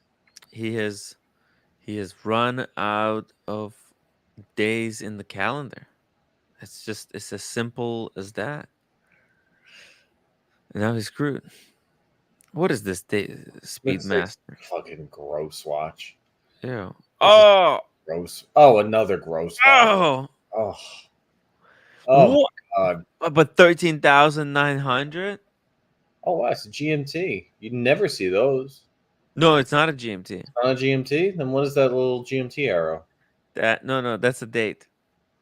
Oh, what a fucking stupid watch. 13,900. It's cheap though, no? Because it's trash. Do you know what that watch is? That watch is what is the person who knows absolutely nothing? What are they willing to pay to get the AP shape on their wrist? That's all that is. Ooh. So they can walk into a room, some douchebag, let's say, that's in real estate in New Jersey, and he wants to have an AP on his wrist. This is the cheapest one he could find that has the shape. Yeah. That was the whole shtick, right? Everybody, when AP offshores were fire 2 years ago, my God, and everyone wanted to have an AP offshore, chrono or a diver, and they would pay any money. And people who had very little money, they would pay. They would try to get the cheapest one. So there was this whole fight, race to the bottom. Yeah. And now that the top has came off, people who are holding those bottom watches, they're trying to dump them. It's garbage, man. It's fucking garbage. It's not very attractive. Newer models are better because this one, I don't like the way the bracelet is integrated like this. Newer models have those two bracelet pins here. Yeah, it sucks. Oh, what? Oh, 40. No. 40,500. What? That's a good price. Brand new. For the that doesn't even look like it though. Yeah, it does. That's the latest one. Click on the pic. Can you add this? Yeah, look. Boom. You can see boats are sharp. Oh, Yeah. 40,500. What do you think? It's now readily available. Readily available. Go get yours now.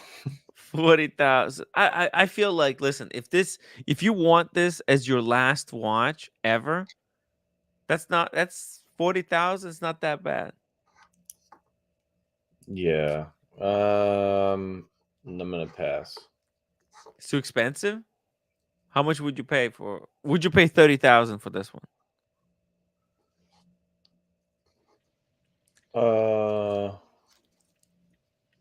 No. What? 30? Why, Buckley? Because it's a steel watch. I wouldn't pay 40,000. What about 30? 30,000. A Panda is a watch I like. It's not a watch that I need to have in this lifetime. So I would never pay over retail. That's right. Damn. Retail or nothing? Retail or nothing for this watch. Yeah. Wow. Even the Daytona. But for people who have never bought a watch, that this is all they want, you should buy it on the gray because you're never going to get it at retail. Never going to get it. It's not going to happen. I got lucky. I got mine.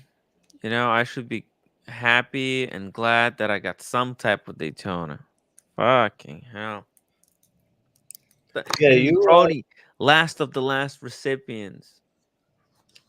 Maybe Yeah. it's going to be a lot more difficult to get them now. You kind of beat Rolex, Tim. You don't need to keep messing with him. Yeah, right. You have Tim, when did you buy that? How long ago was that? 3 years ago. So right before it, or was it hard to get then? Even I waited 2 years. 2 years. Okay. 3 years. 2 or 3 years. And what did you have to buy before that? Did you have to buy some stuff, I or you bought just the had to wait? Mariner, Explorer 2, and the Yachtmaster 37. Okay, so you bought some stuff. There you go. Yeah, a lot of stuff. The roommate bought the Yachtmaster 37. That helped a lot. And the Explorer 2. And then it was my 30th birthday, and they already promised me a long time ago. So, boom. It's a nice watch. I got to see the new one in person, but 40 grand, no way. Is that what they want for that? 40? 40. Yeah. Yeah, no way. No way. It's too much money, guys. I thought you can get them for like 35 or even 33, or am I missing something? No, those are the brand new ones. Oh, okay. The latest version, not mine, not Diego. What's different about yours? Well, mine has just a fragile ceramic bezel. Oh, it's not like a bezel insert. It's the whole bezel is ceramic. It's the whole bezel is made out of fragile ceramic. And so that model goes for more than the current model. Yeah. On the secondary. Okay, got it. The new one goes for more. The new one goes for more. The new one, the big hype around the new one is, I mean, to me and to others that I hear of, it's actually a 40. The other one was a 38. 38. Right. It's actually a 40, which, you know, for me, that's huge. But right. Extraordinary. You know, until I see one, which it's taken however many months, 7 months at this point. Still haven't seen one. Who knows? But Tim, you just reminded me of something. Mm-hmm. I just texted you. Let's see. What you got there? What you got, Ro? Oh, yeah. What? Yeah. This is what we're talking about. I mean, this could be This could be it. this could be be it. it. Everybody, this could be it. You know what? This is great. It's great. It's gold watch. What does it move in, Tim? Yeah. Boom. Oh, is that the John Mayer? No, it's just a black dial. Oh, It's okay, the got new it. black dial. Oh, got it. The new gold black dial. Got it. Yeah. Dude, this is kind of a when you know everything about watches, you reached everything, you tried everything, and you get the greatest. You know, you get the gold and you get the chronograph movement. Dude, the Is gold that is is that bigger than the no. Is that a true 40? No. This is the old one. So got it. One will be slightly bigger. Mm-hmm. But I would need to do it with the yellow gold because obviously the size. The yellow gold is fine. Yeah, Like, well, in this- yellow gold's going to have more presence. Yeah, for sure. Yeah, like this watch in this shitty photo is coming to life. Yeah. Like, look at that gold. It's so good. And you know what? It's not too in your face. You know, the bluesy, it's too loud. It's too obnoxious. This is just fucking cool. It's classy and it's it's a Rolex. It's a Rolex, Buckley. Rolex Daytona. Yeah, the I like this combo. Actually, this is the way. This is probably the best combo. No one ever talks about this. So funny enough, I've never been able to see a full precious metal Daytona on exhibition. Ever. It's always been the two-tone. Yeah. The only place you could see the full gold would be like a 47th Street, but the way that they set it up, it's not something you really want to get involved with. I don't want to touch them. This was in the case, and I'm like, is that the new reference? And they were like, no, this is the old one. So obviously someone can buy this, the right person they're going to sell it to. So I'm like, okay, well, let me see the old one, because if the old one looks good, then the new one will look better. And then I put this on, and I was shocked. I was shocked with how nice it was. Buckley, I think this is a great alternative to a day date. Yeah. I mean, the day date's always going to be there. You can always, You don't need it. I mean, it's outdated. This is modern version. This is like what this watch stands for is what the day date stood for in 1980s, 1890s. It's really the Daytona really took that rightful place. It was nice. I haven't really been able to get it out of my head since. So the steel version, the new steel version, is bigger than this. Wow. Slightly bigger than this. But I still think a yellow gold one is going to be the way to go. Can you talk to your AD? Ask them to get you the new one in yellow gold. I could, but can they take another watch as part trade? I don't need to do that. I can get CPO. I can get this. This one is not super high in demand. The regular black dial, like when's the last time we even talked about this watch? I don't think ever. No, people usually just skip over. They either can't afford it or they want the John Mayer. There's two categories of people. Yeah, so I could get this. This would be way easier to get than a steel Daytona. Yeah. Way easier. Way yeah. Easier. But now my question is, what does the rose gold one look like? That's a question I have, because I was shocked at how nice this was. Yeah. You know what? Actually, I remember one time I was just chilling, and there was a guy. There was a guy who was wearing a rose gold Daytona. Let me try to find it. But obviously, you want to see how it would be on your wrist. Yeah, the Oyster Flex is a no-go. It looks too small. The steel ones right now are too small. But the new rose gold with the silver subdials, black dial, is extremely nice. The Paul Newman, the yellow gold with the yellow subdials, that one's nice. So it's like, I want to see these watches, because, Tim G says it, but if you're a Rolex fanboy, eventually you need a Daytona. Yes. So I feel like the yellow gold. Yellow gold is a great idea. It's something that you can actually get it at retail, and actually, you know what? This could even build your history a little bit. Like, this probably can help you get other watches that if you want some return, which you can do, you can probably get it later. But I mean, this is just a great watch. Nobody else is going to be wearing a watch like this. Well, no one's going to ask for it. No one. Yeah.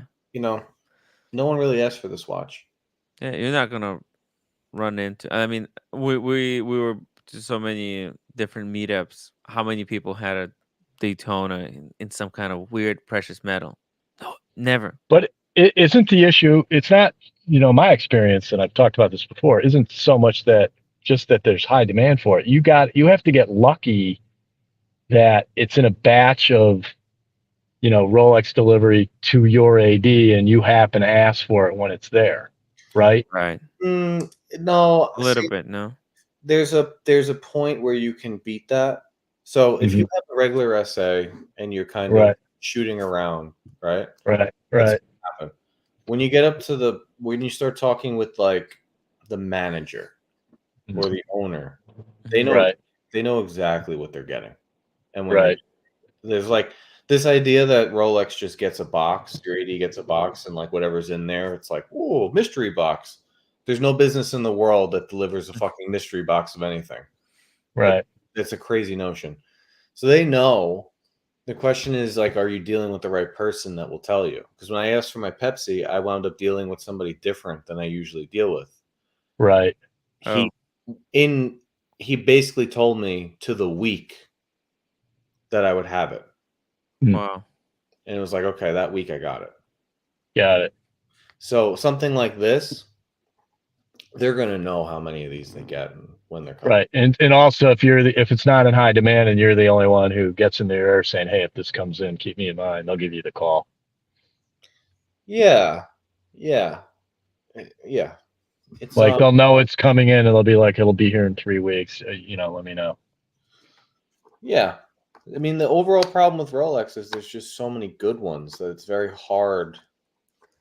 When you get into, like, look, with $8,000, $10,000 watches, it's expensive, but it's like you can have 4 or 5 of them and you can play with it, right? 40,000, that's a different game. That's a totally different ball game. Because not only can you, not only is it 4 times more expensive, but if for whatever reason you don't like it, you're going to take a nice $10,000 cut trying to get rid of it.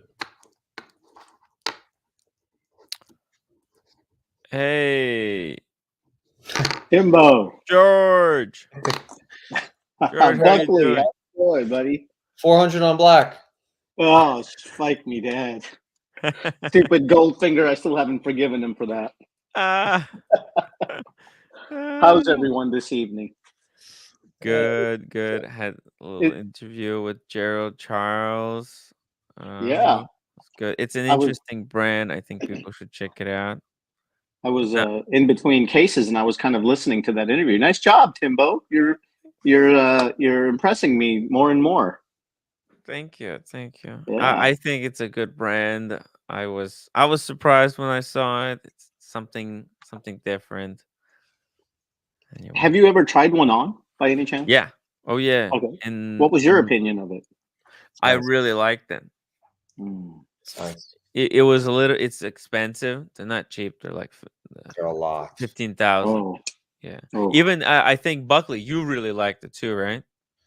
Yeah, I liked it. He gave me a skeleton white gold on a Yeah. red strap, and it was super nice. And then I was like, I was expecting like a Bulgari or a you know, Bremont. There's not Bremont, but in there, I was like, oh, this is gonna be 25,000, 30, 76. Wow. 76,000. I don't know about that. Oof, jeez. But it's nice. It's very nice. Yeah. What do you think about that look, Buckley? I don't like the numerals. No, but I mean, don't worry about the numerals. Just the chocolate dial with the rose gold. This is rose gold on the skin. See? Yeah, it's nice. It's very nice. I mean, precious metal Daytona. You can't really go wrong. Never. Cool. You know, like I think like with these rose gold, I think for people like myself who have a darker complexion, I think it works so much better, to be honest with you, Timbo, than for those who don't have a tan. Let's just say that, right? Yeah. I just hopped on. I just wanted to tell Brody congratulations on his Remain. I really like that watch, and I like it so much. Thank I you. own one. So there you go. You really? Which one do you have? I have the Continuum 2 with the DLC. So, right. It has It's got the black with black red. Yeah. Yep. So congratulations. Yeah. Wearing You a got the great dog. black. Yeah. Yeah. Thanks. Yeah. No, it's great. And Thank the you. story You with too. that was when Timbo and OC were at Cellini Jewelers that day. If you remember, Tim, you were there, and I think you guys were there. Romaine was there, and Yeah, I called in, they and were packaging yours for shipping. yeah, right. There it is. So, yeah. So, Buckley, how you recovering from Vegas, my friend? You doing okay? Oh yeah. I didn't really. I didn't sleep much, but I didn't push it on the alcohol too far. Saturday night, I took some medication because I just couldn't literally breathe. I was so congested, and that my throat was hoarse and everything else. And I went back to my room and I just passed out. And before I knew it, it was like my timer went off and it was time to go home. Damn. Yeah. We ran into. What a miserable day. We came in, I think, at like 4:30 in the morning, and you were on your way out. I was like, oh.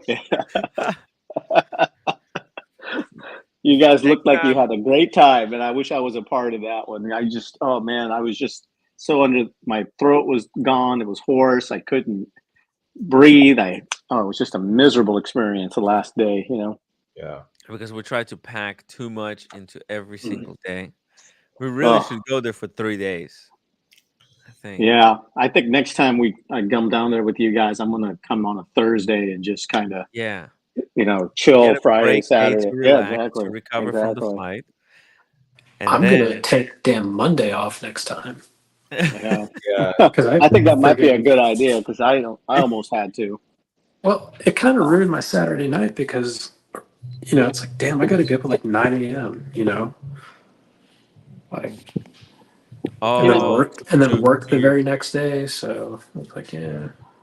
What a great trip that was. I mean, Vegas was just the bomb, Timmy. You got OC, and most cars, having that dinner. Just an awesome time. Just great to meet all these guys, and they're all as nice as they appear on the shows, so they're all good people.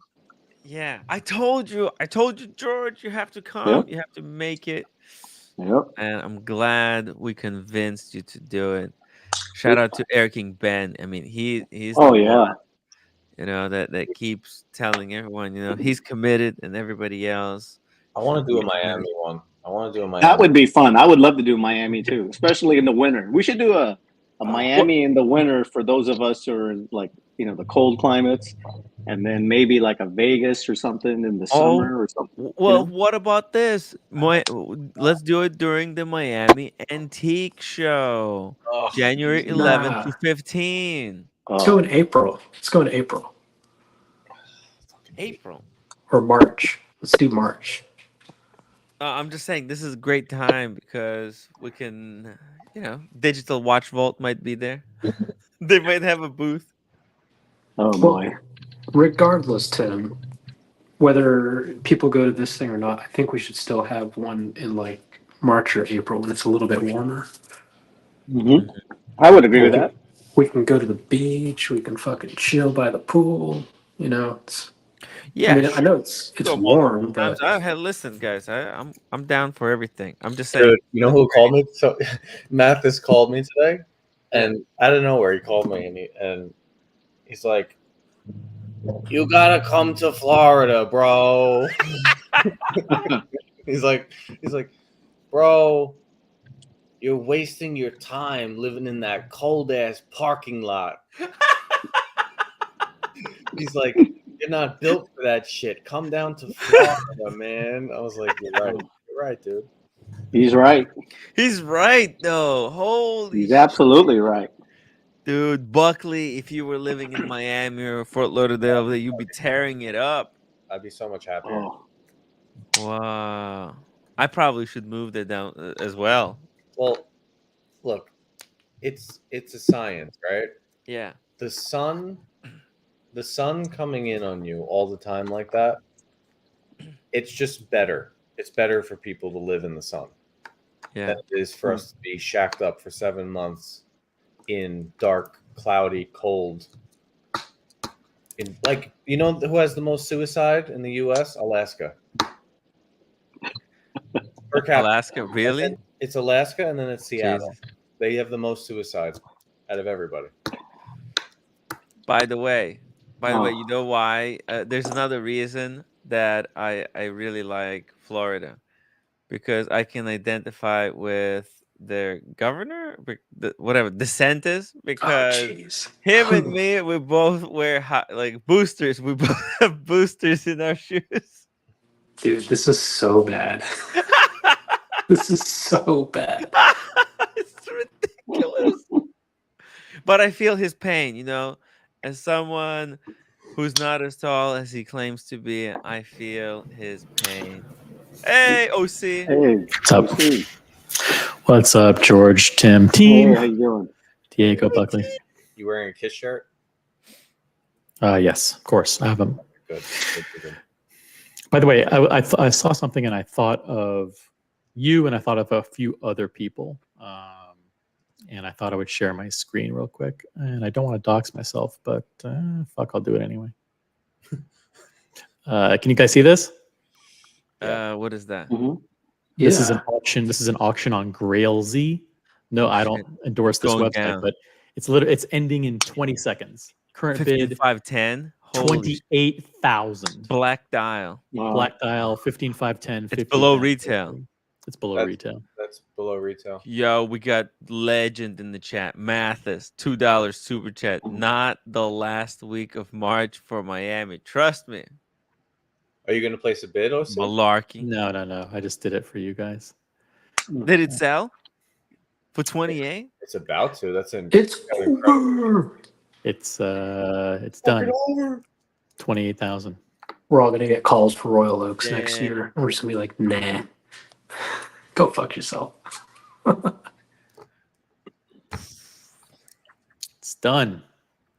Wow, the watch market is dead. It's dead. Is that right? It's dead. Officially. Timbo, when are you going to Dubai? I'm going to Dubai on the 14th. Next week. Oh my goodness. In November? Yeah. Dubai Damn. Watch Week. Jeez. You're going to the 14th, 15th, and 16th? I'm going till 23rd. What? Yeah. Wow. You guys want to run the show while I'm away? I'll pay you. Sure. You'll pay me? Sure. Yeah. Well, they'll pay you. The viewers will pay you. I need a presidential pardon. I'll give you the presidential pardon if you run some shows for me. You need to get. If you run 3 shows for me, I'll give you a presidential pardon. It's not the worst deal I've ever heard. Yeah, let's do it. Let's do it. I needed those. I hopefully I'll be able to do the shows. I will structure my time there so that I can run the shows. And I'm gonna bring you guys all the content from as much as I can from there. So. Okay. After the show, can you send me like where you're staying? Just in okay. case. Just in case last minute I decide to go. You never Change know. your mind. Maybe hey, if Cars is flying in his private jet there, he can pick me up. He can pick you up on the way. You want to pick me up? You can't go direct from Los Angeles to Dubai. You have to make. Nobody flies like that. Nobody flies. So he's gonna make a pit stop in New York. I'll jump on. Oh shit! I should not. Oh wow! Take that off screen. Tim, come on, wasn't supposed to show that. Sorry. Hold on. Buckley, will you run my show for me? By the way, Buckley, check this out. Come on, dude. No, that was cheap. That's a good deal. Fucked up. Oh, geez. Watch only. Watch only. Watch only. And then what year is it? It's a rough condition one. It's unknown. It's probably stolen. FG strap, probably the worst combination ever. Yeah, this is what a stolen one goes for. When you're buying watches on the gray, you're catching a falling knife. So it's like whatever. Right now, you're catching a falling knife. So yeah. This seems like a trap. But this is what I'm talking about. 5711, 87,000. Whoa, the prices are coming down. But still, what a lovely watch. Oh my god, it's sad. These pictures are very sad. They have some like this guy, he doesn't want to let it go, but he's going through a nasty divorce. Fucking hell, he needs to pay for the lawyer fees. So sitting fucking safe. Yeah. Well, look, he's got a second one on the wrist. So you know what? I don't feel bad for him. It's a nice piece, though. I was in the city one time and I was walking and I saw a guy wearing this piece, and I thought, "Oh shit!"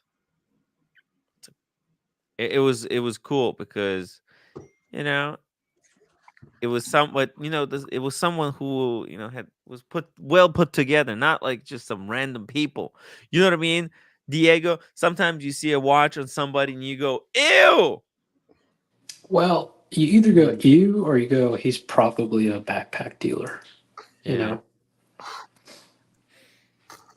Yeah. Give me an example of somebody you see wearing a watch and you say ew. Let's hear it. It's Hot Take Wednesday. Let's go. I don't want to name any names. Somebody in the community. Come on. When I see a yellow hair grifter wearing a dry fit, putting on a Moritz Grossman. Ew. Elon, what's he doing? He's Elon Musk's chip implant company. Tim, you should Neuralink is looking for its first volunteer. Hey, Marcelo is a perfect candidate. Yeah, Keep it down for something like this. Yeah, no thanks. I won't. It's perfect way to become infamous. Tim, check out those photos I sent you. Which photos? On WhatsApp. Oh. Okay. Oh, what is this? Is this your watch? Yeah, it was. Okay. But why is it so? Is it dirty or is it like fingerprint? It's mostly fingerprints. Go to the next photo. Mm-hmm. I mean, that's, it's expected. I know it's expected, but maybe in like 5 years. Dude, my mom wears the shit out of this She watch. banging it against a stainless steel sink? What is she doing? I don't know what the hell she's doing. Dishes. She's smashing it against the washing machine. It hasn't even been 4 months. Wow. What is is she still working? Is she retired? Yeah, no, she still works. She's a nurse. She looks exactly like the roommate's watch. That's why I'm like, what am I Her- looking for? Yeah, she's banging around the bottom part. Yeah, She's she's a like, nurse, so she wears it. On that fucking thing that they go around in. What Yeah. the she's like, you told me to wear it every day. There you I was go. like, yeah. It looks amazing. I love it. I Look, love it. I love Is the it. time? Is it set at the right time? Yes, it is. I give her more Yeah. respect than people who Look, are check holding- your time now. Listen, I give her more respect than people that buy the watch and put fucking aftermarket stickers on it so it doesn't get scratched. Uh-oh. Are you talking Hey, about those are- anyone in those are particular? great stickers. I mean, But yeah, it's being well loved, which is good. So God damn it, Sean, he's gonna turn me into alcoholic. This Redbreast is amazing. does it still smell like apples? I swear the 15 smelled like apple, like green apple. I have the 12, I don't have the 15. No, not really. I'm having my nightcap.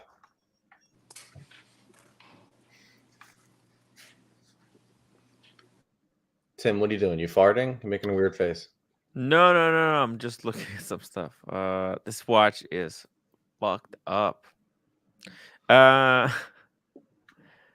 like it. I don't know why. Diego, this give you a heart attack? No, No? on the contrary, I was actually pretty stoked to see it like that. Oh. Just thought I'd give everybody an update on where the palm fronds is. Yeah, and look, from this angle, it doesn't even look like palm fronds. It just looks like mint dial.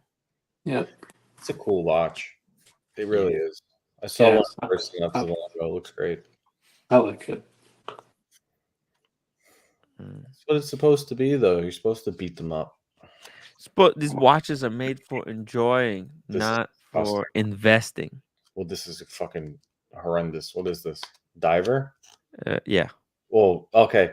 Can I get the skin color one? I'd like to get on the list for the skin color diver. Yeah.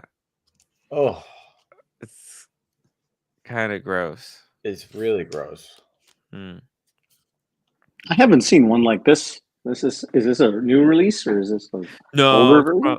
vintage. No, it's vintage. Oh, really? Probably has. Let's see how many. See, this is my issue. See, Diego just showed the Rolex all beat up, and it's whatever.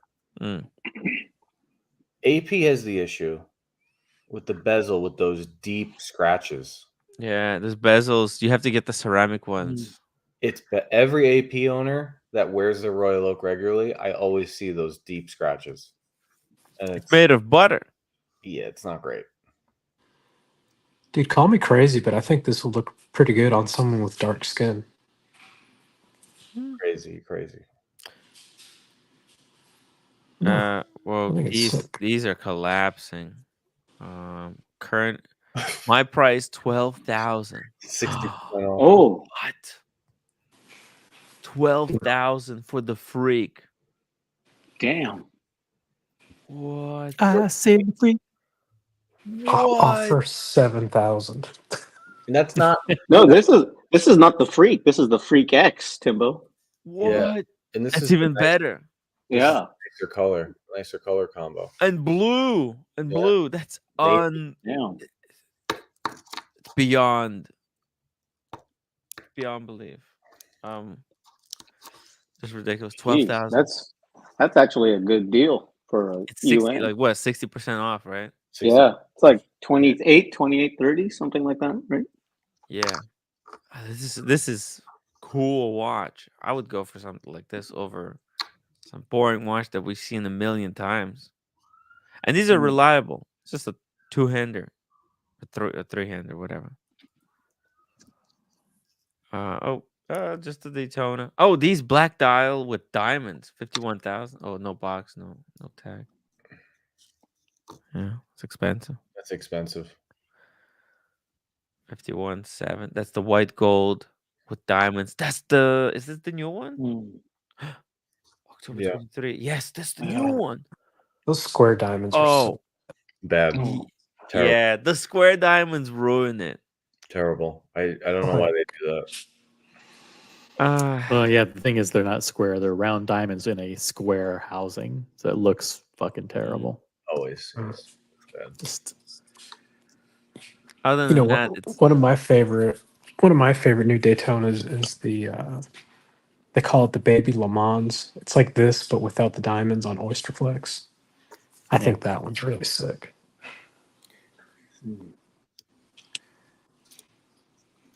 Yeah, I was talking with my AD today, and they said they had one baby Le Mans come through, no actual Le Mans. Damn. Yeah.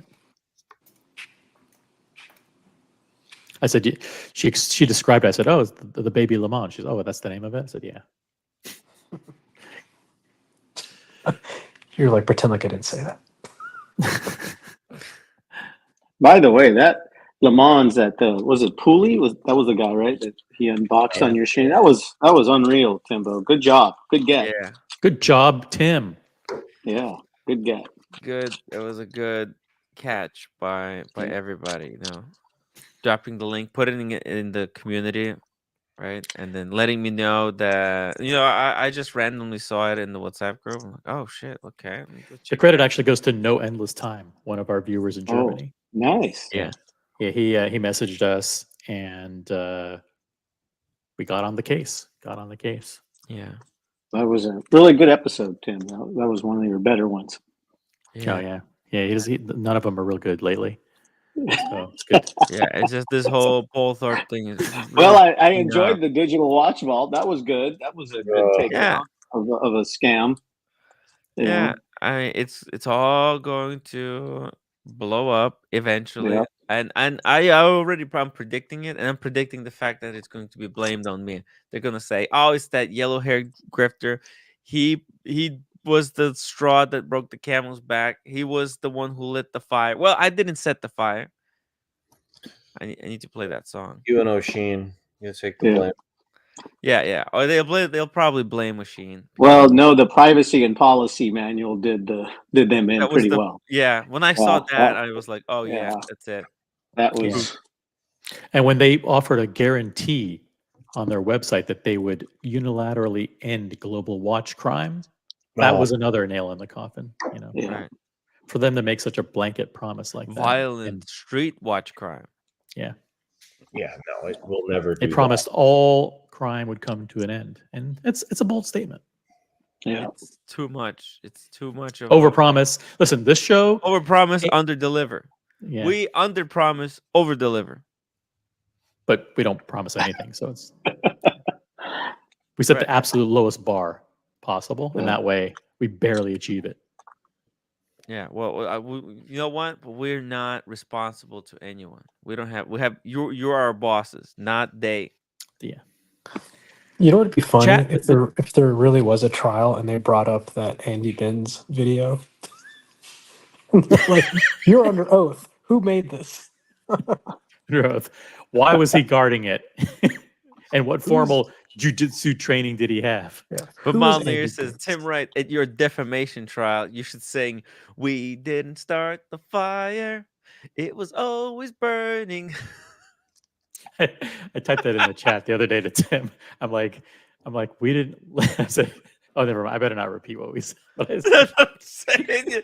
I'll repeat.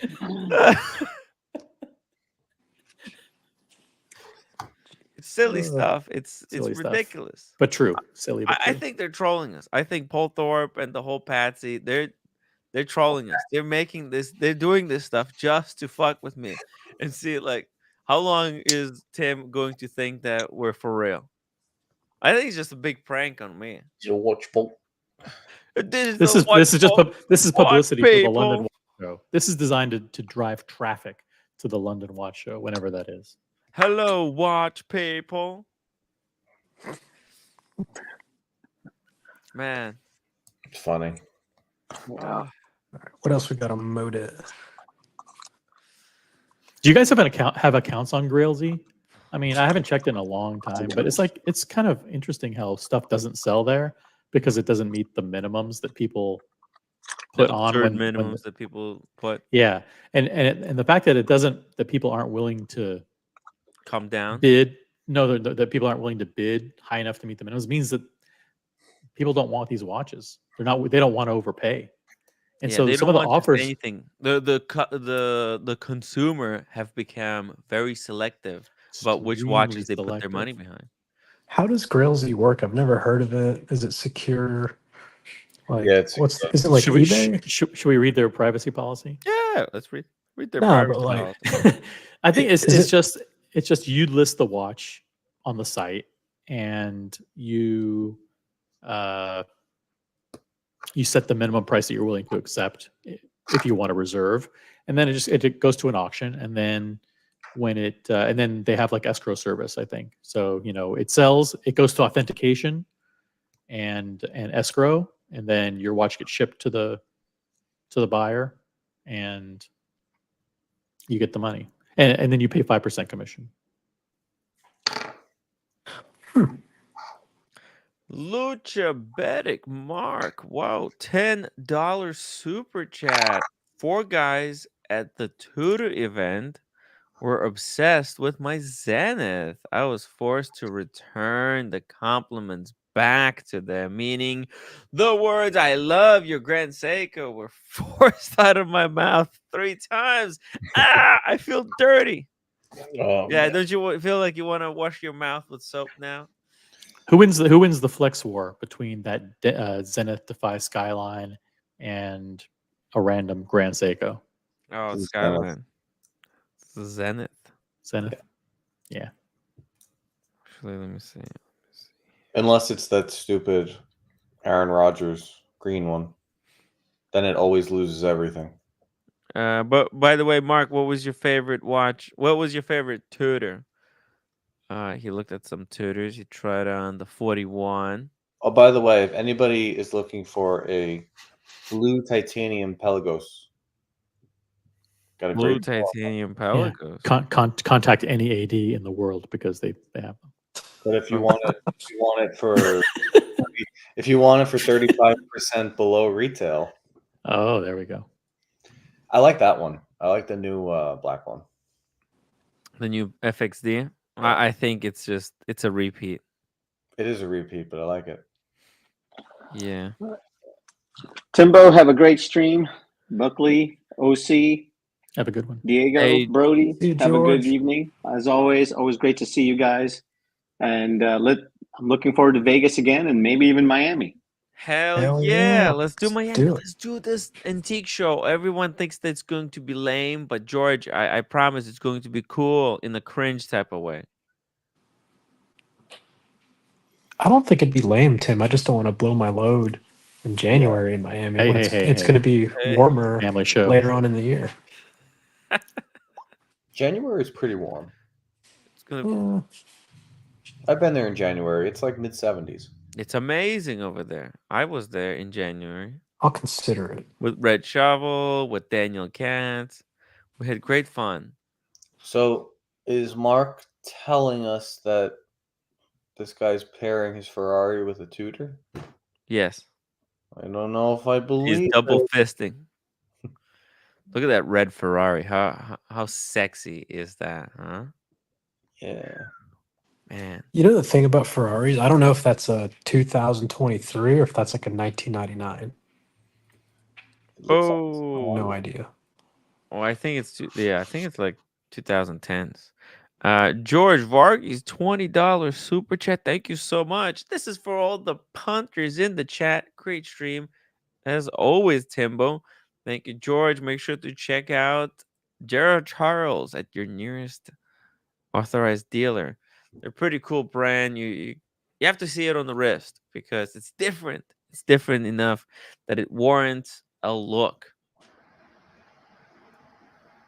Yeah, check this thing. You know, the upkeep, that's the problem, right? Like it's not the buying, that's not the problem. It's Buying is the problem. servicing. Huh? They won't sell you a desirable Ferrari new unless you buy a Ferrari used first. But the chicks, they don't know which ones are desirable, which ones Yeah, are but not your bank desirable. account knows. You think they know? Your bank account does. Oh.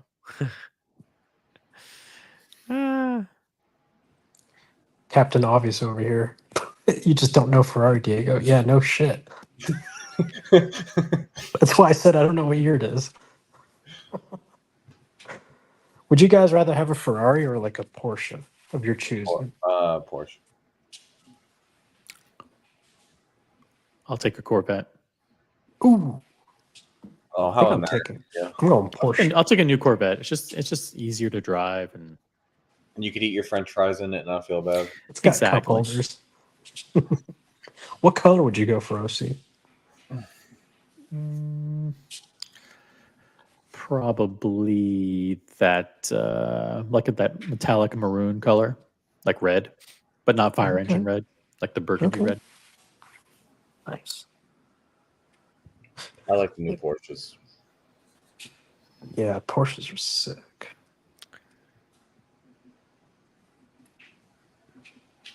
Yeah. That video was so funny. I don't think it was played on the main channel, but it was these guys discussing like GT3 allocations, and they were using the same vernacular that we use with watches, like dealer status, allocation, above retail. I got it at retail. Like I got the call, like all sorts of shit. And then they're even like, yeah, I don't think I'd buy it at retail right now. Like I'm gonna turn it down. I Like, think the car thing is also calming down, because think about it, like having a collection of cars is bigger pain in the ass than having a collection of watches. yeah. And Dude. that market can shift real quick. Like very quick. Yeah, and every time you drive it, it's worth less. Yeah. So Fuck. It's a big problem. Yeah. What is this? Sermon? How much is this going for? 14. Actually, this is expensive. 15,000. I It's a put Mark brand II. new. It's a Mark II. Yeah, It's a cheap. Mark II. 15,000. When do you see this turning around, this price slump? Because I got to tell you, like we recovered from COVID, there's really no reason for things to get any better. Really, like, what's the Supply and demand has to be inversed. There's got to be a bunch of people buying watches that dealers can't keep stock. There's got to be competition. Yeah. Maybe when we have a president that can speak and not fall down at the podium, then Yeah. the watch prices will go up. Yeah, but how would more? I mean, I guess there would be more business activity, but I don't see how could. Like, I know why the makes no prices sense. jump, because If people fucking make more government money and printed. buy more things, yeah.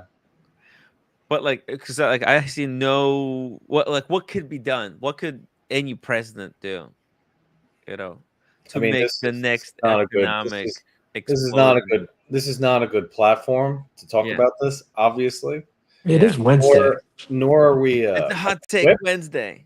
But I don't know, Tim. Why don't you go look at how we were doing between 2016 and 2019?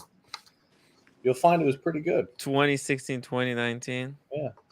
Didn't watches naturally go up in that time before any sort of spike on their own? Along with I think, everything else? but even Yeah, at they that did, time, didn't they? That's fucking interesting. Diego, isn't that interesting? no, but at that time, Yeah. people had hope that the crypto is going to change the Yeah, world. it was the crypto. It was the crypto guys down in Miami that changed the world. I think it's just no, but like, if you think Timmy, no, like remember, people believed in Tesla. People thought Tesla it is was going Tesla. to It was my solve Tesla all stock. the issues. It was my Tesla stock. That's what did it. You're right. But like, there was hope. Right now, it's like, what is going to be the next thing that's going to bring some hope to people? Well, The problem, Tim, is people don't forget. They could Yeah. lower some interest rates. That would be nice, so that a mortgage isn't nearly triple what it was a few years ago. That would be good. What's interesting is that Gas could be $2 a gallon. That would be good too. I can't think of too many. How many people in the community are we aware of that really got burned with these price drops? Not too many, right? People who bought gray got burned. Yeah, but even then, we don't know anybody that bought a Panda for 50. We don't know anybody that bought a 5711 for 160. I think all in all, the watch community did pretty well, but there's way more people that got fucked. And those are the people that's the majority that are never going to forget. that are never going to enter this market again. Yeah. That's what's going to keep the prices down. You know, we can all say like, oh no, it's fine. Like, let the prices come back up. But 80% of the people that bought these watches in the past 2 or 3 years got absolutely murked. Dude, They're out of the game forever. The prices from 2015, 2016 were going up naturally. Anyway, then in 2020, we printed 20% of our entire money supply. 20%. Well, that's what I'm saying. That's why prices went. That's why there was do that again. It will never rush. do that again. Yeah, but people learn from their This mistakes. mad Tim. dash. You know, It will never do that again because it didn't make sense. No, but also people are pretty stupid. They won't fall for the same scam twice, but they'll fall for a different. That's why there always has to be a new thing. That's why I thought the AI was going to be the next big thing. You know, to like that everybody's going to jump on. Like the AI is going to solve this thing. You know, like Tesla was supposed to solve all the fossil fuel problems. well, there are the whole fossil fuel thing. I think they're doing some carbon battery systems. They're doing some testing. They're building some factories here in Georgia actually to manufacture those batteries. So yeah, but those that might batteries, actually they're do something. dirtier than the freaking No, fossil carbon batteries are not dirty at all. Hey, check this out. Look at this. Double Crown is sending us this very watch that we were looking at on the wrist. That's got to be, that's the 44 mil Daytona. What is that? That thing is It does huge. look big. It does look big. It's massive. That's the Black Diamond. Black Diamond. The Double Crown's got that Pringle can wrist. You know, it's like real round. I don't know. Man, that looks big. You have 8-inch wrist. I don't like that. Wow, this Daytona is humongous, or he has the tiniest wrists. He's got some pretty small wrists. Yeah. He's a handsome guy, though. Yeah, by the way, in breaking news, and it's sad news, but I have to report it. Giselle Seagriff, who was one of the 2 technicians in Geneva, Switzerland, responsible for manufacturing Pepsi bezels, has passed away. No. So unfortunately, that leaves only one Are we going to qualified get only technician. single color bezels going forward? Yeah, so there will be the Pepsi will be discontinued in her honor, and no more Pepsis coming forward. No. In tribute to Giselle Seagriff. They only had 2 people that could do this. Only One 2 person people in the does the entire blue, world. the other one does the red. You know, That's the only way they can be done. I heard that like if she had fish, the other girl couldn't. She'd have to have like steak. That's true. I mean, they had a very strict policy. They had a bodyguard too, because of they have what they call a key man policy or key woman policy. Like they weren't allowed to be in the same building together, just in case there was a terrorist attack. They weren't allowed to fly on the same plane. They weren't allowed to be in the same car. What's with these diamonds? But I hate these fucking. It's a sad day. Damn. Is that true though? She really did pass away. It is. It is true.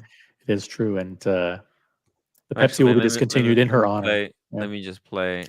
Yeah, can you play like the taps?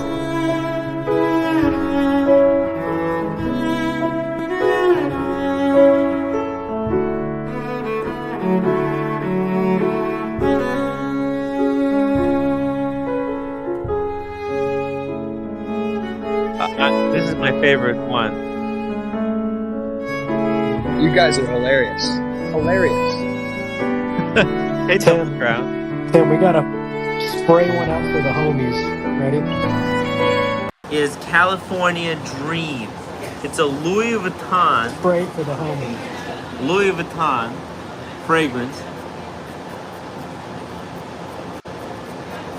Actually, this was the light application. Right. There we go. California Dream. California Dream. It's an amazing.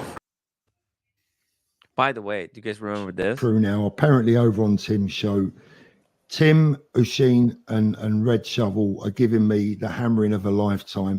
Do you know what? Yes. Let them get on with it. These are very, very sad, lonely individuals with nothing in their life, nothing to Sad, lose. lone.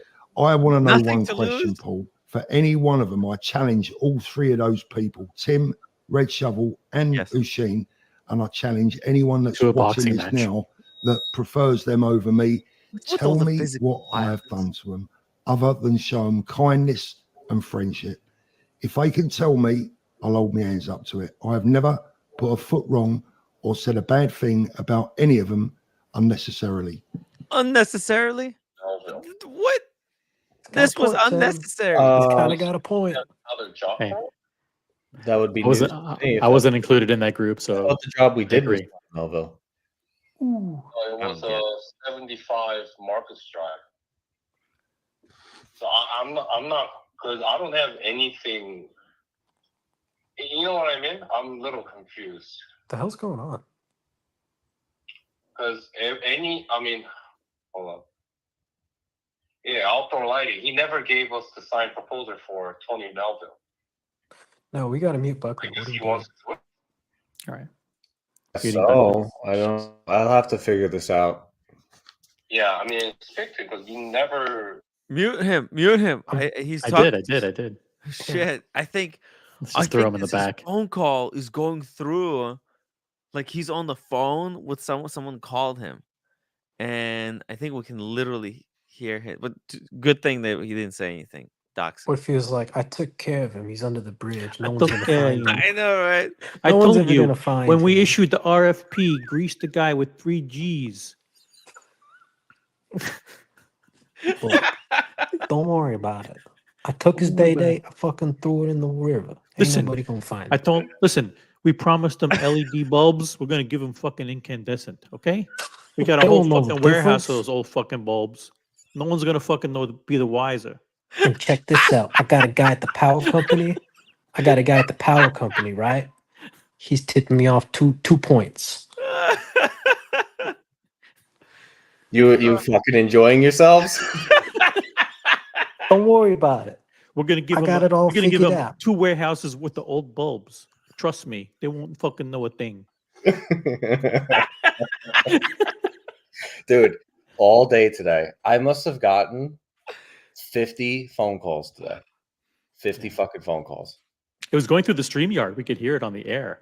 Unbelievable. That's good. You'll hear that we don't know what an email means. Yeah. Anyway, shout out to JCL Construction and Lighting for winning the contract for the Port Authority building. I got a question for you guys. How do you guys handle long talkers? Like if you get a phone call, like what's your go-to? I have a call coming and I have to go. OC? I don't want to say it because you guys will recognize it too. That I use it too frequently. Yeah, when I want to get off a call with Diego. Yeah. I'll say, hey, shh, Tim's calling. No. How to go. much of that call did you hear? A minute? We didn't know 4 what, minutes. we didn't hear anything. Oh, it's Some fine. breaking There's news. nothing- We know we've heard enough to know who won the bid and what the price was. So. No, you definitely you didn't hear. What the hell? Founder of Beverly Hills Gentleman Timepieces Consignment Store charged with conning victims in the luxury watch Ponzi type scheme. Holy shit. Whoa. Is this hot off the press? Hot off or- the press. Just published. Yeah, November 8th. Yeah. Command Plus. There we go. I'll read it. A Los Angeles man who previously operated a business in Beverly Hills known as Gentleman Timepieces, this is the timepiece gentleman, appeared in court this afternoon after his arrest Tuesday by the FBI. FBI agents on charges of defrauding customers of his luxury watch consignment business. Wow. Anthony Farrer, 35, who until recently lived in downtown Los Angeles, was charged in a federal criminal complaint filed Monday with wire fraud, a felony that carries a statutory maximum sentence of 20 years in federal prison. Oh, shoot. He was arrested without incident at a storage facility in Venice and was This is Venice Beach, California, not Right. Venice, Italy. He wasn't although talking to Osheen. There were other people apprehended in Venice, unrelated to this incident. Oh, that's right. Joke. And was held in federal custody overnight. He made his initial appearance this afternoon in United States District Court, and an arraignment was scheduled for December 14. A detention hearing is scheduled for Thursday. Wow. The complaint alleges, just to zoom down a little bit, the complaint alleges that Fair defrauded victims beginning in late 2022 until the summer of 2023, when he promised customers he would sell their luxury watches on consignment. Consignment comes up again and again. Rather than remitting funds back to the customers less the commission, he kept the proceeds for himself. Fair lived various needs. Lived in a luxury rental property, was known to drive a Lamborghini and Ducati motorcycles. He traveled frequently to and engaged in gambling in Las Vegas, according to the complaint. We didn't see him. Wow. Breaking news. Anthony Fair arrested and by the FBI and charged with federal wire fraud. Federal wire fraud. Oh, wow. Justice. I didn't think, honestly, I did not have faith in United States justice system. I still don't, but we'll see how this resolves. I bet he gets off on the technicality. Like, drop the link for Anthony Fair. Let's see if he wants to come on. He is free. He is a free man. He's out. He's out. So any comment? Would Anthony Fair would like to hop on the stream and comment? To date, law enforcement estimates the victim losses currently total approximately $3 million. The investigation is ongoing, and law enforcement is in the process of identifying additional victims. Is this because of the introduction of the digital watch vault? Damn.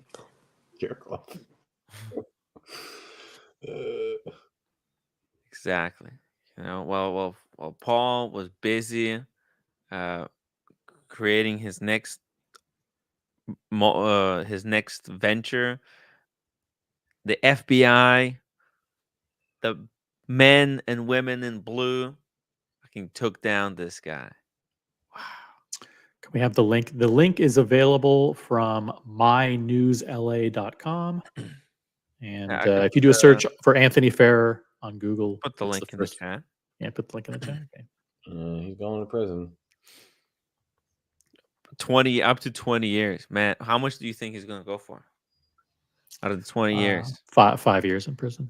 I think 10 years, but he'll serve 5.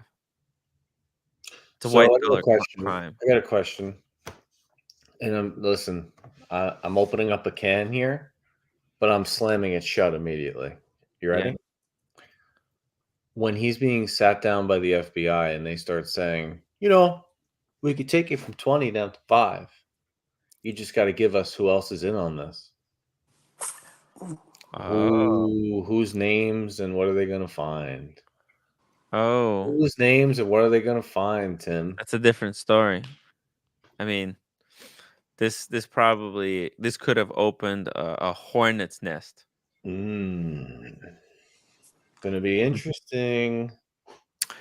The investigating authorities are the Federal Bureau of Investigation, the IRS, Criminal Investigation, and Beverly Hills Police Department. Wow. Oh boy. Assistant U.S. Attorney Joshua Mausner of the Violent and Organized Crime Section is prosecuting the case. Remember when people were saying, like, no, it's not a crime. They knowingly gave their watch. Blah, blah, blah. Yeah. Link for those people. Yeah. OC, I'm real. Remember that?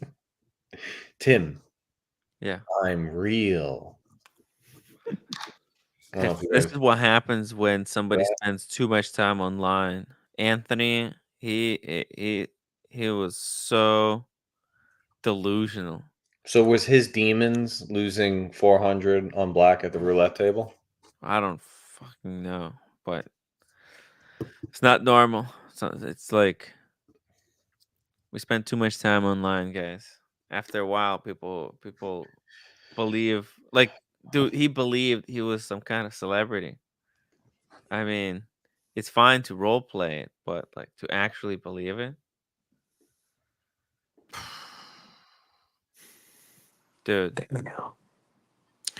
Do you want to change the name of the title of the video?